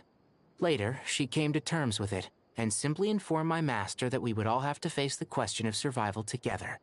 To protect someone from such dangers means keeping them in the dark. But for someone to know and embody the wisdom within, they must understand its very essence. It's an information hazard. We're exposed to danger just by knowing the facts. And just like bait, it lures us in by offering us the solution to our problems. But if you're not careful, you'll end up pursuing it down a dark path. A tricky problem. But today, this big problem has been broken down into many smaller, more trivial ones. What do you mean? Ah, I get it. For instance, you and I share secret knowledge, while she and I take on the risks of life, death, and fate. Something like that? Hey, what? That is not what I call a trivial problem. Well, as they often say in Vahumana, an event that is monumental to the individual is negligible in the grand scheme of history. Generally, the fate of the individual is an insignificant affair. Being from Amorta, where the subject of our research tends to be a lot more personal, I have to disagree. It's hard to dismiss the individual as insignificant. In other words, the big problem of survival has been broken down into many small, interconnected factors, and each one of us represents one of those factors? Yeah. When the same secret is shared with a group of people, the same fate binds them together. Most people would find this unimaginable, But to us scholars, this is the path that has always beckoned to us.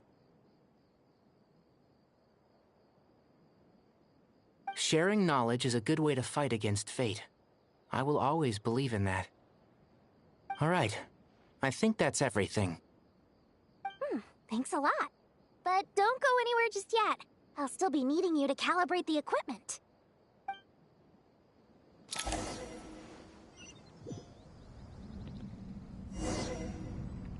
Oh. Sight clear.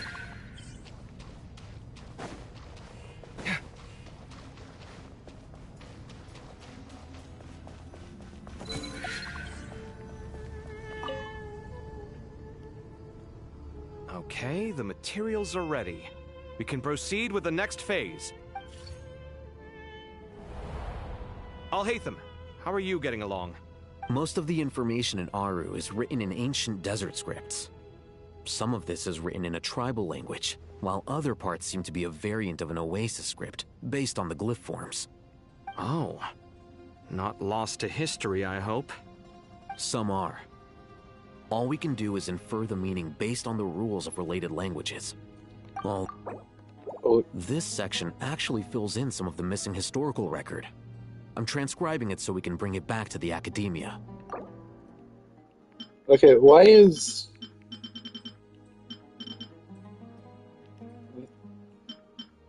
There are characters... Like, when Junior Zod showed up for like 2 seconds. Not that I'm complaining about this being here. I think it's good, but... Yeah, I don't know. I wonder if it'll show up for every future quest. After Aru started up, 2 more lines of text appeared here. Can you read them? Humans may not read what is written by the gods, except by not reading. Victory should not be easy to attain, for it symbolizes divine wisdom. Knowledge must not waver, for it has external borders. Is this a clue to solving a puzzle? Or is it being symbolic? You can't read it unless you don't read it. Victory is wisdom.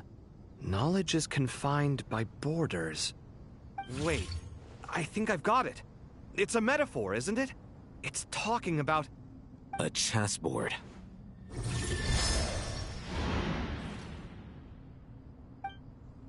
You were right. The youth of today are Oh my skilled God. at solving riddles. Have the secrets buried in the desert not been unearthed over the years all the same? Since Aru is a place reachable through wisdom, this day was bound to come sooner or later. Oh, I've always been against overly cryptic sentences. Don't you get tired of reading and writing all that? Ah, it's you 3. Just in time. We've been delving deep into Aru, and now this board has appeared. I've heard this was how you'd while away your free hours. You must be quite the experts by now in that case. It is true. King Deshret's chess games are some of the most well-loved of all his wonderful creations. If you have ever been to Safhe Shatranj, you may well be familiar with the chess pieces you see here. Is this chessboard supposed to be another visualization of the interior of Aru, then? Naturally. Naturally. Visitors, everything is ready. Only by completing the challenge on the board in accordance with the rules will you be permitted to overwrite Aru. 1 second. It's not dangerous, is it? Dangerous? Why, yes, of course. I should be the one to go, then. Wait for me here. Sounds like the self-confidence of our present company has rubbed off on you. Don't be ridiculous. I'm your upperclassman, and that means I have to look out for you. I appreciate the sentiment, but a game of chess typically requires 2 players. Besides, I'm sure they won't let things get out of hand. Keeping things relatively safe is in your best interest too, isn't it? Fair enough. I mean, you guys are controlling the difficulty, so please don't go too hard on us, all right? Ah, but Bennu said he wanted to put some respect into these whippersnappers. All right. All right. Thank you. Obviously, we'll still try to be careful. This doesn't seem like ordinary chess. Is the goal to defeat the opponent? No, you must enter the board and pass the trials we have placed there. Ready? Let's do it. Oh. During the chess trial, Alhaitham and Kaveh must move separately, consuming actions as they do to traverse the obstacles surrounding the chessboard. The trial can only be passed once Alhaitham and Kaveh reach the end. The areas that Alhaitham and Kaveh pass through will be marked. Alhaitham is unable to enter an area that Kaveh has marked, and vice versa. Returning to an area that has already been marked will remove the mark. Kaveh can move some of the pieces on the chessboard, but you can only push them towards empty areas. Certain areas. The first trial is posed by me. I don't think this is gonna stop us. Okay. But the key to this game lies in working together. Otherwise, you will be deemed to have broken the rules. Looks like it's up to me. Marak, can you open it? So if I move here... King Deshret's favorite primal construct. Living on in suitcase form, of all things. Amusing. Ho ho! Excellent work.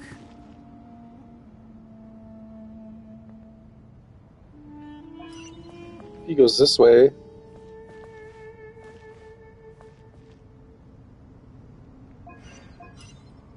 He goes this way.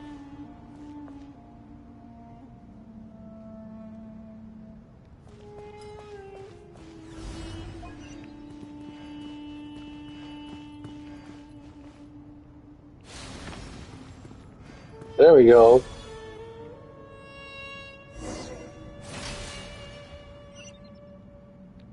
What is all Alhaitham with less moves? Now, don't be nervous. I'll make it nice and easy for you. Really? Thanks in advance. We appreciate it. Kaveh goes up here, moves this, goes back down, because he's the bottom. Sure.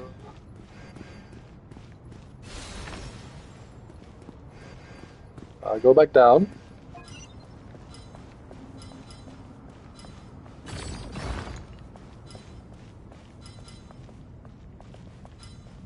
I think I move it again.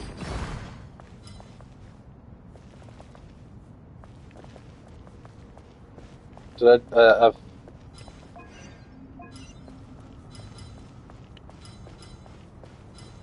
hold on.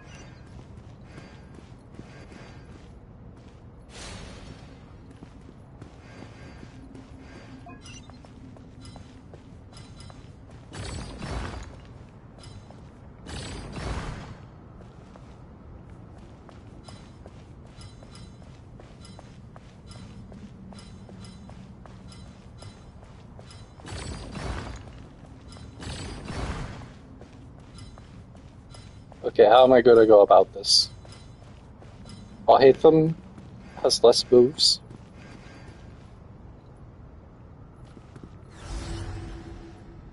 Kaveh.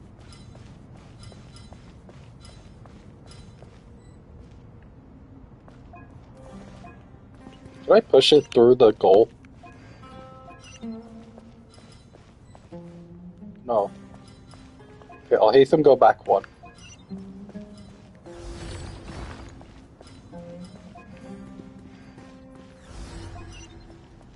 Look at that. I'm so smart. Third trial. Ibis King, don't you think this all rather inappropriate? You may as well be handing them victory on a silver platter. Do not expect me to follow your lead. Ha! Suit yourself. Okay. What does this one do? Turns off that.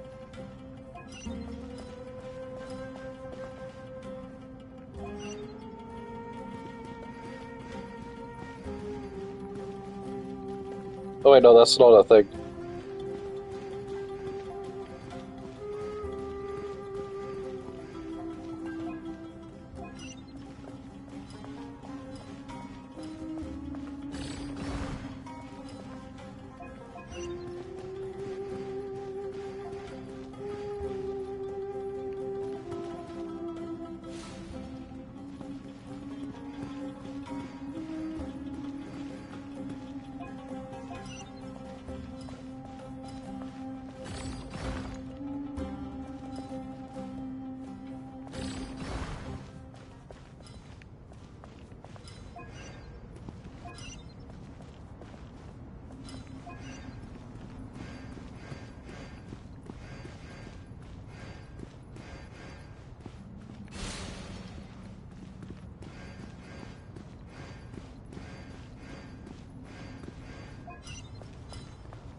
Now Kave.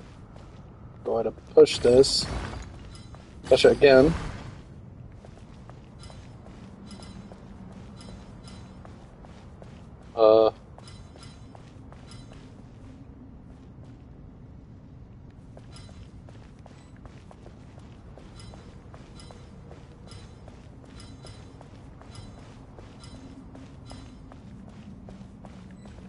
I need to reset the board. I think I fucked up. Ibis King, don't you think this all rather inappropriate? You may as well be handing them victory on a silver platter. Do not expect me to follow your lead. Ha! Suit yourself.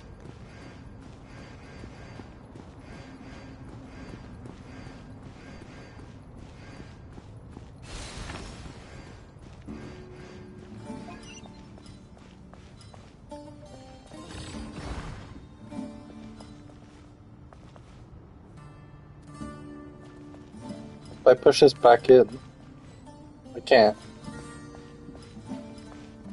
Can I? Push that there. Push that down.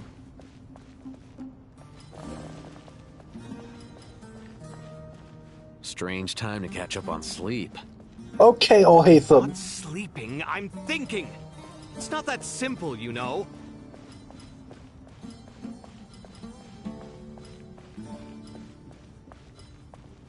Just try to...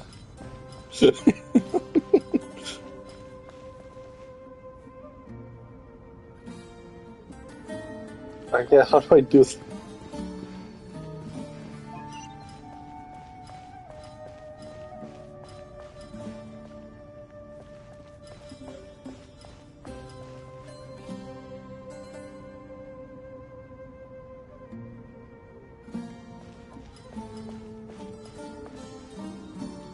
Yeah, we'll be able to make it if that's there. So...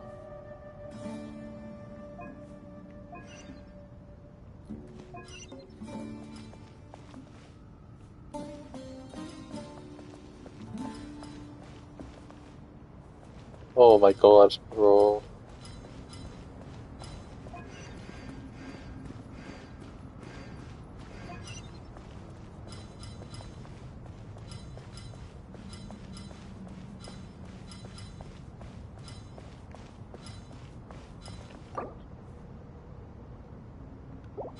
Just lower the difficulty. Ibis King, don't you think this all rather inappropriate? You may as well be I handing just them want it victory on done. a silver platter.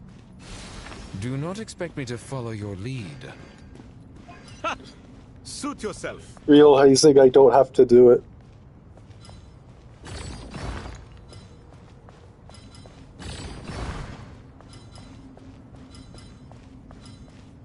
Oop, I was gonna write instructions, it's fine.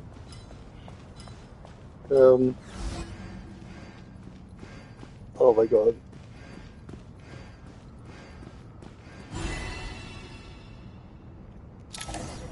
I still got to the same ending. Done. Finally. It's over. But seriously, that was incredible. Standing on the chessboard felt completely different from standing on solid ground. And also... Oh, sorry. I'll save my thoughts for later. Thanks to the three of you for helping us out with this. Is it just me, or were you giving us quite a lot of guidance along the way? I thought it was easy, Loki. Okay. But I struggled with it.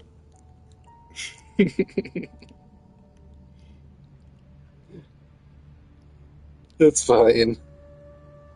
We made but a humble contribution. You lived up to our expectations. Bravo! Our aid was not given for naught.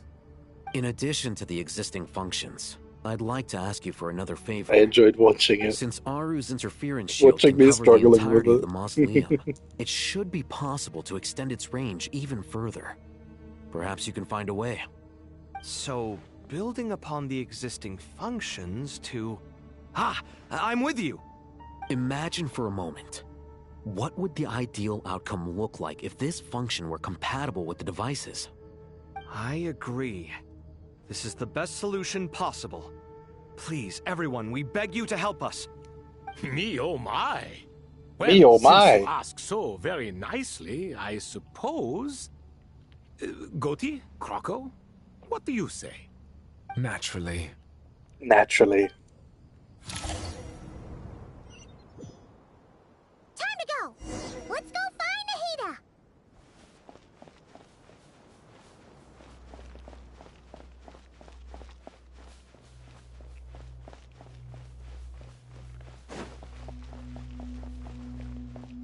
Where's the tree?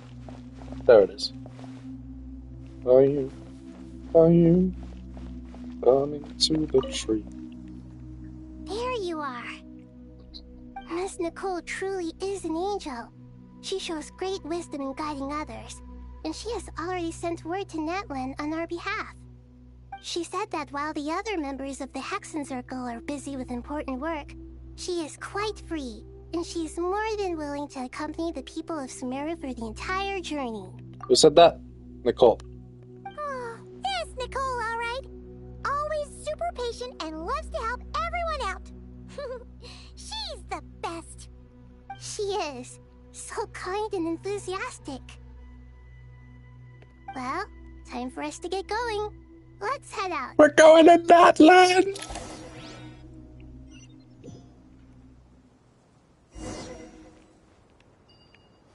Get to the border. Okay, we're just going to the border, but I'm still excited.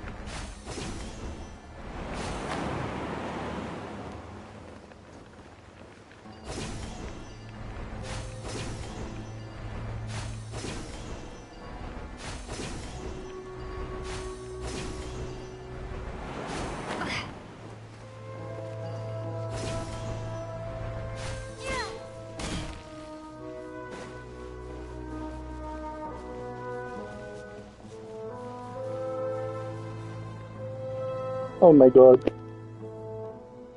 Speaking of how they're actually holding the This should items be one now. of the closest places to Natlan in all of Oh. Sumeru. There's the barrier Nicole and Nefer mentioned. It completely cuts this nation off from the others. But why? Why separate you from the rest of the world now, specifically? There's a lizard. And if I'm not mistaken, Irminsul was polluted once before, wasn't it? I think that's right. The forbidden knowledge was eliminated, but the fact that Urban Soul was polluted should remain unchanged. Oh my god! Oh my god! I'm wondering the same thing myself. It's Malika! It's Malika! No idea how Nicole managed to contact Malika with the barrier app. What an entrance. That voice. Malika, you got here pretty quickly. Hello, traveler. It's been a while. Oh my god. It's Malika. Hello there. Hello, Dendro Archon. Malika, I apologize for asking you to meet at the border on such short notice. I also apologize for not being able to greet you in person. The form in which you see me now is one carried by the Traveler. The real me is inside the mausoleum of King Deshret, and I am reaching out to you with my mind from here. Irminsul has been infiltrated by the Doctor. We must be on our guard, as he can spy on information in the world from within the tree. Fortunately, there is no record of the Traveler in Irminsul, and you are still within Natlan's borders. My records will be preserved in the Night Kingdom, rather than the ley lines. As long as the Night Kingdom remains disconnected from the ley line cycle, the Doctor has no way of knowing my movements. Exactly. So by meeting each other in this way, the meeting essentially never happened. No wonder Paimon didn't come. You were concerned that her activity would be recorded by Irminsul. The Natlanese have heard about the situation in Sumeru. With the borders sealed off, merchants have been forced to stop their shipments. It's pretty serious, and you're the ones bearing the brunt of it. I'd like to address the question you raised at the beginning. I can offer a brief explanation, although it will sound rather cruel. I don't reach this principles. It existed long ago, when the dragons of Natlan were at the height of their power. So even when the people of Sumeru became ill because of pollution, it was not a critical issue from the perspective of Irminsul itself. As long as it continues to function normally, the barrier will not be activated. But this time, the Doctor's invasion has directly affected the tree. That is what caused the barrier to deploy. The Heavenly Principles established a rule that when Irminsul is plunged into grave danger, a portion of power will be reserved to isolate Sumeru. That way, even if Sumeru is destroyed, the outside world at least has some time to catch its breath. We'd certainly need it. The Heavenly Principles created almost everything that exists in Teyvat today. To them, preserving the existence of the world and its inhabitants takes priority over protecting Sumeru. Meaning, protecting Sumeru now falls to you. Yes. My own power may be limited, especially compared to yours. But that doesn't mean that we're just gonna sit around and wait for the end. If necessary, I will utilize any and every means at my disposal. Nicole of the Hexen Circle didn't say exactly what this meeting was about. But after hearing everything you've said so far, I think I can guess where this is going. That's right. Nahida and I discussed it at length. We both know how presumptuous this is, but... You need the Pyronosis, don't you? What? Yes, you guessed correctly. Originally, I only intended to borrow it, but the situation is far graver than I foresaw. So instead, what I ask of you is to please give the Pyronosis to Sumeru. Pantalone is gonna take it and bring it back to Snezhnaya, isn't he? Oh my god. Why do you sound so nervous? There's no need to be shy. Surely a gnosis is pretty important to a god. I guess, but it's not as if losing it would suddenly render us powerless. Well, yeah, but it's the last one that Tsaritsa doesn't have. But I'm sure you don't need me to tell you that. With all the nations you've traveled to, and all the gods you've met, you must have realized that by now. As far as I'm concerned, a gnosis is basically an elemental energy enhancer. But I don't usually use it. You know me. I like to think I'm pretty strong without it. Definitely are. Yeah. Not about to dispute that. So you see, you don't need to sweat it. Here, take the Pyronosis.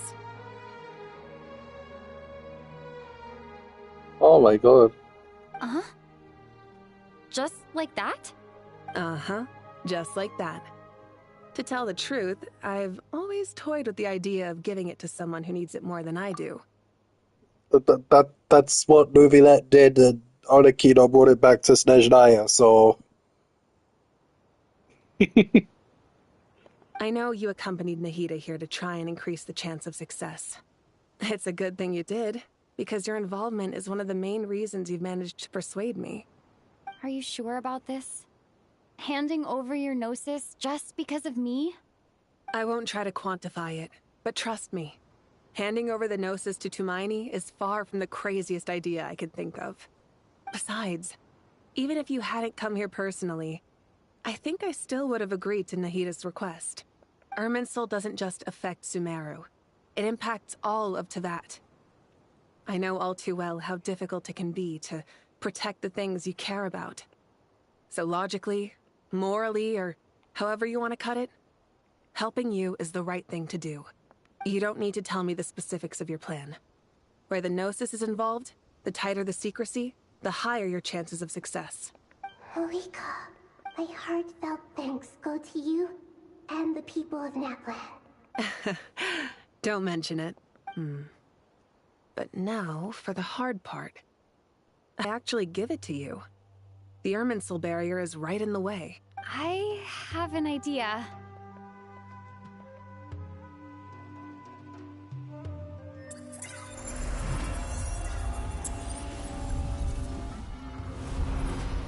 She could just do that? Just as I thought.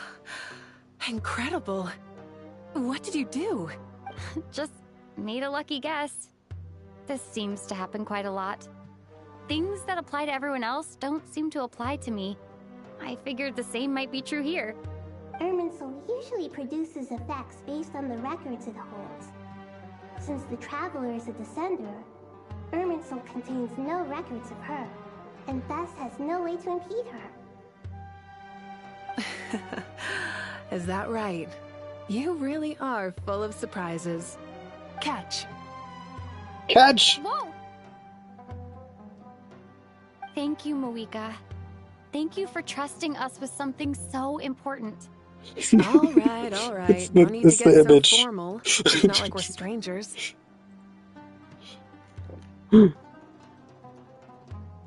Oh my god.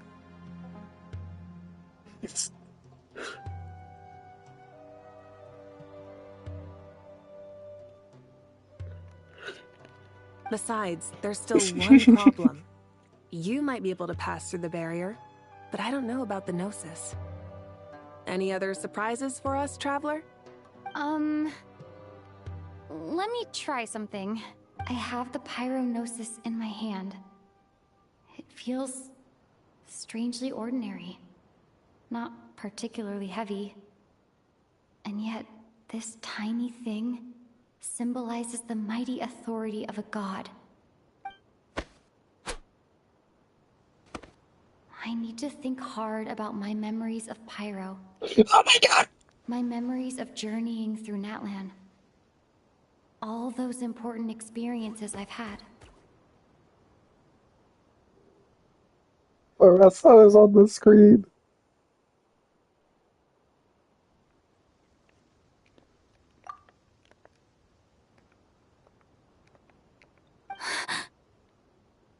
The Gnosis disappeared.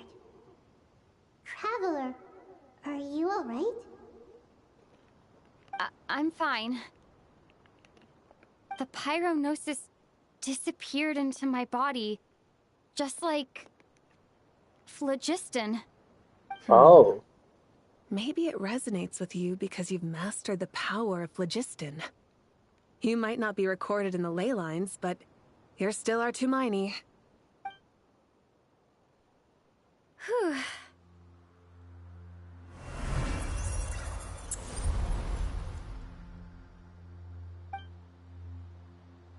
They made it back through with the Gnosis.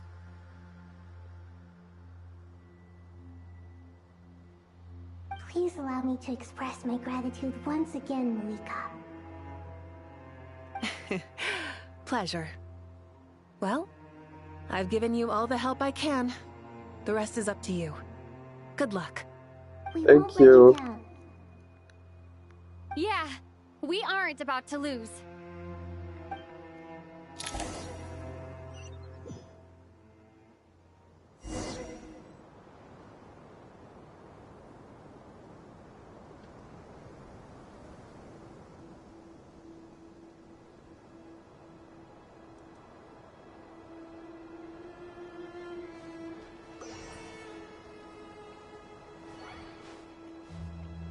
Okay. Oh my god, I'm on top of the pyramid.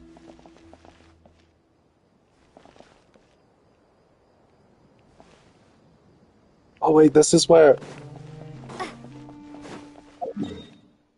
Before Natlan released, I stood on top of the pyramid and looked towards where Natlan was gonna be. I remember doing that. Traveler, Paimon, how are you feeling? Paimon's a teensy bit nervous, but only a teeny tiny bit. Seems like she's gotten way braver over the last few years, huh? Of course. After all the adventures you've had with the Traveler, I'm sure you've gained a lot of experience and grown as a person. I'm doing all right. What about you, Nahida? How are you holding up? With the negative effects of Irminsul, I'm a bit like a piece of fruit that's been burrowed into by hungry insects and left to rot. I'd be lying if I said it was nothing. But please don't worry. We all know what we're getting into, and we've prepared as well as we can. I believe in everyone. I believe in you. And I believe in myself. I remember doing the same thing in Outland, somewhere in Ochka Outland. Nice. I don't know where it's gonna be for Stejnaya. Before Stejnaya releases. Don't know whereabouts it's gonna be. Stoking the fire inside oneself is certainly one way to live. But knowing when to rely on one's companions is also a form of great wisdom. I've been quietly learning little things from everyone. Like plucking tufts of fur from a sumpter beast. Me too. With the constant traveling, I'm always learning and growing. That's the journey of life. I think there's someone else here who would share that sentiment. Don't worry about what I think. I was just passing by and happened to overhear your conversation. What are you talking about, Hat Guy? This is the top floor. No one passes by the top floor. Northeast of Nordkrai, I assume? Oh. Says who? You can fly just like I can. I would have thought it makes sense to you of all people. I don't know why, but I feel a little more relaxed now. It shows that you feel comfortable laying down your burdens in our presence. It means that Sumeru is a place you can trust, where you know we have your back. And we feel exactly the same way around you. That's what it means to be friends.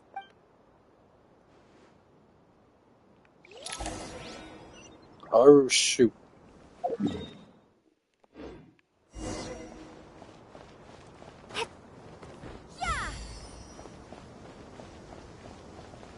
Go elsewhere.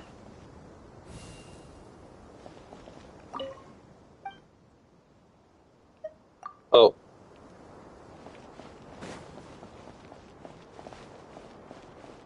Take a walk around and see what everyone's talking about.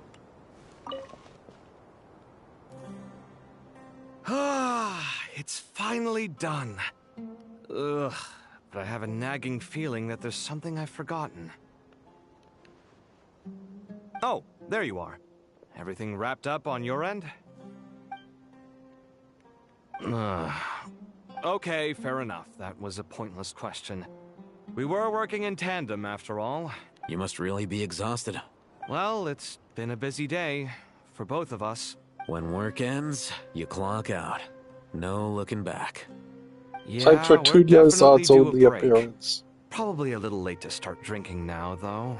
I'll stick with water. Here, this one's for you. Thanks. You want a bite to eat? I can grab us something. Or wait, I think there's a stove nearby. Let me take a look. Kave, you're on top of a pyramid. Where are you gonna find a stove? Are you nervous?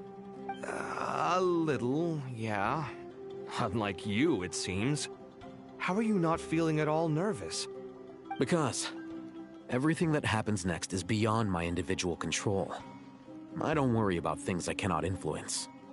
What do you mean, cannot influence? You're the one who came up with half of the strategies we ended up using. There's only so much I can do. I was only doing my duty. Was it like this last time, too? You mean with Azar and his accomplices? Yes and no.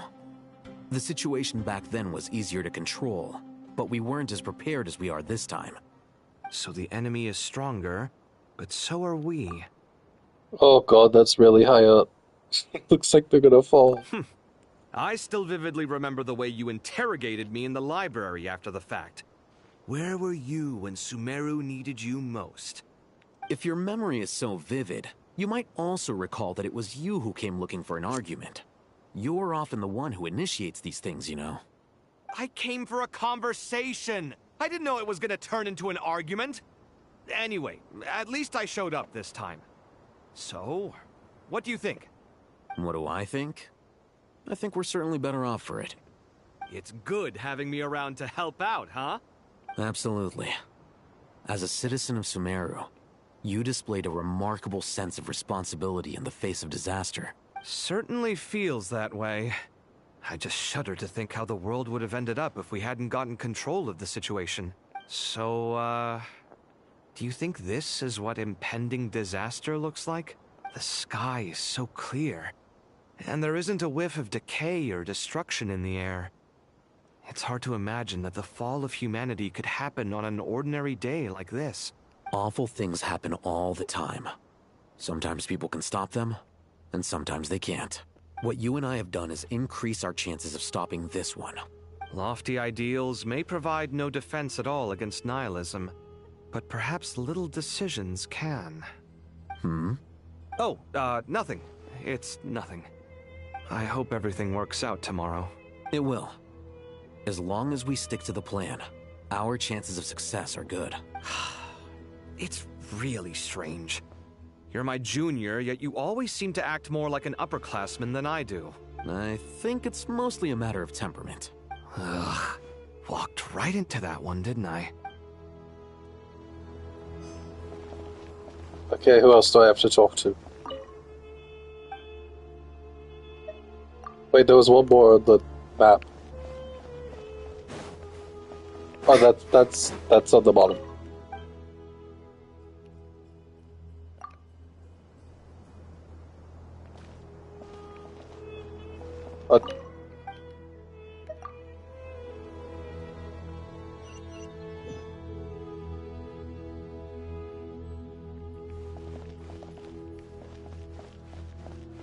What's up? We'll make our move after sunrise tomorrow. Good. Is everything ready? As much as possible. That'll be enough. Don't let the pressure get to you. We'll take things one step at a time. That's how we've always done it. Master Tainari! Mr. Sino! So this is where you were. I brought some juice and some water. Would you like some? I know how easily you get dehydrated in the desert, so you should definitely have some water. In which case, I'll have the juice. Bro just wanted the juice for himself. I gotta ask, though. Who's on juice-making duty at a time like this? Madame Farazan said she was feeling a little nervous, so I told her about the automatic juicer my friend invented. She took it right off me and started making carton after carton of juice. A juicer? Did Sucrose send that to you? Yeah. I hadn't had the chance to try it out before this incident occurred, but I couldn't bear to leave it behind in Gandharvaville. The juice is very sweet. I think so too. Kale, how are you feeling? Physically, I'm okay, but it just still feels strange to me. Why would a great power like this come to someone like me? I know the feeling well. That same question ran through my mind every day as a kid. At least now, you have someone who can relate to you. All the more reason that you should apply for Spontamod. Tainari fiercely opposes the idea, though. Those two things are completely unrelated. What are we all chatting about, Would anyone like any juice? Oh, you have some already. I had some earlier, ma'am. Maybe give the extra to someone else? Very well, very well. I shall be off then.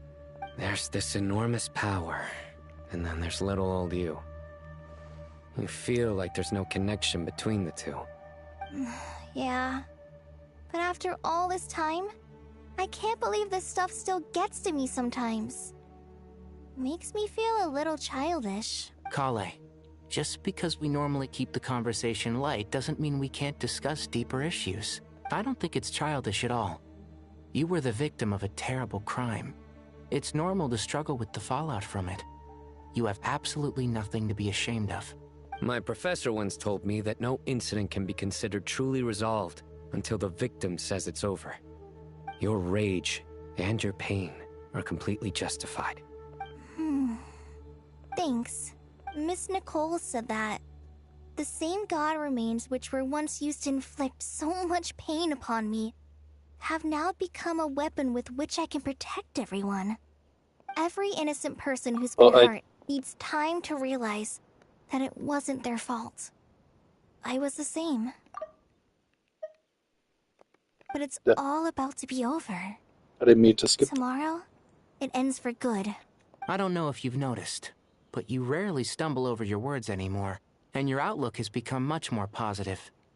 It's a big change from how you used to be. And since this isn't over, you can settle the matter on your own terms. It's time you seized back control. I believe in you. Yeah. Sumeru is my home. And it's so important to me. I have to protect it. No. I will protect it. And once you're done, how about you come back and apply for Spantamod? Stop it with the sales pitch, would you? Hey, excuse me. There are still 3 unclaimed cups of juice here. Why don't you take one each? Ugh, my arms are getting sore from carrying them around everywhere. Madame Farazan, why are you... Here, let me take them off your hands. Thank you, Madame Farazan. Drink up and enjoy my handiwork. I think I'm going to make something else now instead. Please, try to relax, Madame Farazan. Your nerves are starting to get the better of you. I know, I know.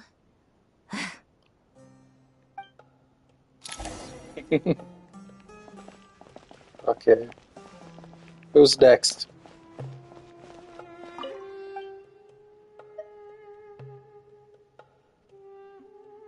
Oh wait, I could just straight up rest for the night. Is there anyone else I actually want to talk to?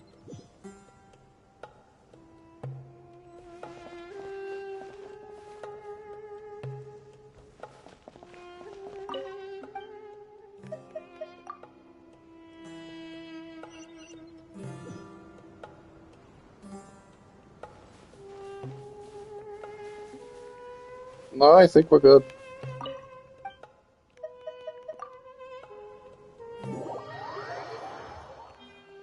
Time to go! Let's meet the others at the mausoleum of King Deshret. I thought I'd have to talk to everyone.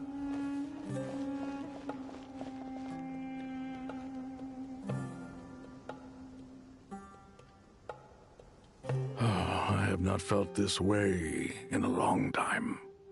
Standing up high, gazing out at the rolling dunes. One cannot know what freedom truly means without first losing it. The golden slumber truly lives up to its name as a dreamland. Though desert sands exist there too, no mirage, no matter how glorious, can compare to true beauty. Dendro Archon, what is on your mind? I was wondering, whose counsel I should seek on the questions in my heart. What kind of questions? So many. More than can be put into words. As I once said to a friend, we look, we see, and we comprehend. But the question still troubles us. What are the many disasters that this world faces, but the sum of all irresolvable questions? The biggest question you should be asking is how to seize victory. Yes. Although, I would express it differently. I must not fail. And so the question I am most curious about now is whether the path to victory will be an arduous one.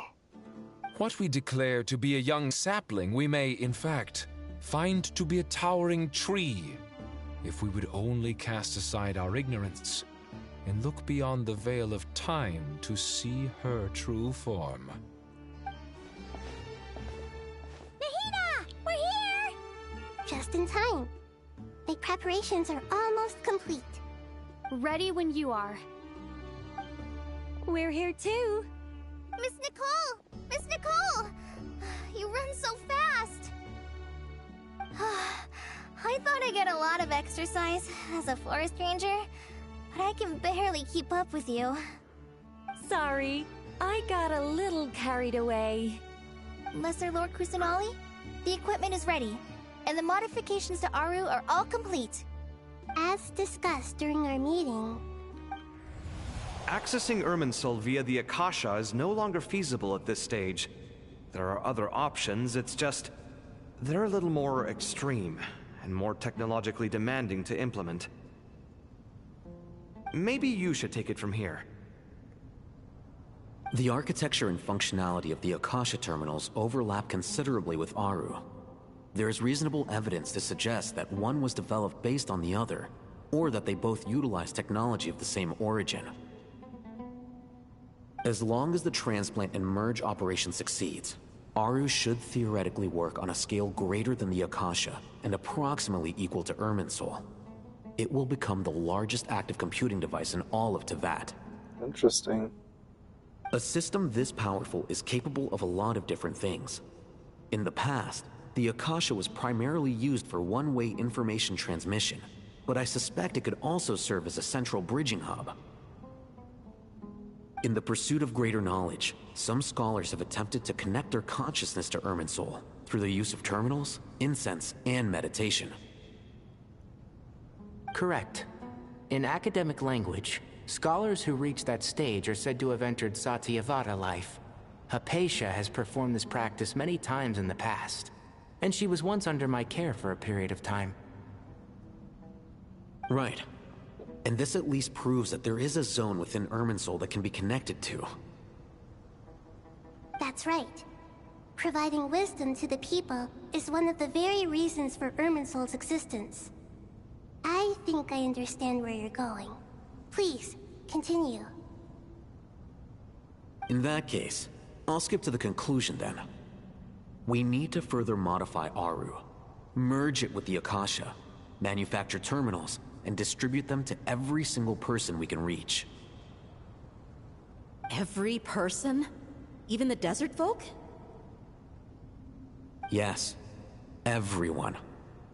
Everyone.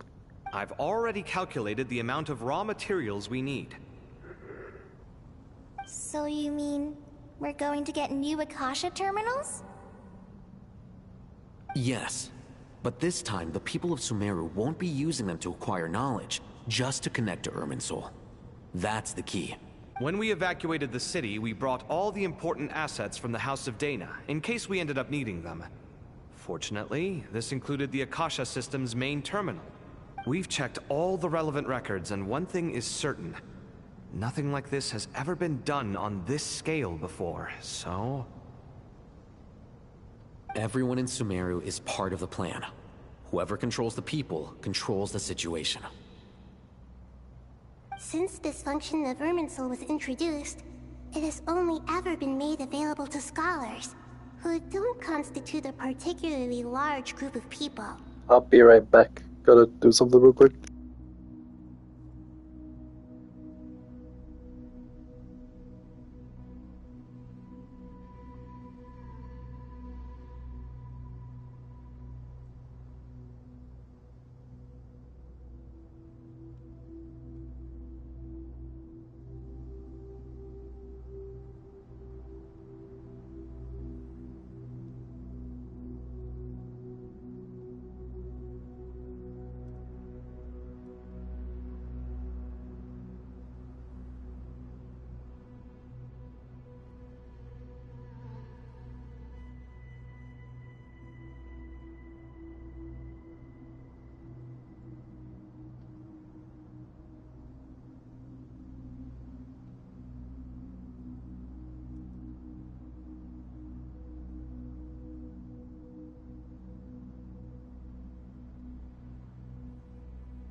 Okay, back. But by expanding the scale to include all the people of Sumeru, all the individual connections will stack up to create a significant load on the system.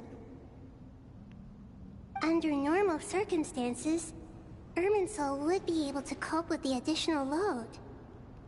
But with it already being under strain from other activities, its remaining capacity is limited. Thus, it might be possible to shut it down completely by overloading it.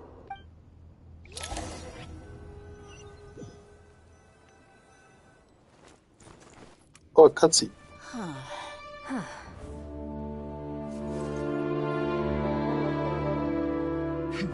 Counting down.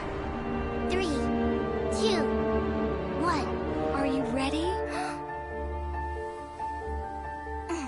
Ready.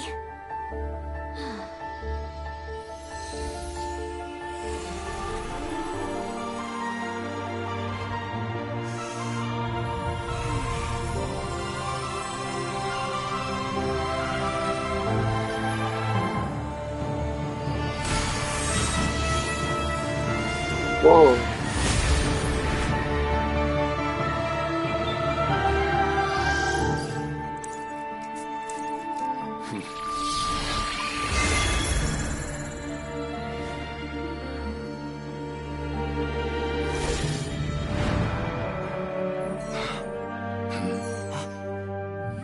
In the past, when people sought knowledge, they turned to the Tree of Wisdom.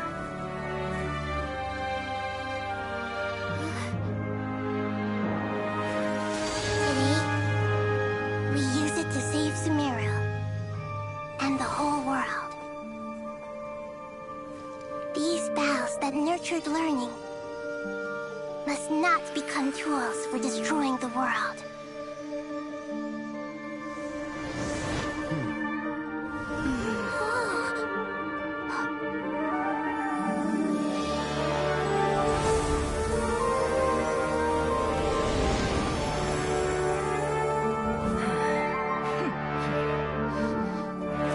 Stop.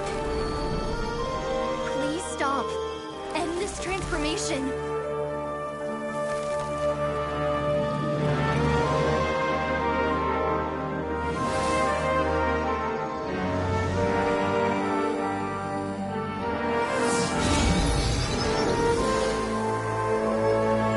Oh god. You would shut down Irminsul just to stop me? You fools. I have all the time in the world.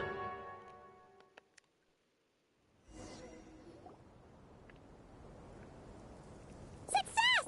The evil Irminsul tree is still growing! Great. Dottore. What a display of true courage. The courage to think and the courage to act. I never thought I would witness the shutdown of Irminsul with my own eyes. Perhaps this is human wisdom in action? Indeed, only humans could do such a thing. Gods are few and far between. What was once created for spreading knowledge is now used for another purpose. A rather ingenious plan. I am grateful to you three for your help. Only thanks to you were we able to extend Aru's interference capabilities to cover all terminals. Now, nobody who wears a terminal will have their activity accurately tracked by Irminsul. No matter how many eyes Dottore possesses, he will not be able to see us clearly. Now for the next step. I will need the help of your supreme powers once again. How might we be of service, Lord of Dendro? I need to reach the Eternal Oasis immediately. Right now? In that case, Ibis King, would you agree that this is a fine opportunity to dust off our old tricks? Never. I assume you have that chess set with you? You mean the one you gave to me as a gift? Asking for it back, are you? How could I? You misjudge me. I just wanted to show you another way you can use it. Connect to Safei Shatranj. Safei Shatranj? You mean that place in the desert? Thoth's chess set gains its power from the chessboard laid out in the desert by King Deshret and ourselves. All ceremonies conducted using the chess set must be activated via Safé Shatranj. In other words, the chess set is an extension of the chessboard. In the past, moving a chess piece was a sacred and momentous act. Transfer initiated. Entering live combat mode.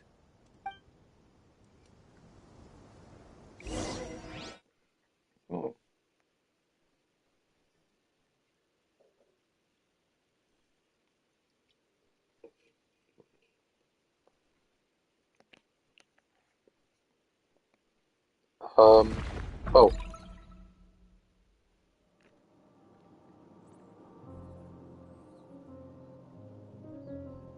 Pantalone? We haven't heard a single word from our spy in the desert. I'm afraid he might have been captured. Never mind. But we spent years turning him. And a lot of Mora. Nothing comes for free in this world, but the loss is not without its purpose. For a small price, we have wasted a precious amount of the limited time they have. Quite a bargain, if you ask me.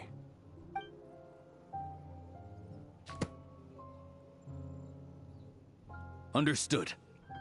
Weighing profit against loss is a necessary part of life. But to tell the truth, I have been operating at a loss since this all began. Since many centuries ago, in fact. For instance, why would a banker act as the executor of a will? If you hadn't deposited your personal belongings at Northland Bank, I would have no reason to be here right now. Great grades are a ninth of the 11 Fatui Harbingers.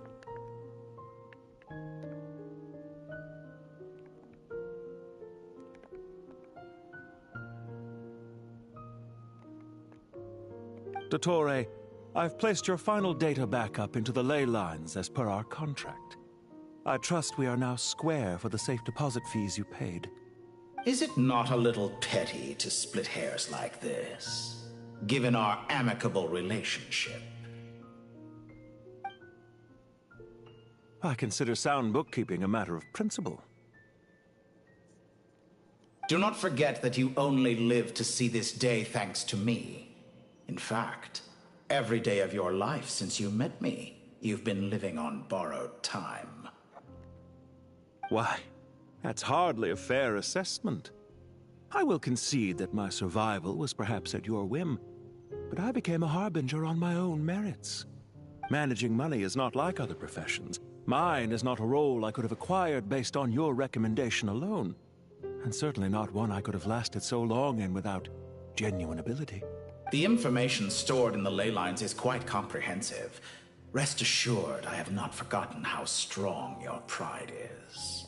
Well, I presume you have no sense of fragmentation while talking with me?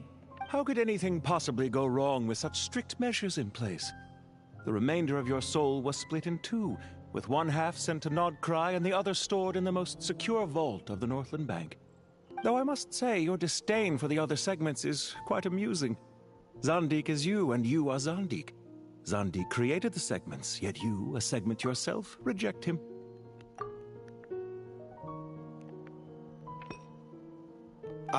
That is, Zandik, created segments of various ages in his later years.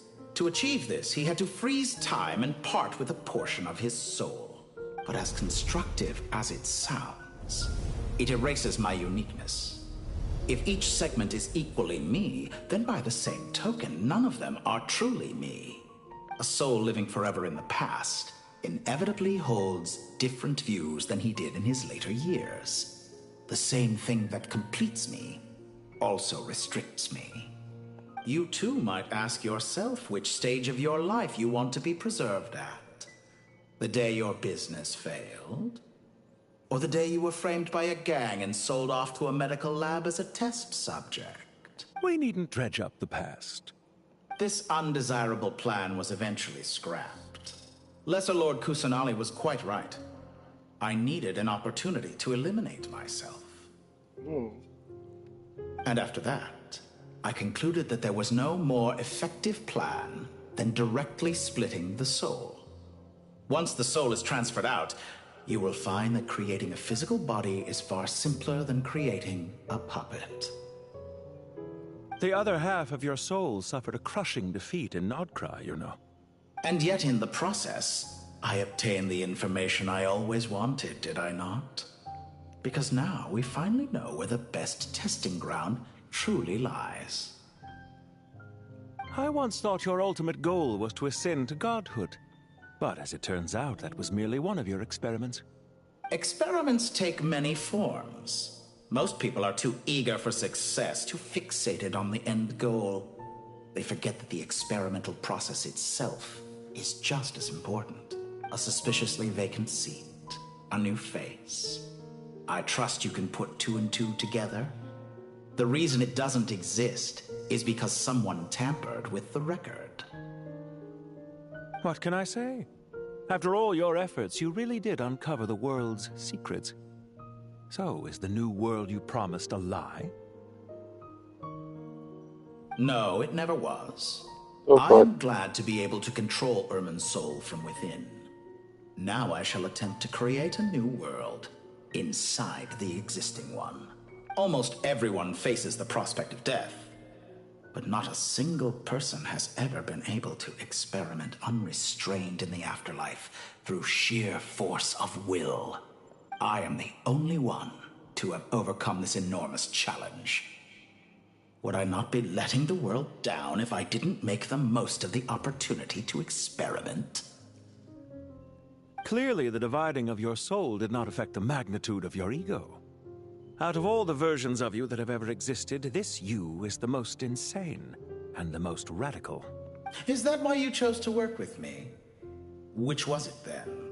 My insanity? Or my radicalism? Could I call myself a venture capitalist without a suitably ambitious plan to invest in? Yours happened to fit the bill quite perfectly.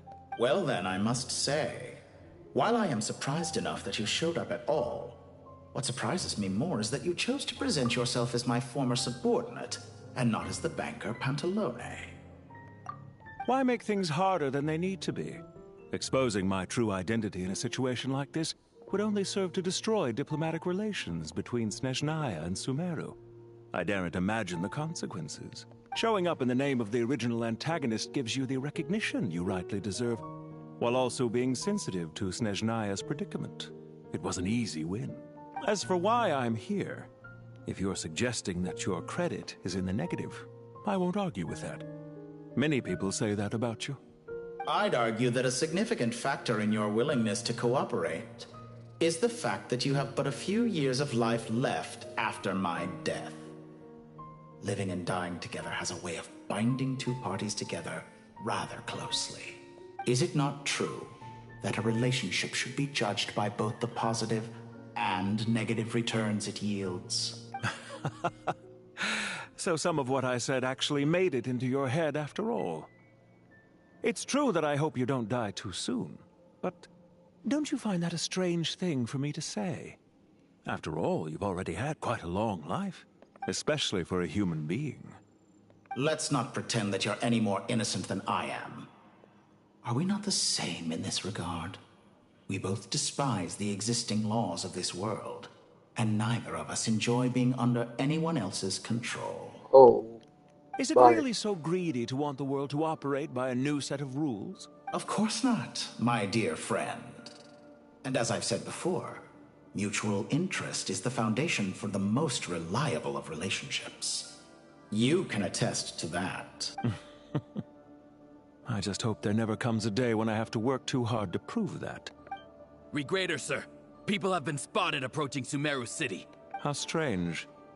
Despite your access to Irminsol's data, it appears the soldiers noticed before you did.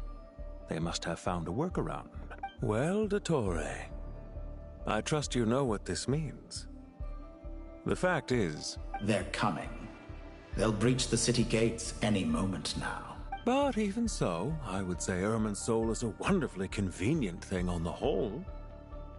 If you do manage to create a new world, perhaps you could plant one outside my office, too. I'll consider it. Oh my god. What do you need me to do? Stall them? The experiment will take time. Stall them for as long as possible. Very well. But you're really asking for the moon here. Have you heard this story? There was once a guilty man, kneeling in the center of a church while an angry mob outside waited to bring him to justice. He pleaded with the gods, begging them to grant him one final request: the chance to finish confessing his sins before he was sentenced. Many suns and moons passed, seasons changed, and still his confession continued, as if he intended to speak until the end of time. Are you suggesting I worship you as a god? Or were you hoping that I might confess my sins to you? Certainly not the latter. That would make my life miserable indeed. For someone who despises them so, you never seem to have any objections to me creating or becoming one. At first, I thought you'd be furious. Concerned I would terminate our partnership, were you? Not at all. You had reasons why our partnership must continue. Don't you find people's attitudes toward gods amusing?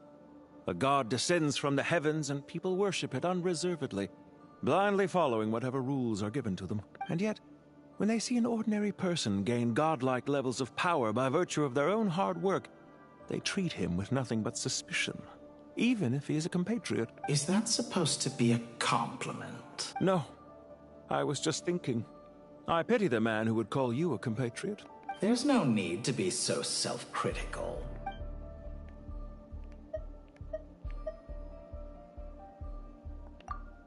Isn't it a little too early to be saying goodbye? Not that I wish to keep you from your business, of course. Very well.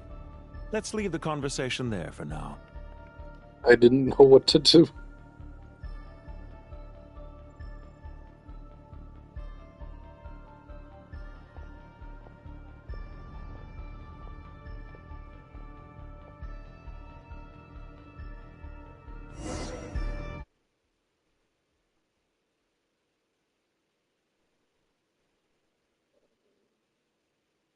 Oh, this again.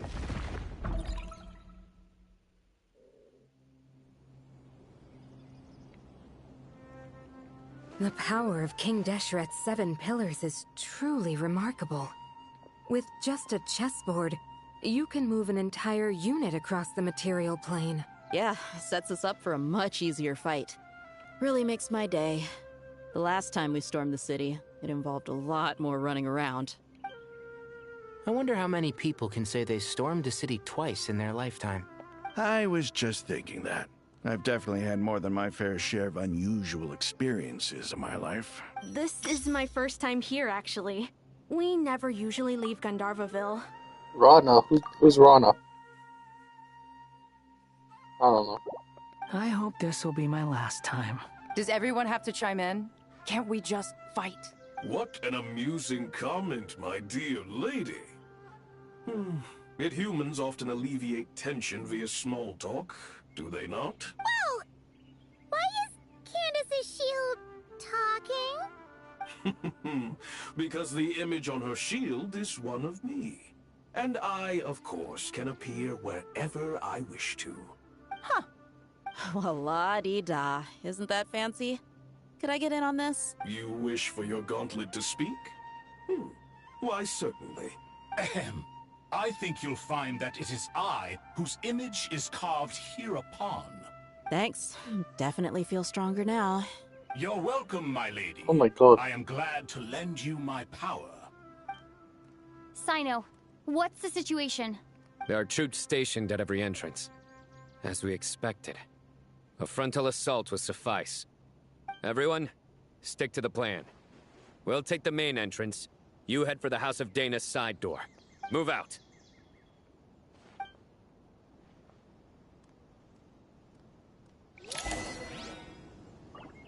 Okay. Why did she have to catch?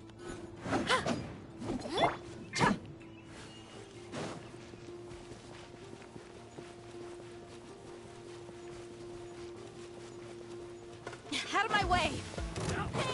Take this! Watch out! Get lost! Thank you, Jed. You gotta be more careful. If you're not ready to put your life on the line, you can't be certain of defeating your opponent. Have you ever stormed Sumeru with your life on the line? Keep your wits about you, Rana. Pointless. You're dead meat!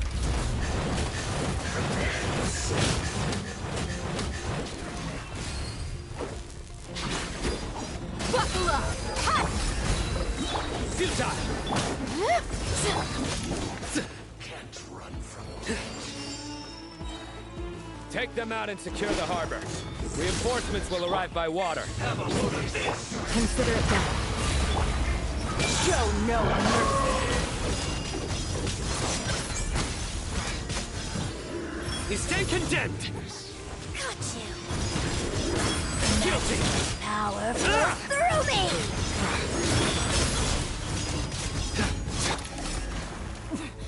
Winter shall eventually.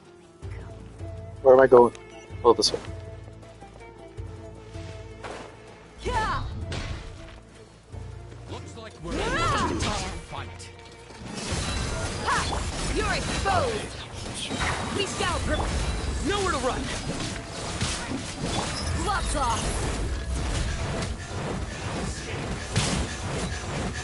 So... Futile! Use the force off. Yield! Grant us your... Through me, justice is served. Their penance is due! Oh my god.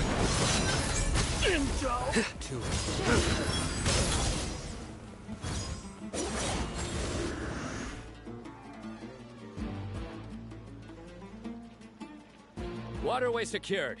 Brothers! Sisters! Perfect. Just in time. Welcome. Once we've linked up, we'll continue the advance.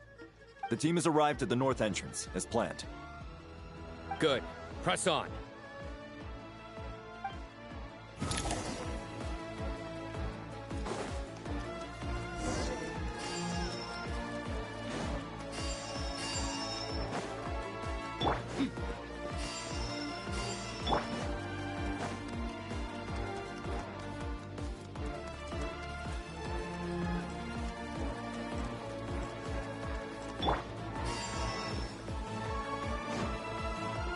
Okay, where are they? There you are.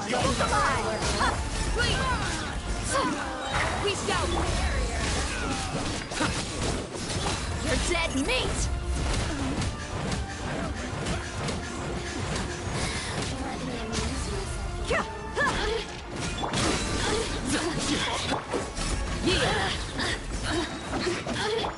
Buckle up! Grant us your blessing! Judgment is upon you. Guilty! Your penance is due! You stand condemned!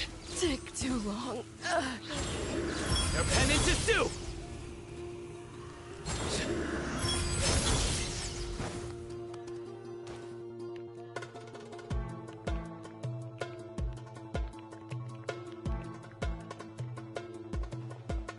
Oh my god, they're hiding.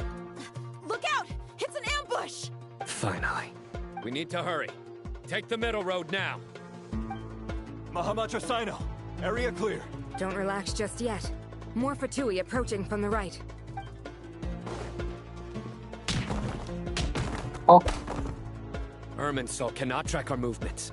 If necessary, we can split up. Don't worry. We'll wipe them all out. As you can see, our people came raring to go. Good, good. How are things with the Traveler? Can Tainari keep her safe? Don't underestimate Tainari just because he's a forest watcher. He can handle it. All right. You know that's not what I meant.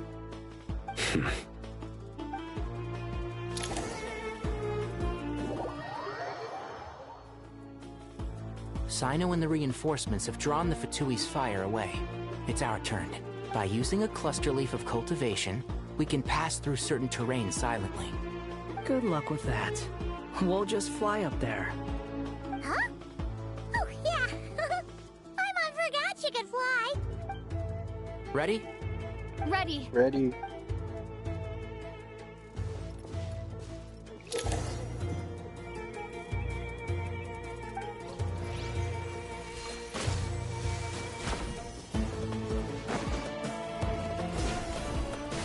I pressed the button to go in it, but it wouldn't let me because it was looking at it.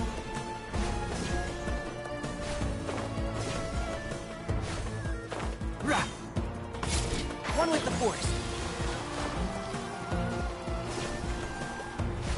Now it does.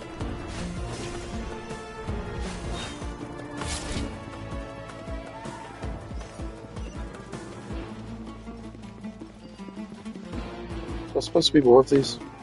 Oh. Time to ignite! Cry loud!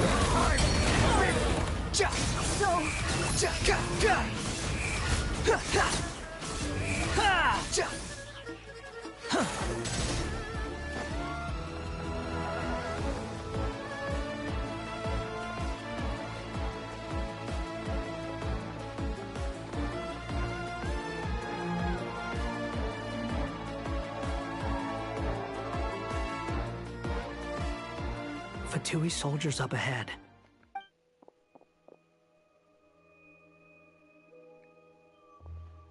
Gee, I wonder where they are.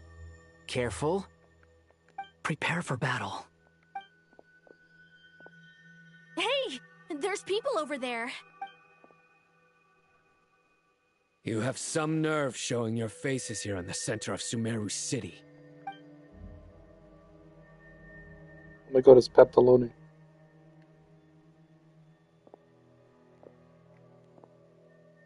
You're right on schedule. Well, this guy sure as heck isn't your average Fatui sergeant. They've stationed quite a few people nearby. It definitely looks like they were waiting for us. But something feels off. Everything about this guy feels too deliberate. I highly doubt he's just a subordinate of Dottores. And he's no mere sergeant. Whatever his rank is, it's high. Much higher than we thought. So you've been waiting for us. But it looks like you're geared up for a conversation, rather than a battle. Very clever, General Mahamatra Sino. I know you're the one in charge of this siege, and I look forward to making a deal with you. A siege? Sumeru City belongs to us! Historically, yes. But things can always change. Oh god. We have quite a sizable force with us, you know. For instance... There's a Fatui ambush at the north gate. Can you handle him? We can for now. Yes, I'm quite sure both sides can hold their ground for the time being. The battle has not yet reached its climax. But what happens next? Do you enjoy watching bloodshed? Surely some of those here are people you count as friends. Once a war begins, some people must die. I doubt you wish that fate upon anyone you know. Wait a second. It's a trick. He's not even there. Silence! Oh my god. He disappeared. What was that? A ghost? Curses. He was never there to begin with. That was just a shadow projected there to lure us in. Enough talk. Attack! I apologize for being unable to accompany you at this crucial moment, but I am compelled to leave for reasons beyond my control. Please excuse me. Sumeru's General Mahamatra is quite ruthless. It's a good thing I wasn't there in person. Your illusion held them up for a time just fine. But now that they have seen through it, they will realize you were just a decoy. Decoy or not, what matters now is that they will be heading your way imminently. Not imminently. They are...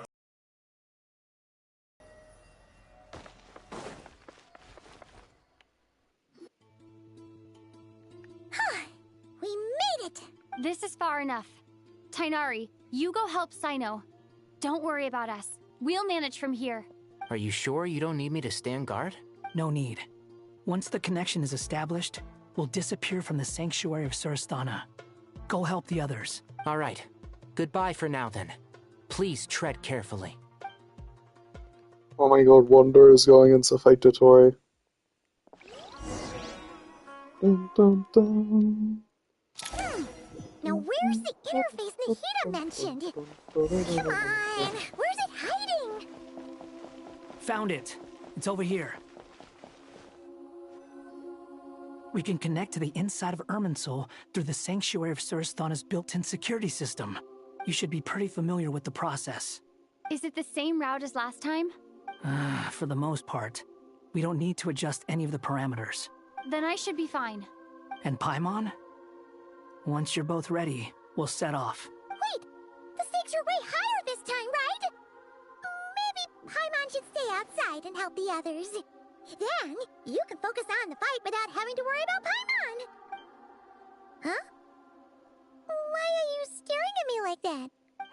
It's nothing. I just suddenly realized how much you've grown. Hey, you've grown quite a lot yourself. Don't you two start getting into it again. Well, anyway, Paimon thinks she's pretty knowledgeable. Who's the best guide in Vatican? And don't forget, Paimon's a college student now. If we say Alm's not a weirdo, it's hard to explain how he came up with the idea of you applying to the academia.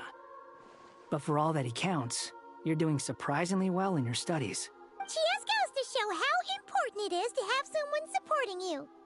And Paimon's not the only one.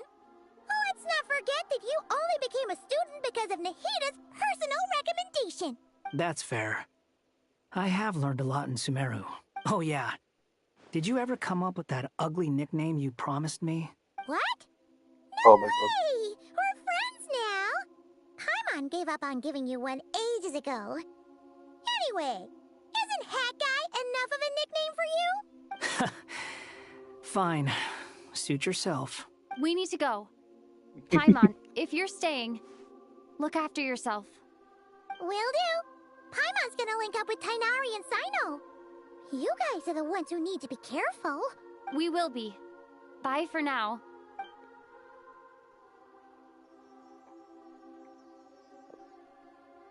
Initiating connection.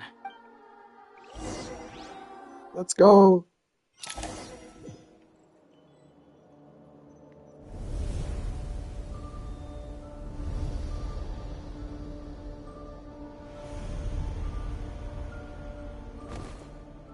Why did my outfit change?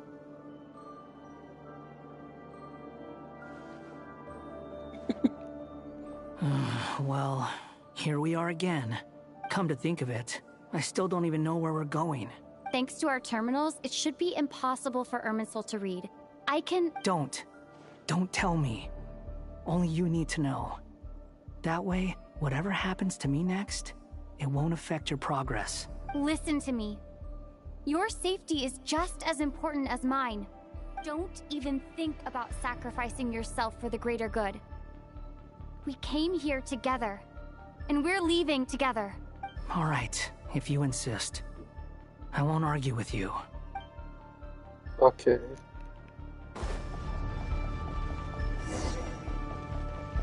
Explore Irminsul. This place looks so different from how I remember. It's unrecognizable. It's a complete mess. Like someone's turned the place upside down. Must be Dottoro's doing. Either he's searching for some information he needs, or... It's still changing. He has to know we've entered Irminsul. But luckily for us, he can't pinpoint our location. Be on your guard. Don't let him find us. The red parts have probably been corrupted by Dottoro's power. Don't touch them, or you might alert him.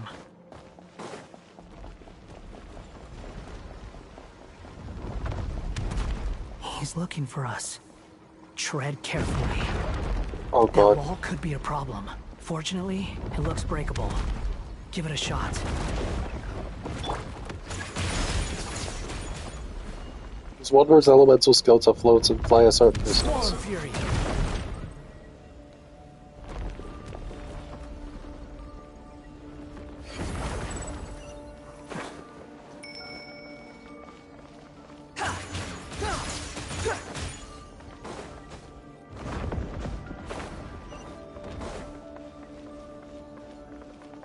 Behold!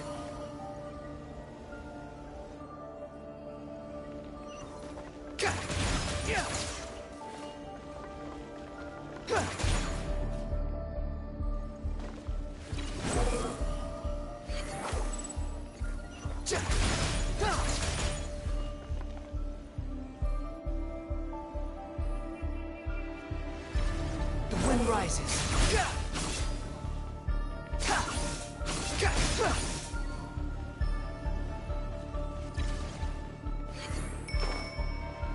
The same old trick again?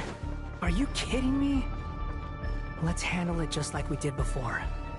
This cheap trick isn't gonna stop us.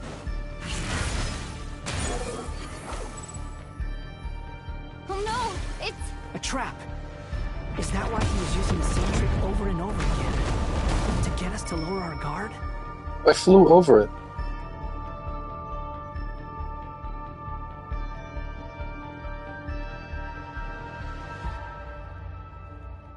I'm trapped!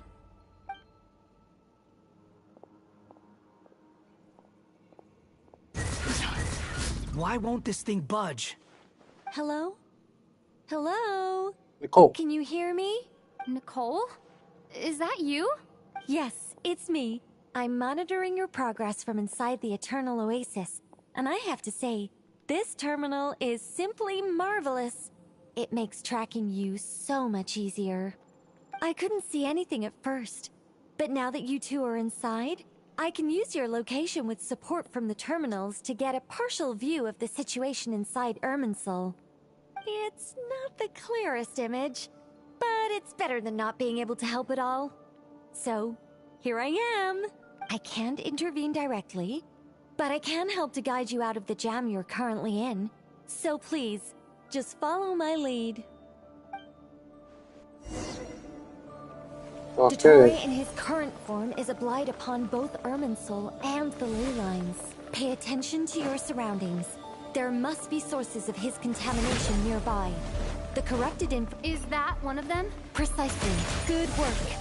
But we're not done yet. Stay close, and let's see if we can find any others like it nearby.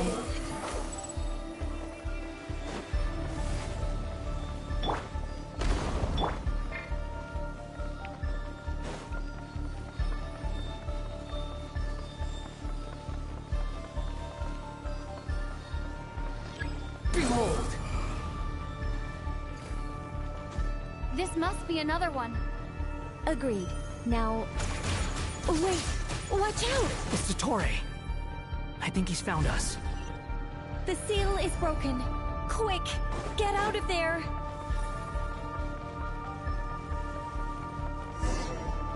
And where exactly do you think you can run to? Evade the pursuit. What is that? Pursuers. That's gotta be it. Run!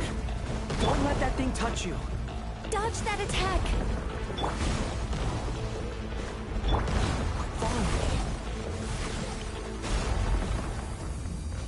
Yeah, quick following me, that's right. There's more than one path. Which way do we go? To the left. Trust me. Fleeing like vermin. What a pathetic sight. Hey! Watch yourselves. Stay focused. There's a cliff ahead. Jump! More of those corruption sources. Destroy them as you did before, and open the exit as quickly as possible. They're relentless. Is he trying to wear us down? You'll just have to destroy these too. I think the pursuit is over. Hard to say. Stay alert.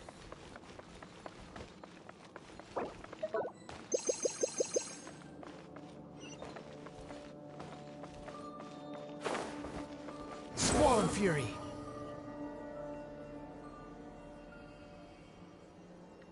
Yeah. Quit following me. Whew. I think we've made it to relative safety. Big open area, yeah. Goodness. Relative safely. That was tough. Safety. You doing okay? This looks like a bus arena to me. I'll be fine. Don't worry. Take a short rest, and then... Nicole? Nicole! The connection's been cut. But that means... Look at you supporting one another. How very touching.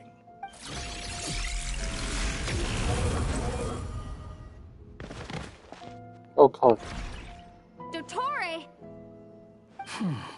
Took you long enough to find us. You're more useless than I thought. Oh, really? I think I deserve a little more credit for my methods than that. Rather than hunting you down, I chose to let you roam free. Exalted Master of the Heretical Path Ildatore. I indulged your presumption that I was unable to track your movements. Played along with your clever little plan. Fleeing is for animals, but I rather enjoy watching you flee.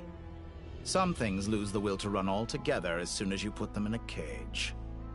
If that's true, then why did you come looking for us? Because I wanted to observe you up close, of course. Don't misunderstand me, I'm not here for a fight. Is it so unusual that I wish to greet my old acquaintances in person? After all, it's been a while. Scaramouche. He remembers? Oh, that can't be it. It's impossible. Why are you so afraid? I have done nothing unprecedented in discovering the truth.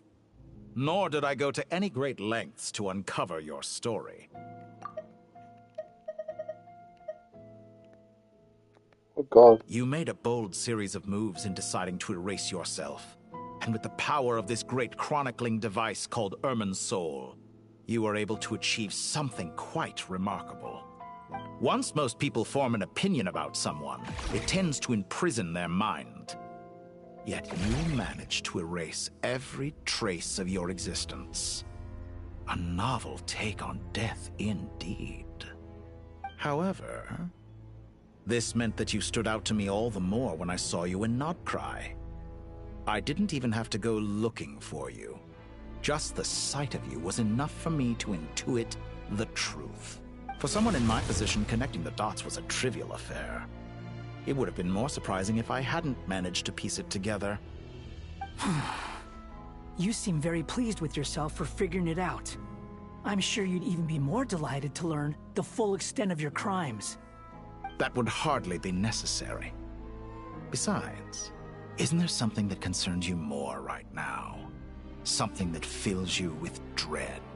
Let me put your mind at ease. I have no intention whatsoever of restoring any of the records you deleted. For one thing, it would be exceptionally difficult. But more to the point, I doubt that the prospect of losing your current life is all that frightening to you. Because in your case... The cruelest twist of fate is that you'll never again have the chance to make up for any of your mistakes. Isn't it? Dottore? I'm fighting. All here shall bend to my will. The wind rises.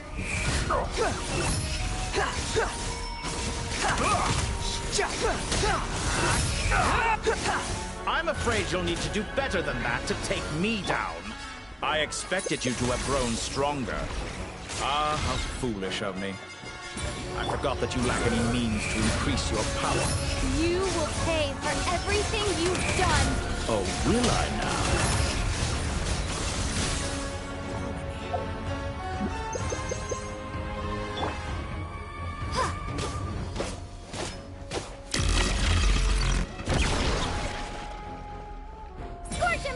Swollen Fury.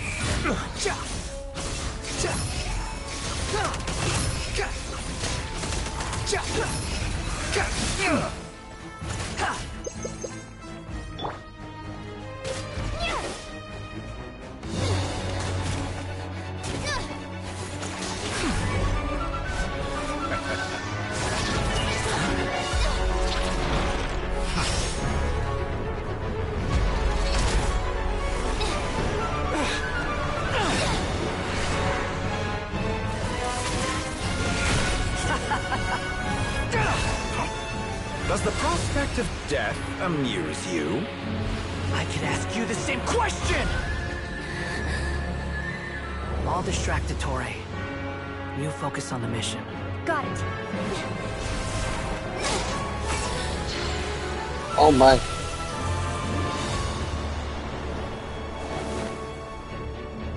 Wait, this is the place in dreams of the masses. the sandstorm. On this enchanting night. May wisdom's light eradicate ignorance and darkness, and hereby fulfill our ancient vow. Commence data extraction.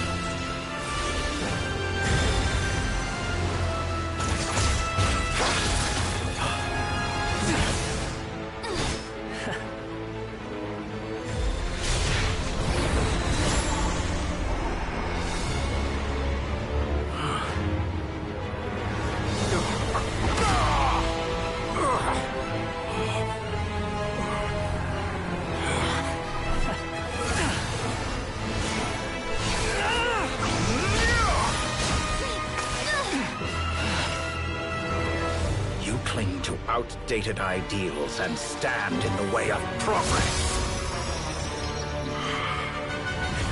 You will pay for interfering with the grandest experiment of all time.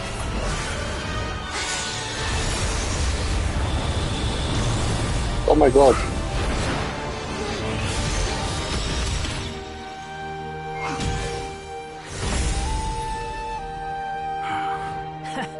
Good timing.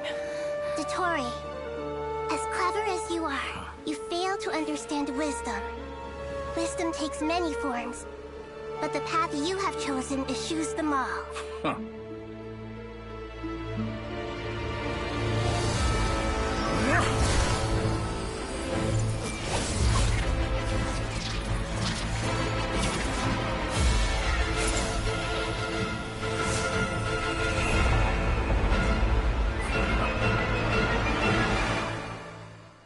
Oh wow.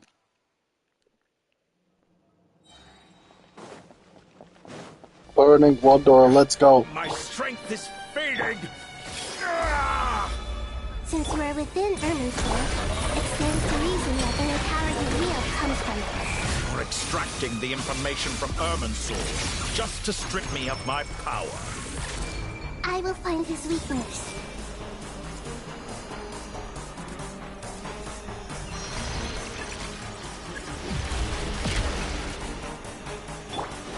Squall and Fury!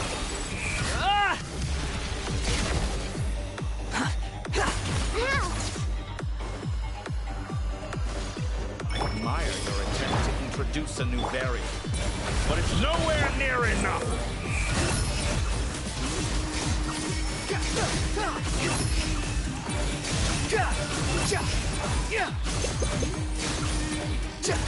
This may hurt you. My god. Squall and Fury!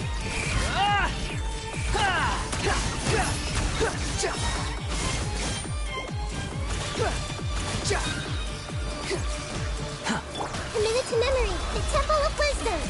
Let's try this. Muso no Hitotachi! Also no Hitotachi!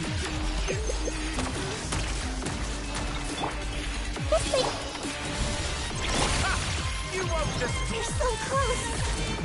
Just hold on a little longer. I'll hold him up. Traveler, Hat Guy, the rest is up to you. Defeat your opponents with everything you've got. For surprising each other, don't we? I'm just getting started. Oh my god, the chess boss. It's time.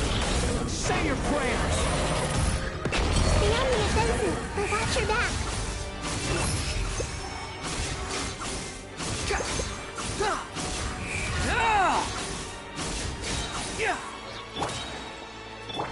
What's Animal and Pirate? Say your prayers.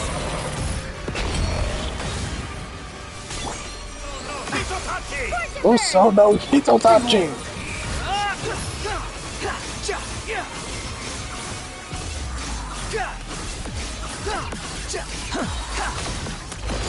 It's time. Say your prayers. The wind rises, howl music. I'm used to this.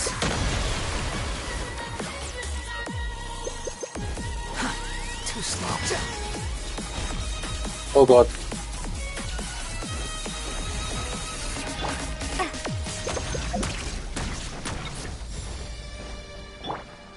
Squall and Fury! Let's try this. Muso no Hitotachi! Finally. time for you. It's time! Say your prayers!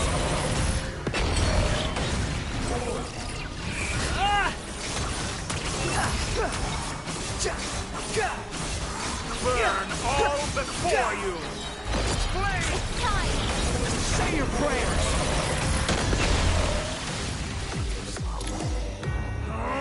That's enough! Oh my god.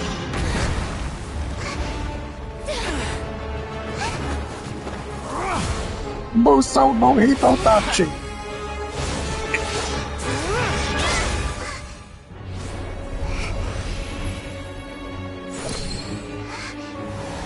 Oh my god, the gnosis. It's all yours. Do with it as you see fit.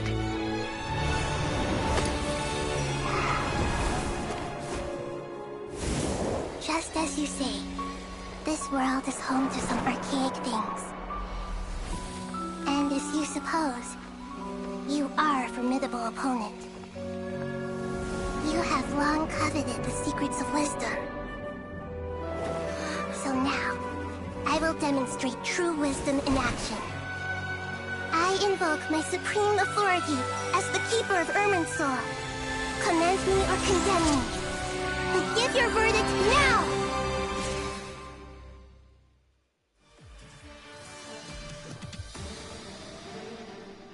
Blessed One of Wisdom. Ruler of Death? Hakusalatama. Are you certain that you wish to exercise your authority to destroy Irminsul? Oh wait, this is Istaroth, right? Daughter and the other one, Renova. It represents both your roots and your finest accomplishments. You truly intend to abandon the very thing you have always fought for.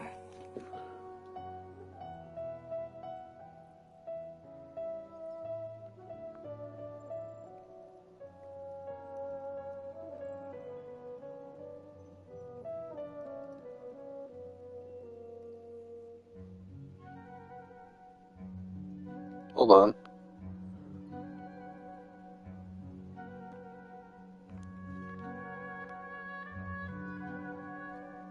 This is my decision.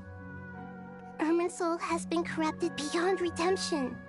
Irminsul is the original tree of Teyvat.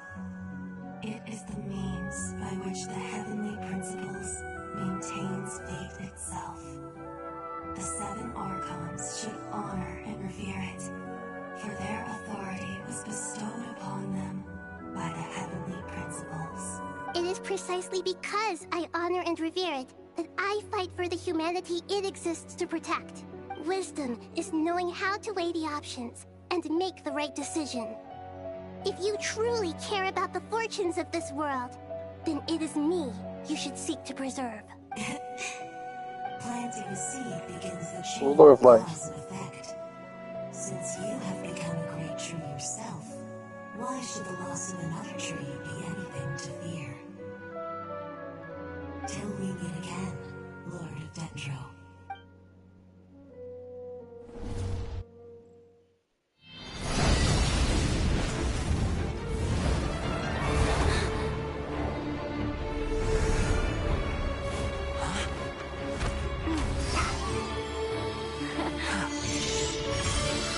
The first flame. The pure, cleansing fire. Oh my god.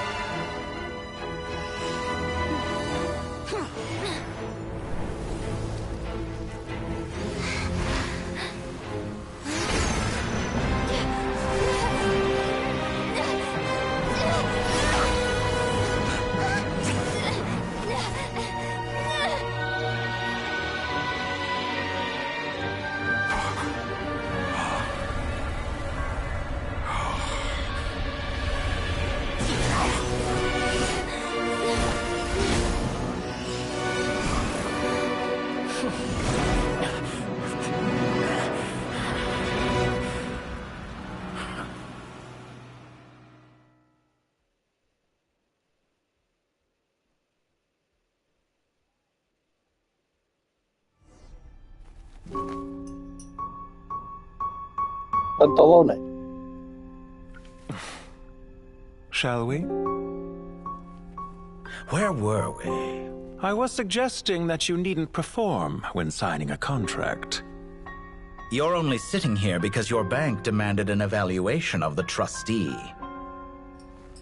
So you told a story about a young scholar from a merchant family in Sumeru? I told a compelling tale, didn't I? The post-expulsion story is far more captivating. The human experiments or the elixir of immortality? The part where you die. Ah, yes. My favorite part. The 35-year-old Segment thought of himself as Dottore, reserving the name Zandik for the original specimen. Of all the Segments, he was the most selfish. After his expulsion, Dottore searched for a new direction. He joined the Fatui, studied Elazar in great depth, secured resources. He was rather fortunate in his career. Zandik turned to Conrian technology and successfully created his segments. But this was not immortality. Even with backup segments, his body would still age. Still, thanks to Snezhnaya, Zandik found the ideal base for his experiments. Then a perfect partnership materialized at a crucial moment. The year that both parties realized they needed more time. Fortunately, Zandik succeeded. In a miraculous turn of events, he gained the extra time he needed. I seem to recall it differently. All right, it's true. No matter how much elixir he took, Zandik remained human and continued to age. Then, on the morning he turned 85... Oh my god. Help me up! Call for help! Surely he would be rescued, Zandik thought. But to his surprise, no one helped him. Zandik was too selfish for that. Don't forget, you're one of us. Yes, and we're all waiting. Waiting for me to die. Pantalone arrived for a meeting and happened to witness what followed. He found it unsettling. I never said that. But the Zandiks were unfazed. It was a rare opportunity for self-dissection.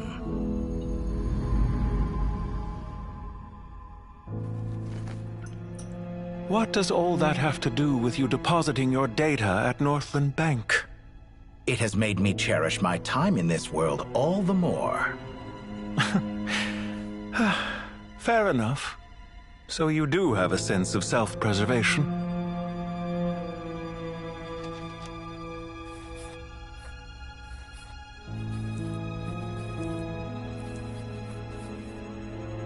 What do you mean? You're hardly normal, and you don't cherish life. You just don't want to admit defeat in the limited time you have. Even so, don't I deserve an interesting ending? I'm counting on it.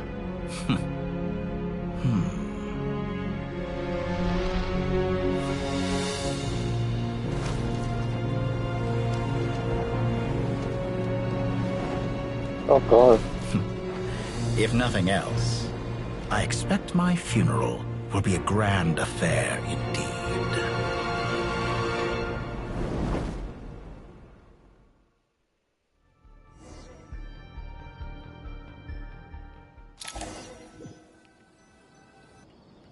What a magnificent fire.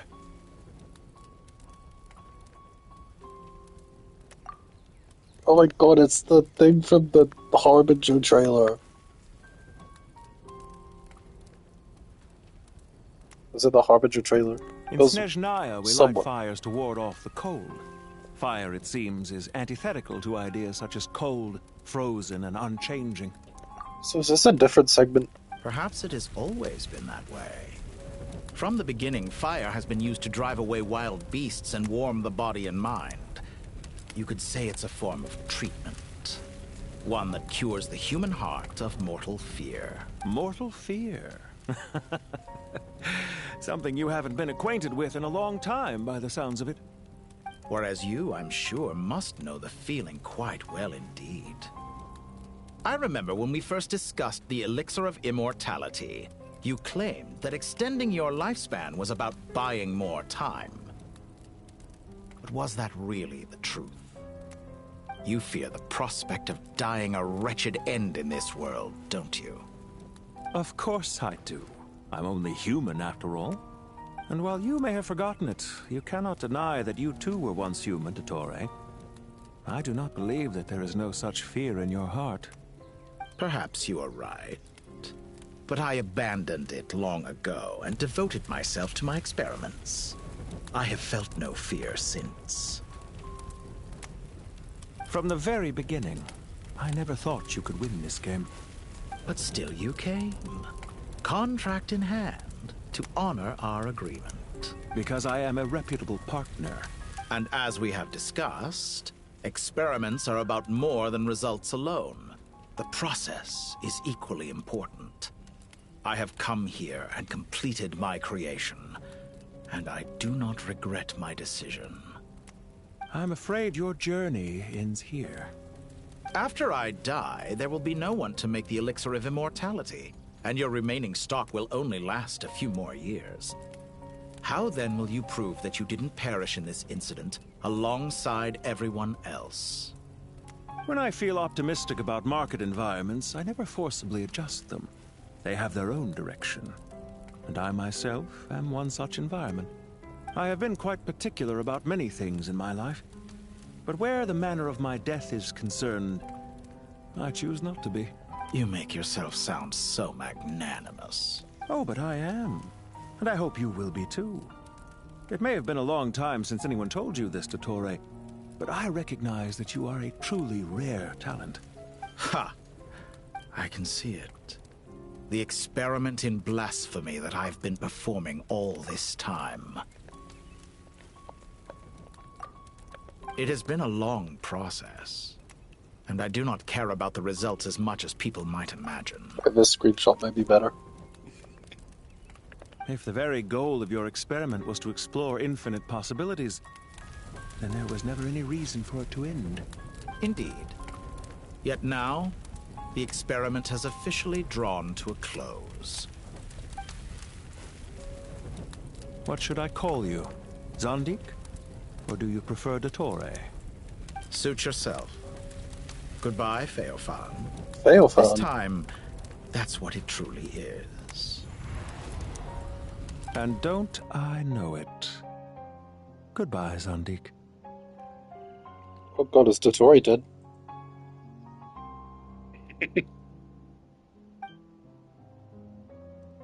I could have carried out many more experiments, but to me, Lord of Dendro, this outcome is certainly not the worst. I believe you. But unfortunately, this is where it all ends for you. This experiment does not belong to you, nor do any of the results. Experiment? It sounds like you're trying to outdo me in my own field. Wisdom is conveying information in terms that people can clearly understand. You know exactly what I mean. Indeed. I can see no further outcomes. Wait. I believe...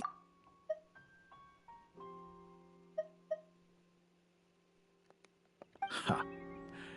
You have a formidable mind, and you are braver than I thought. Setting fire to the very thing your survival depends on. Your previous threat was empty, but this time, it is real. When necessary, wisdom can be as fierce as an inferno. Some of the flames that incinerate you come from within yourself. Perhaps you are right. You see what lies at the bottom of the human heart, and that is your wisdom. Here is where your journey comes to an end. All that is yet unknown belongs to those of us who will carry on living. It seems I have unwittingly been your arch-enemy all along. But now, it's all over. I do not deny your intelligence. But what you refer to as experiments, I would never describe in those terms. They are events that take place in the real world, and they are so much more than mere data. Goodbye. We will never meet again. Oh god.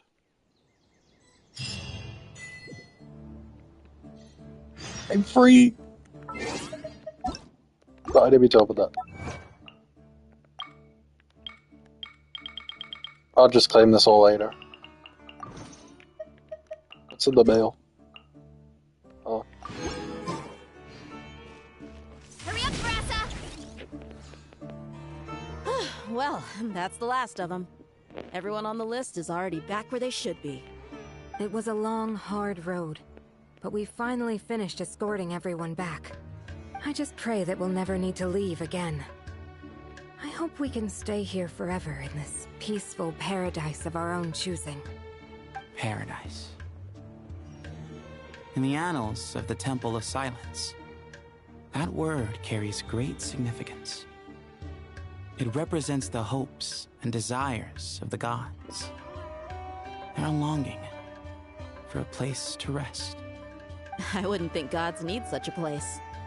People always think they're the only ones who can lose their homes. They forget that gods too need a place to reside. As the Goat King once said, "A god without his people shall cease to exist." Gods need their believers every bit as much as their believers need them.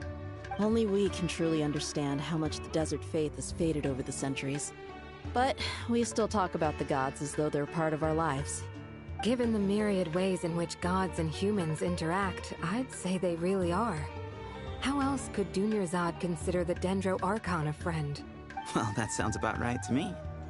Describing them as friends sure makes us feel a whole lot closer. If you told me a few years back that I'd have this many friends, I'd have called you a liar. Belief is a choice, just like friendship. We've made our choices through battle. The right ones, wouldn't you say? I'll be heading back to the Temple of Silence. I heard the Goat King and the Ibis King decided to pay us a visit. How about you? It's back to Aru Village for us. Still plenty of supplies to distribute and people to help. Until next time, old friend. As long as you can find the time, you're always welcome to visit us in Aru Village. Right back at you. Make sure to drop by the Temple of Silence the next time you're free. Where it is that two of the other 7 pillars, Shezapang and Bennu, might also be dropping by. Since you're wearing the symbols of their power, it'd only be fitting if you came to see them for yourselves. Dropping by? That makes it sound like they're visiting a neighbor's home. Well, the temple was founded by Hermanubis, so I guess to them, that's exactly what it is. Guess that's true. All right. We'll make sure to find time to stop by. Stay safe on your journey home. I will.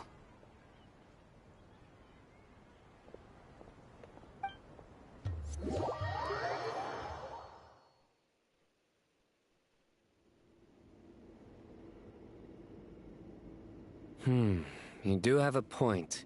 See? Retirement has always been a problem, especially for old-timers like us who've been locked away all these years. You finally step out into the light, and bam!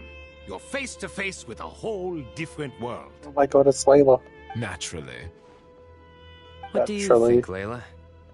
Huh? Why would you think to ask me? How could I possibly be qualified to decide where the servants of King Deshret should live? Sorry if my question was unclear. Do you think their statues will stand out too much if we place them here? Hey, I never agreed to this. How could we possibly allow our statues to be left in Hermanubis' home?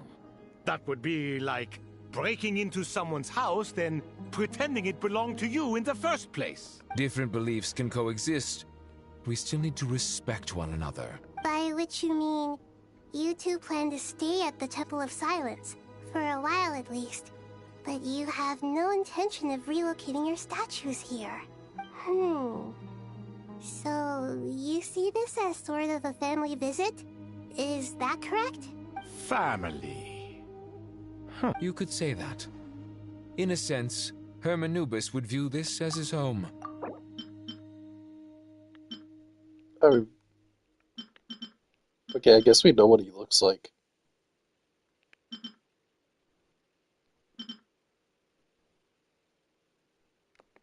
Just look at this place.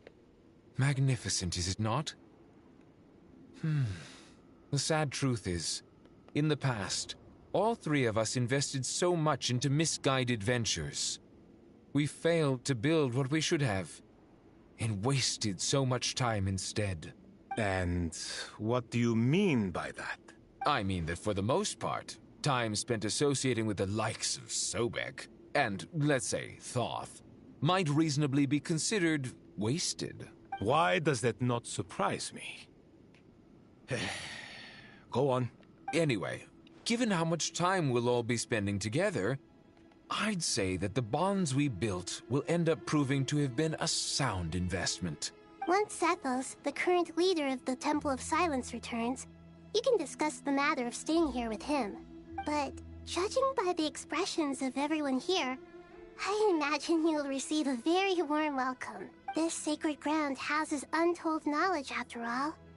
What better place for the servants of King Deshret to appear in the mortal world? How about we share a meal together first?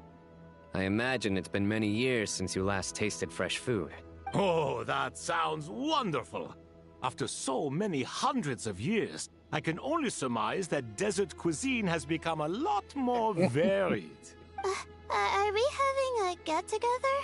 If you'd like, I can help prepare some food. After all, Lord Thoth, you helped me so much in the desert, and I still haven't properly thanked you. Oh, my, that would be wonderful. I'm touched that you still remember. How the my times God. have changed. To the people of today, it seems the Ibis King has become a kind and passionate god. And you, Mr. Herreshoff? What kind of god do you wish to be? To be honest, I haven't given it much thought. How about you, Dendro Archon?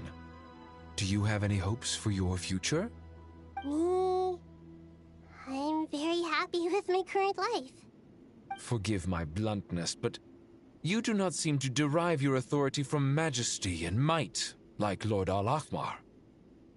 Clearly your approach has its advantages, but also its dangers, don't you think?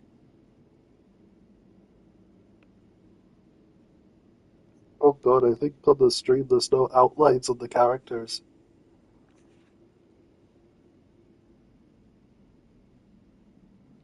It looks quite a bit different. It should be fine. I do, but projecting a majestic front doesn't really suit me. Besides, my relationship with others isn't simply one of a god and her people. Not putting on airs might earn you more adoration. Exactly. Besides, I really like parties where everyone brings their own food and we all come together to share. You should join us. I'm sure you'll find it fun. Last time when we got together for a picnic near the Avidia Forest, it was quite the occasion. Seeing as you're already here, how about we hold the next one in the desert? Can we do that? Wouldn't Tainari have to transport a ton of drinking water? Don't worry, I can help out. Layla, would you like to join us next time? Me? Sure. Oh my god! The more the merrier. That way we... Don't take this the wrong way. I just think you should know. When it comes to passing the time, chess is more our thing. In that case, Dendro Archon, what do you say? If I were to compete against you, I can't say with certainty I'd win, but I certainly wouldn't mind giving it a shot. Where's Sobek? I'm sure he'd be good for a few rounds. Cards, cards, cards! I'll always prefer chess. I wonder what variant of chess we're talking here. Mr. Thoth, is there some sort of astrological significance to this game? Oh, I'm glad you brought that up. As long as the leader of the Temple of Silence agrees, we can search Hermanubis' place for books to teach you how to play.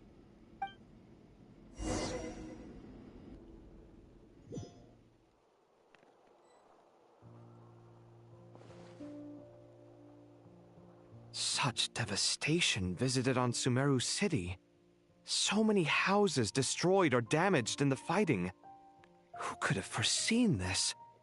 Look at all of this. It's going to take me forever to tidy up. I suppose living below the academia doesn't always work out to your advantage. I would have thought a little appreciation of my sincerity and effort in helping to clean up this mess might be in order. Oh my god. Helping? Effort? This is your house! Of course you should be putting in the effort! If anything, I'm the one who's helping. So you see yourself as just a helper in this situation. I must admit, I'm rather shocked. If you're trying to say that since I live here too, I have an obligation to tidy up, fine. I suppose I do. Wait a second, stop changing the subject! Nevertheless, in the wake of a great storm, a missing roof is a predictable inconvenience. can you stop making it seem like I care more about this house than you do? Doesn't it upset you at all to see your home in this state? I won't pretend it's ideal, but that's no reason to be upset. This is the roof over your head, your shelter from the cold. The furniture is scattered, the paintings have fallen off the walls, the windows are shattered. Don't you feel even a little disheartened? The way I see it, these problems are easily solved. Ugh, this is precisely why I hate talking to you about sentimental things. It's like banging my head against a wall. You simply don't understand just how much work goes into making a proper home. It sounds like this is causing you a lot of anguish. You mean the house or the paintings? I mean your sentimentality. Oh, well, yes. But I'd rather not dwell on such things right now. Generally speaking, when anguish becomes the norm, people usually make an attempt to improve their situation. But there are so many people and things in life that are difficult to change. It's not like you can force them. Besides, anguish can be a source of inspiration. And I'm not sure I could break my reliance on it. I'm glad you're able to make yourself think like that. What kind of a response is that? I was stating a profound truth about the very nature of art. Suffering is the cradle of all creation. Even you can't deny that. And I wasn't trying to. I'm just happy for you. Pure and simple. Can't you tell? Happy about what? Happy that you can always find an answer that backs up your views. You... More often than not, life is a process of running into problems and then searching for answers. Yours more than most. Not everyone's so good at justifying things to themselves. It's something that you've been steadily mastering. Huh. What about you, then? What skills have you been mastering lately? Pass me that box. Huh? Okay. You may consider this my progress on the path to mastery. What? Wait a second. Isn't that box mine? Hey, it is! It must have fallen off that shelf. I'll hate them. Those are my paints and inks. Would you like me to put it in your bedroom for you? Huh? I mean, sure, if you don't mind. What kind of progress is this? Does he think he can bribe me? Not that giving me back my own things is much of a bribe. These books on the floor, they're a complete mess. And this one, didn't he say it was an out-of-print collectible? It's completely covered in dust, and some of its pages have even fallen out. Ugh, guess I should help him repair it. This one too. And this one.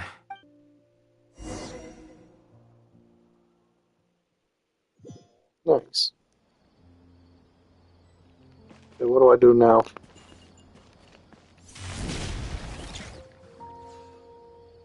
Local subterbeast. Oh my god, Dory. Goods. Such a bright future ahead. I can picture the Mora just rolling in. You do realize you sound like a choking cow? It's called being imposing. Can't you feel it? Are you not intimidated? Oh, I'm positively shaking in my sandals. What commands do I didn't mean to. You've got a lot of nerve, Nefer. You went and told Candace and the others everything, didn't you? Seriously, do you have any idea how differently they see me now? Surely that's a good thing. I presume they're more disposed to actually like you now. Maybe even view you as a friend. You traded my secret for sympathy! Thanks to you, I've lost every last shred of my mercantile majesty. How am I supposed to make anyone think I'm a big, scary investor now? The dark days of Lord Sangama Bay are behind you. Why not take this chance to make a few honest friends? Speaking of friends, since when did the notorious Lady Nefer gain such an admiration for holier-than-thou types? A moon chanter here, an angel there? Who'd have thought it? A coming together of fates, nothing more. No need to throw around accusations of admiration. Forget it. You're right about one thing at least. Making friends is never a bad thing for a merchant. Nice. So, I really took a loss this time. Oh no.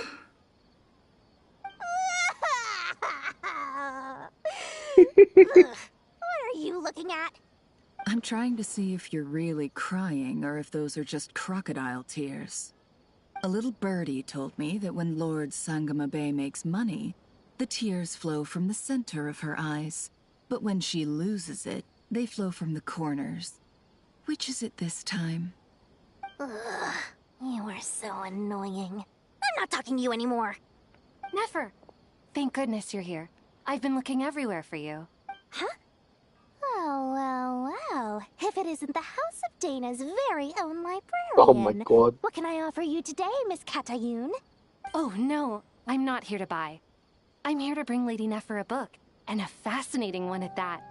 We agreed to meet at the entrance to the mausoleum of King Deshret. One more thing. I bought this copy with my own money. It's not borrowed. Reasoning knows not time of day, but suspense always follows a blizzard. That's quite the mouthful. Huh? Isn't that the one that... It was all the rage for a while. People throughout the city were clamoring to get their hands on a copy. The names inside were all circled. Everyone thought it was a riddle. Don't bring up that book in my presence. I don't even want to hear its name. That thing was nothing but a scam. Surprisingly enough, I've actually heard of this book. Though it doesn't seem of much consequence. So, what truth lies behind it? You're from the Vahumana and you're asking me what the truth is? I'd say the actual truth was about the least important part of the whole episode. I brought you this book because it probably has the most interesting backstory of any in the House of Dana's collection, at least in recent years. As for its quality, well, you can judge that for yourself. Don't tell me it's actually any good. You may not know this, Lord Sangama Bay, but Lady Nefer has a fondness for books with... how should I put this? Mixed reviews? No eye for good literature, huh? Perhaps she feels that bad books hide interesting secrets? But I shouldn't put words in her mouth. It's probably fair to say she prefers the conversations that books can spark over the substance of the books themselves. Suits my style. Didn't mean to open that. Didn't you say? Very interesting, thank you. I'll return it to you once I'm done reading. And as it happens, I have something for you, too. Incense? I imagine you've already used up the incense I gave you last time. Here's some more. This batch is from Nodcry, so the scent won't be quite the same. Well, actually, I've been saving the incense you gave me. I couldn't bring myself to waste it without a special occasion. But I'll gladly accept this, too. And I promise I'll use it this time. Katayun, you haven't changed a bit. Okay.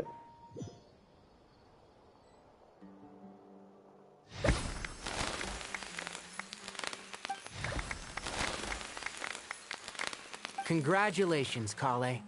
Well done, Kale. After studying for so long, you've finally become a full-fledged ranger.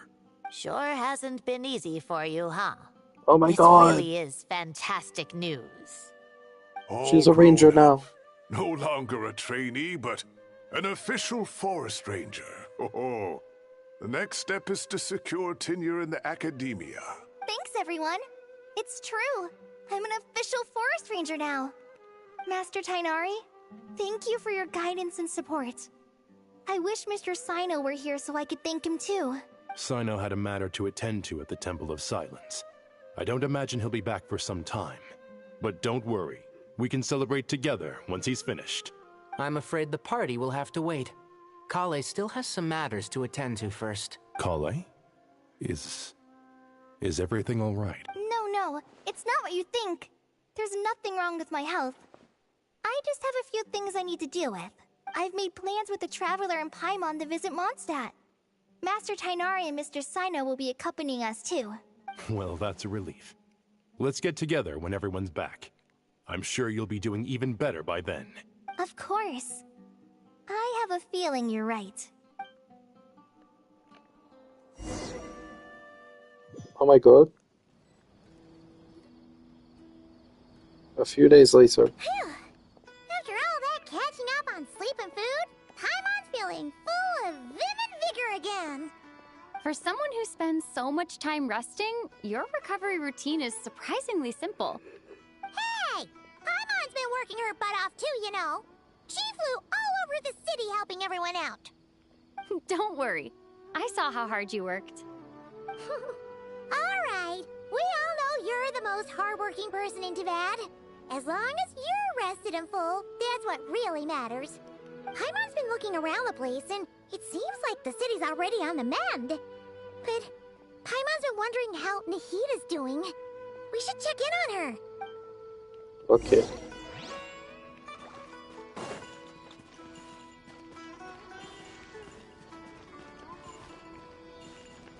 Where am I going?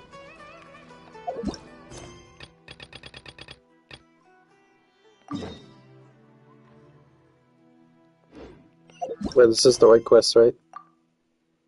Go to the Sanctuary of Surastana.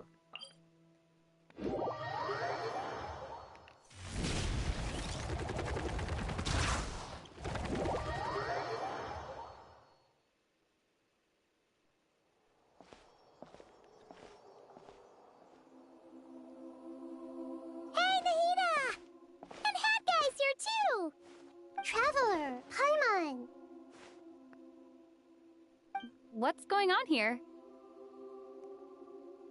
Nothing much. Nahida was just expressing concern for my physical and mental well-being. Oh, the Traveler told Paimon all about that. We've both been very worried about you. Are you feeling alright?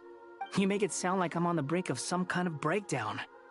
Truth is, I'm doing much better than you might imagine. If we can just get to the bottom of Dottoro's intentions, we can minimize his negative influence.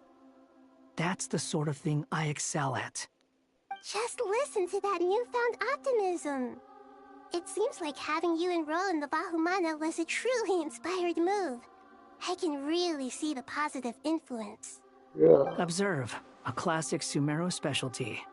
Chalking everything up to education and learning. To be honest, even I can sense the change in you. Everything Dottore said to you was a way to manipulate your mind. Fortunately, you're no longer under his sway. Can someone as old as me really continue to grow? If it helps, just think of yourself as a late bloomer. It's all a matter of phrasing, and it comes down to what standards you measure yourself by. For a puppet, developing at such an age is perfectly normal. But if you choose to call yourself a late bloomer, it sounds more like you consider yourself human. However you see yourself, well done. All right, I see what you mean. Anyway, what's your next step?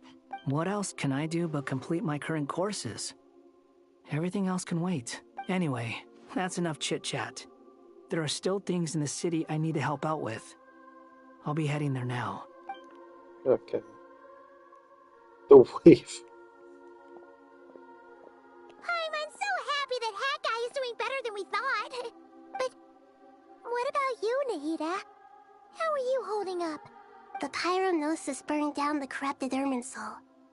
The flames blazed for 7 days and 7 nights before they finally subsided.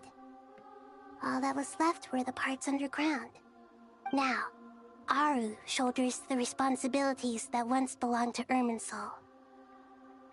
The situation was contained before it got out of hand, so Tevat's most vital information has largely been preserved. Irminsul has a strong influence over you, doesn't it? How will you cope now that it's gone? There is no need to worry. Thanks to Nicole's extraordinary talents, my connection to Irminsul has been severed and transposed onto Aru. Angels can do things like that? They can. Oh. Such abilities are precisely what makes them so powerful. The goddess of flowers, Nabu Malikata, once claimed that she too could perform feats beyond the reach of mere mortals.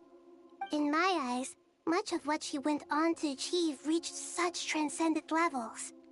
Her and Nicole really are both fascinating and magnificent. So, does that mean your situation is stable now? Correct. Just imagine that Aru has become the new Irminsul, and the essence of my existence has been bound to it. The wisdom of Sumeru has ultimately converged into a single, unified entity. Should we ascribe this all to fate, or is it merely fortune? Whatever it is, the important thing is that you're okay, Nahida. Dendro Archon, Lesser Lord Kusanali. Oh, thank goodness you're here. Greetings, Traveler and Paimon. Sir Nevis, do you have something urgent to say? Yes, there's something I need to report. We've received a message from Snezhnaya. Oh my god.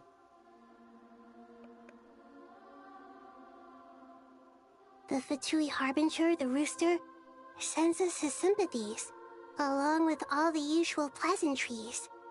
His stance is that, following the unrest and Nod Cry, Dottore was subjected to internal censure. This madness was the act of a rogue element, one who cannot be seen to represent the Zapoliarni Palace. No less than can be expected. Snezhnaya paid a heavy price working to stop him. They even lost one of their own harbingers. The letter goes on to say that even so, Snezhnaya cannot claim to be blameless. Apparently, they will deal with Dottore's subordinates in accordance with Snezhnayan law, holding all those involved in his crimes accountable. Additionally, they are supplying relief funds and supplies, which are already en route. They hope this will aid in Sumeru's reconstruction. Sounds like he's got an answer for everything. True. But as diplomatic rhetoric goes, it's highly effective. Completely watertight, both in logic and sentiment. This disaster has had a profound impact on Sumeru. There is much that I will keep in my heart. The matter of Dottore can be seen as settled for now. We are sure to cross paths again in the future, and in that light, Snezhnaya would do well to uphold their responsibilities and keep a tight rein over their actions. With Irminsul burned, the flow of fate now carries many more possibilities. I will be watching carefully. Perhaps we can move on to a less serious matter? Dendro Archon, will you eat with us once this matter is dealt with? Everyone wishes to celebrate together. Your presence would be most welcome. Of course! Junior Zod, Sino, and Hypatia all told me the same Who is thing. Hypatia? If there isn't enough room for everyone, we can arrange back-to-back feasts. What a wonderful idea. That just leaves the question of what we should eat. Not more tomatoes, surely. More? Dendro Archon, what do you mean by more tomatoes? Those good friends of yours are always talking about tomatoes. Sometimes when I'm walking through the city, I can even hear them arguing in the fields. Since you see them so often, you must hear about tomatoes even more than I do. Tomatoes. Tomatoes. The word has a certain magic to it. Like the autumn fur of a sumpter beast swirling in the wind, sometimes flying up my nose. Tomatoes. What can we make with tomatoes? Wait, why tomatoes? Take your time, there's no need to rush. The Traveler, Paimon, and I still have somewhere we need to visit. You'll have plenty of time to think it over before I return. Does this mean you're going to Natlan? Oh my god. Being there in person, it will require a long journey. I know. Hey, we still have the But Gnosis this Stone. is necessary. I must go myself. Traveler, Paimon, we'll set off as soon as you're ready. Is that alright? Sure. We'll be ready whenever you are. You'll hear no objections from Paimon! We should grab some snacks along the way, though. It'll be just like going on a long holiday. Wonderful. I'm looking forward to this so much. It makes sense to return the Pyronosis to Mavrika, so long as Fatsui would be able to take it from her. Oh my god! Such a lively place. It's super cheerful and positive, too. I can see that. There are people outside exercising at all hours. Such a healthy way of life. You came. Welcome, welcome. You must be hungry from your journey. Would you like something to eat? Oh, thanks, but no thanks. I would. We've been eating the whole way here. We had a mushroom platter, Sab's meat stew, butter braised chicken, Hadasara pudding. Paimon's positively stuffed. All right. No need for all that detail. I'm starting to get hungry myself. Maybe later then. We can wait till everyone's got an appetite, then I'll head out for a meal together. Sounds like a plan. Let's find somewhere to sit down.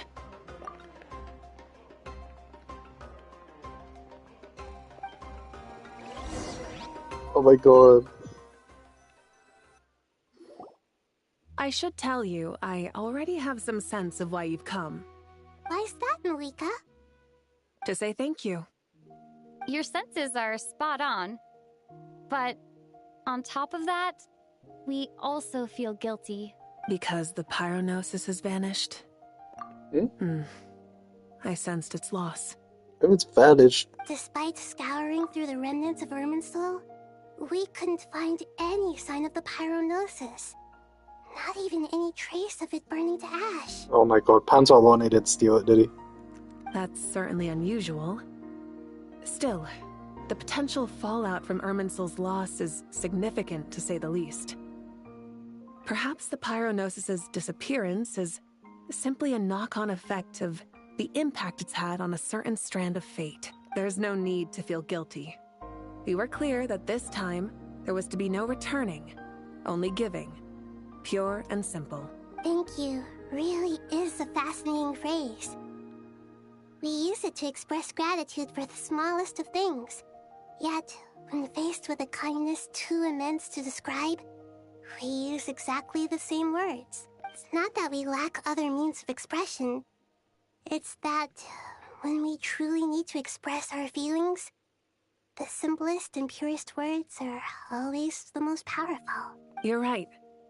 In Natlan, we prefer simple expressions too. Companionship, friendship, support. They might not sound fancy, but the sentiment behind them is sincere. That's wonderful to hear. Sincere feelings are often a vehicle for the deepest wisdom of all. Irminsul's destruction doesn't seem to have done you much harm. I'm glad to see you're doing well. There's still a lot of work to do, but before we begin, we felt it was important to come here and speak with you. Partly to express our gratitude, but also because we felt that seeing you, in a sense, is like basking in warm sunlight. That's a nice way of putting it. I like that. To tell you the truth, though, I'm not a fan of somber meetings. So, since there's nothing more to say, why don't we go bask in some actual sunlight? The weather's beautiful today. What a great idea! Paimon's gonna lie back and soak up some rays.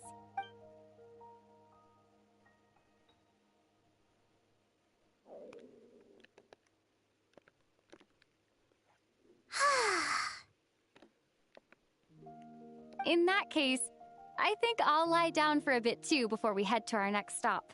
And where might that be? Mondstadt. Paimon and I are gonna head back there with Kale and the gang. Long ago, I sensed that the god remains inside Kali had come from the goddess of flowers, but I kept it a secret. Those remains weren't hurting Kali, not as she is now. They simply exist. Besides, I could sense a deep yearning within her. A yearning for an ordinary life. A yearning to hold on to the hard-won happiness she now enjoys. With someone like her, I have a responsibility to keep her secret. She should be ready to face the truth by now. Whenever people meet, there is always the potential to create warmth and kindness. Every child grows up, but even as adults, they are still children in the eyes of certain people. Oh, just like how Paimon sometimes sees Nahida as a little kid. Is that so? Well, anyone who's friends with a kid is probably a kid themselves. Of course! And there's nothing wrong with that. When we get back, we'll actually be hanging out with another of our friends who happens to be a kid. Or more like looking after, in her case. Anyway, we'll always be there to watch out for our friends. Dear Sucrose, when you receive this letter, I'll probably be as busy as always. But busy with wonderful things. That's because I'm no longer a trainee. I'm now an official forest ranger. Impressive, right? Sino said that official rangers sound much tougher than trainees. Though he did say it was already pretty tough to start out with. You probably heard that something big happened in Sumeru recently. Don't worry, it's all been taken care of. We're heading to Mondstadt soon, so if you're free, maybe we could meet up? Plus, it's not just me. A few of us are going. Hey, do you still remember that time we all got together? You know, when we all went to the that was Windbloom the Festival? first event I ever did. The 3.5 Windbloom. 2 days later by the gates of Mondstadt. Dainari, is that... Don't you say it! Is that the great Vayu Vyastra? Behold, the great Vayu Vyastra, General Mahamatra. How times have changed. I wasn't expecting you to beat me to the punchline. You've changed. You've really upped the aggression in your battle against Sino's jokes. Kale, how did you know what I was going to say? For the love of... Hey! Traveler! Paimon! You're right on time! I hope we haven't kept you waiting. Kale! Sucrose! Sucrose! It's been so long! How have you been? Oh my god, Sucrose, you sound so different. I've been well. Everything's going great. What about you? Are you still busy? Not at the moment. Oh, right! That juicer you gave us works amazing! Farzan loves it! Seriously? That's wonderful. I don't suppose you drew up a detailed test report. Oh, what fruits did you use? How's the texture of the final product? Sucrose, you might want to try asking your questions one at a time. Albedo! Paimon didn't see you there! It's been a while since all of us were together like this. How about we follow the same plan as last time? Good idea, my friend. You never disappoint. So, what are your identities this time? Don't remind him. First things first. Allow me to introduce our very own official Forest Ranger Kale. The rest of us are simply her humble travel companions. This sounds like one of those mushy stories that gets people hooked on some corny, heartwarming premise. Oh, is our story not heartwarming? If I recall correctly, there was even a scene like this in King of Invocations. Besides being heartwarming, our story's also about tough, impressive-sounding job titles. At least that's what I think.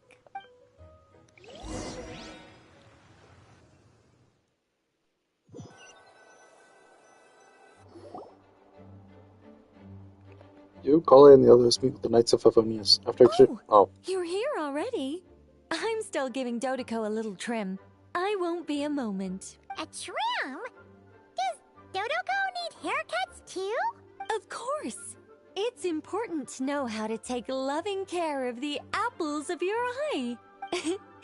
All of these trivial matters get left to me. It's because I'm an angel, and angels are, in a way, the guardians of all Oh my god, that. everyone's glowing. It's so bright in here. Wow, that's definitely an impressive sounding job title. What are you writing? I'm just brainstorming some cool sounding lines. Oh, write them on these card backs. Of course. Clearly, my lines are pretty amazing, wouldn't you say? Miss Nicole? Kale? You seem a little nervous. I was just wondering, who was the person you mentioned who needed their wish fulfilled? Wish? What do you mean? Miss Nicole asked if we could meet up in Mondstadt once everything was over. She said a friend of hers had a wish that needed my help to come true. Well, you never mentioned that before. All we knew was that you'd arranged to meet in Mondstadt. But we thought it had something to do with the god remains. To be fair, everything I told you was true. Anyway, my friend is waiting. Come on, let's pay her a visit. Oh my god, who are we gonna see? Is it Alice? Or is it Betsy?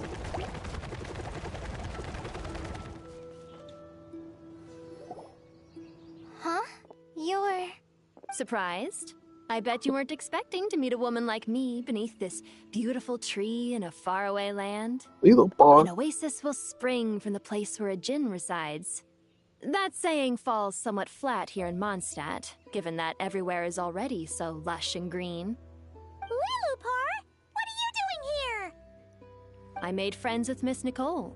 I asked her to bring me here and then invite Kale to come. The prologue to this story is that I have a wish. It has stirred within my heart for centuries. Millennia, even. Originally, it was merely Al-Akhmar's lie, but now it has become reality. Could this be related to the goddess of flowers? My dear young lady, my mistress left her final trace in this world upon you. I can't tell you how glad I am to see you here. And now I have seen you, and peered into your heart.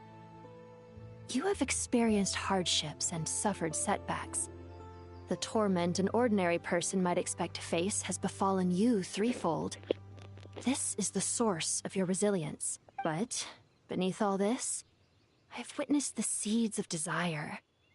You yearn to return to the simple life you once knew, do you not? I do. I want to throw away everything that isn't mine. But how do you decide what is yours? The scars that others carve into your flesh? The kindness and love they inscribe? Are these things not yours as well? They are. This is something I've talked about with Miss Nicole. Miss Nicole said I should learn how to adjust my standards. I just want to live as an ordinary human. Anything beyond that isn't mine.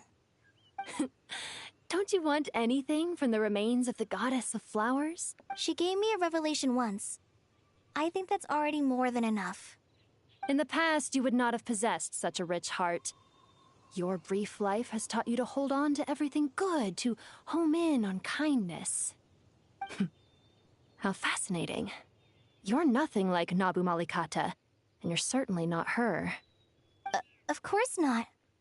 I'm not some great and powerful being, Miss Lilopar. Yet I am a djinn.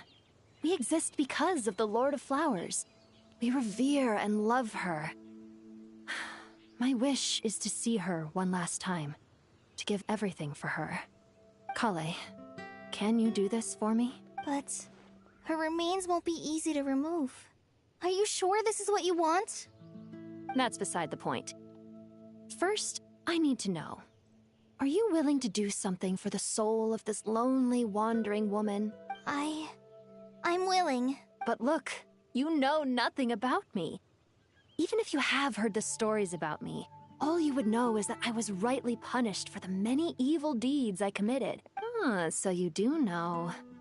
Your lips are quivering, your eyes trembling, and still you're willing to do something for me.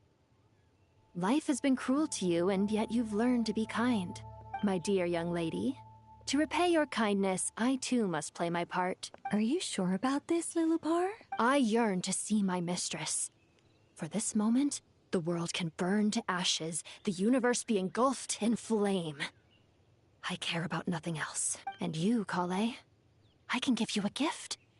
You'll become just another ordinary human. But Miss Lilopar, what will happen to you?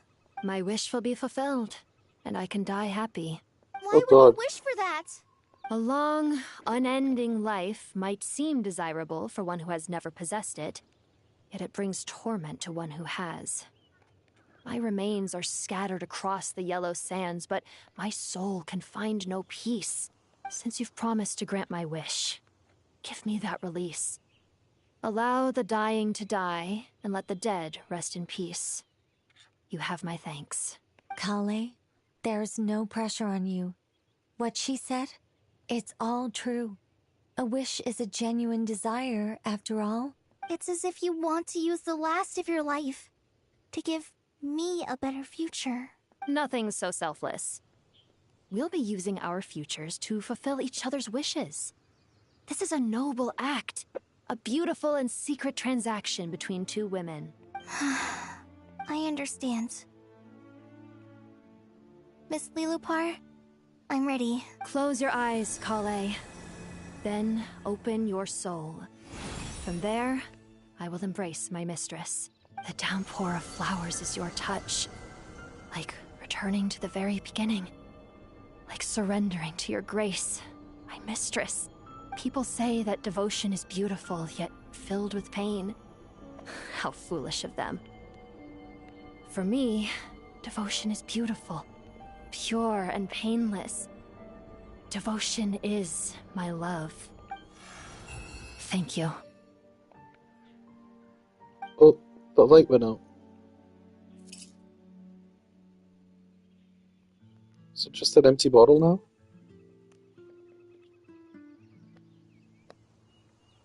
Lilopar! She disappeared? She left, carrying the blessing of flowers. Kale, are you alright? I'm fine. Now that the remains are gone, I don't actually feel any different at all. Those remains weren't hurting Kale. Not as she is now. They simply exist. Besides, I could sense a deep yearning within her. Kale must have already received what she was yearning for. I'm doing fine. I feel relaxed. There's really no need to worry. Then my wish has come true, too. To become ordinary? That's just one of my wishes. Actually, I have a few more. For instance, I want to protect the people I meet and help them find happiness. That sort of thing. So between Miss Lilopar and me, you've fulfilled 2 wishes already. And protected 2 people. Wonderful, isn't it? I feel so fantastically happy. I guess that settles things here. So what's next? What do you want to do when we get back to town? Kale, look who I've brought to see you. Oh my god, Amber. Hey, Kale! I heard you guys were holding some kind of secret event. How come you started without me? Huh? Oh no, it's nothing like that. We were just saying goodbye to an old friend. Really? Who? Me. The old me. So that's what this is all about. Did you come all the way to Mondstadt for that? Because we knew the old you so we could witness the change? Exactly. The old me is gone. I puffed her into the air, and she became a fluffy pink cloud, floating into the sky, before disappearing forever. Do you think, maybe up in the sky, she has friends waiting for her with test tubes, flasks, and bows? Oh, when you put it like that, it doesn't sound so bad after all. What do you think, Miss Nicole? I think maybe that's right. At least, if it were up to me, I'd consider that a happy ending. Dear Sucrose, even though my childhood ended long ago, these past few days have really felt like growing up again. I've become stronger, and I feel like I can finally accomplish things by myself. Surely someone as mysterious as you will find a friend like this fascinating? always growing, always thriving like a plant. I came to say goodbye to my old self. I know that after this, she'll be gone. Thinking about it makes me feel a little lonely. I know the weakness that kept me company will one day leave me too. But somewhere in my heart, I feel a great sense of joy. It feels like I've always wanted to take this step. To walk towards the new me. Is that the end? Nice. That was really good. I should probably take part 1 out of the title. New quest?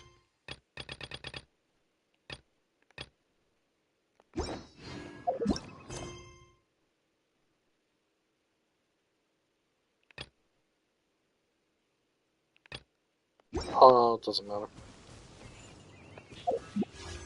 Well, I don't want to wait. Oh, Lohan's here.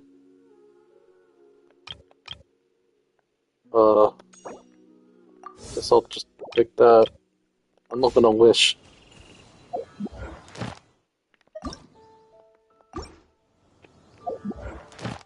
Oh, that's the new quest. It's not a story quest. Or it might be, I don't know.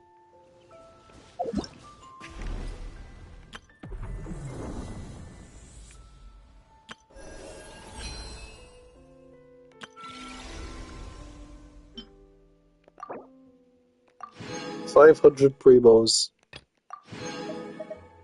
And this.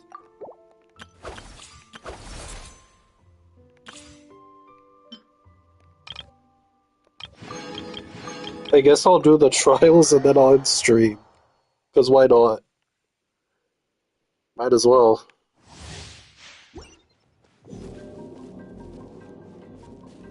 Kaya Layla Aurora. Light it up!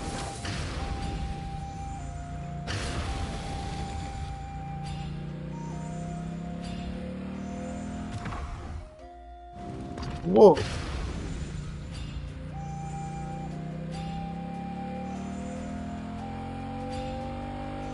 I know this stream has been going on for 7 hours, but a few more minutes won't hurt.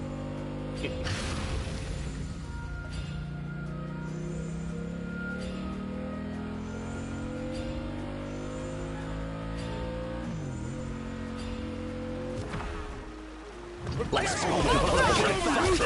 You're free now! Free! Don't get frostbite! Stars, shine free! Yes, you are! Light of the blazing sun! Oh my, you asked for it! You asked for it! Good shit! Rev the engine! Tell me what you see! Don't be scared. Not now. This moment will be I frozen. missed. Let's ride! Wrath from the sky! Okay, now I should test Lowhead.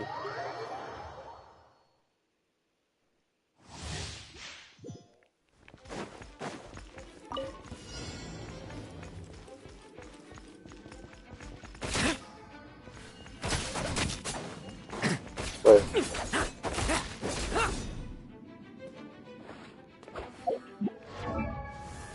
Lowhead, Disaster and Remorse.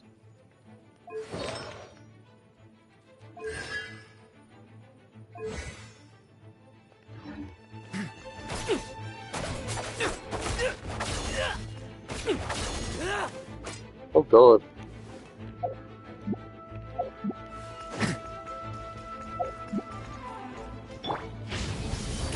Story has only just begun. Now our pick. Struggle all you want.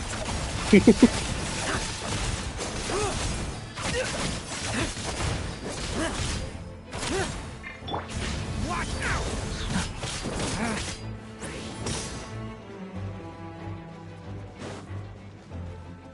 Wait, I need energy. Leave it to me! Turning point!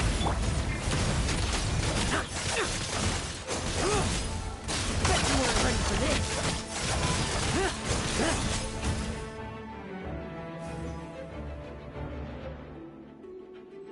Why is Mika? What is Mika doing here?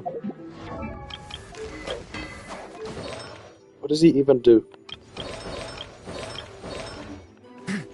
Oh my god. Neutralizing threats. Everybody stand. Stay back. Okay, let's fight. No fairy tale ending for you. There's our kill. I'm using the wrong Durin. Precision strike. I'm supposed to use Dark Durin. Teamwork is strength. Devouring claw.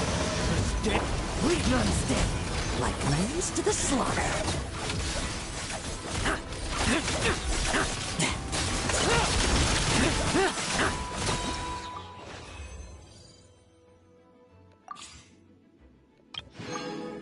Okay, now I'll end stream. The quest was really good. I'm glad I did it. I didn't think I'd do it all in one sitting. So, after I end, I'll take part 1 out of this idol. But yeah, I hope you have a good rest of your day or night. And bye-bye. Thanks for watching.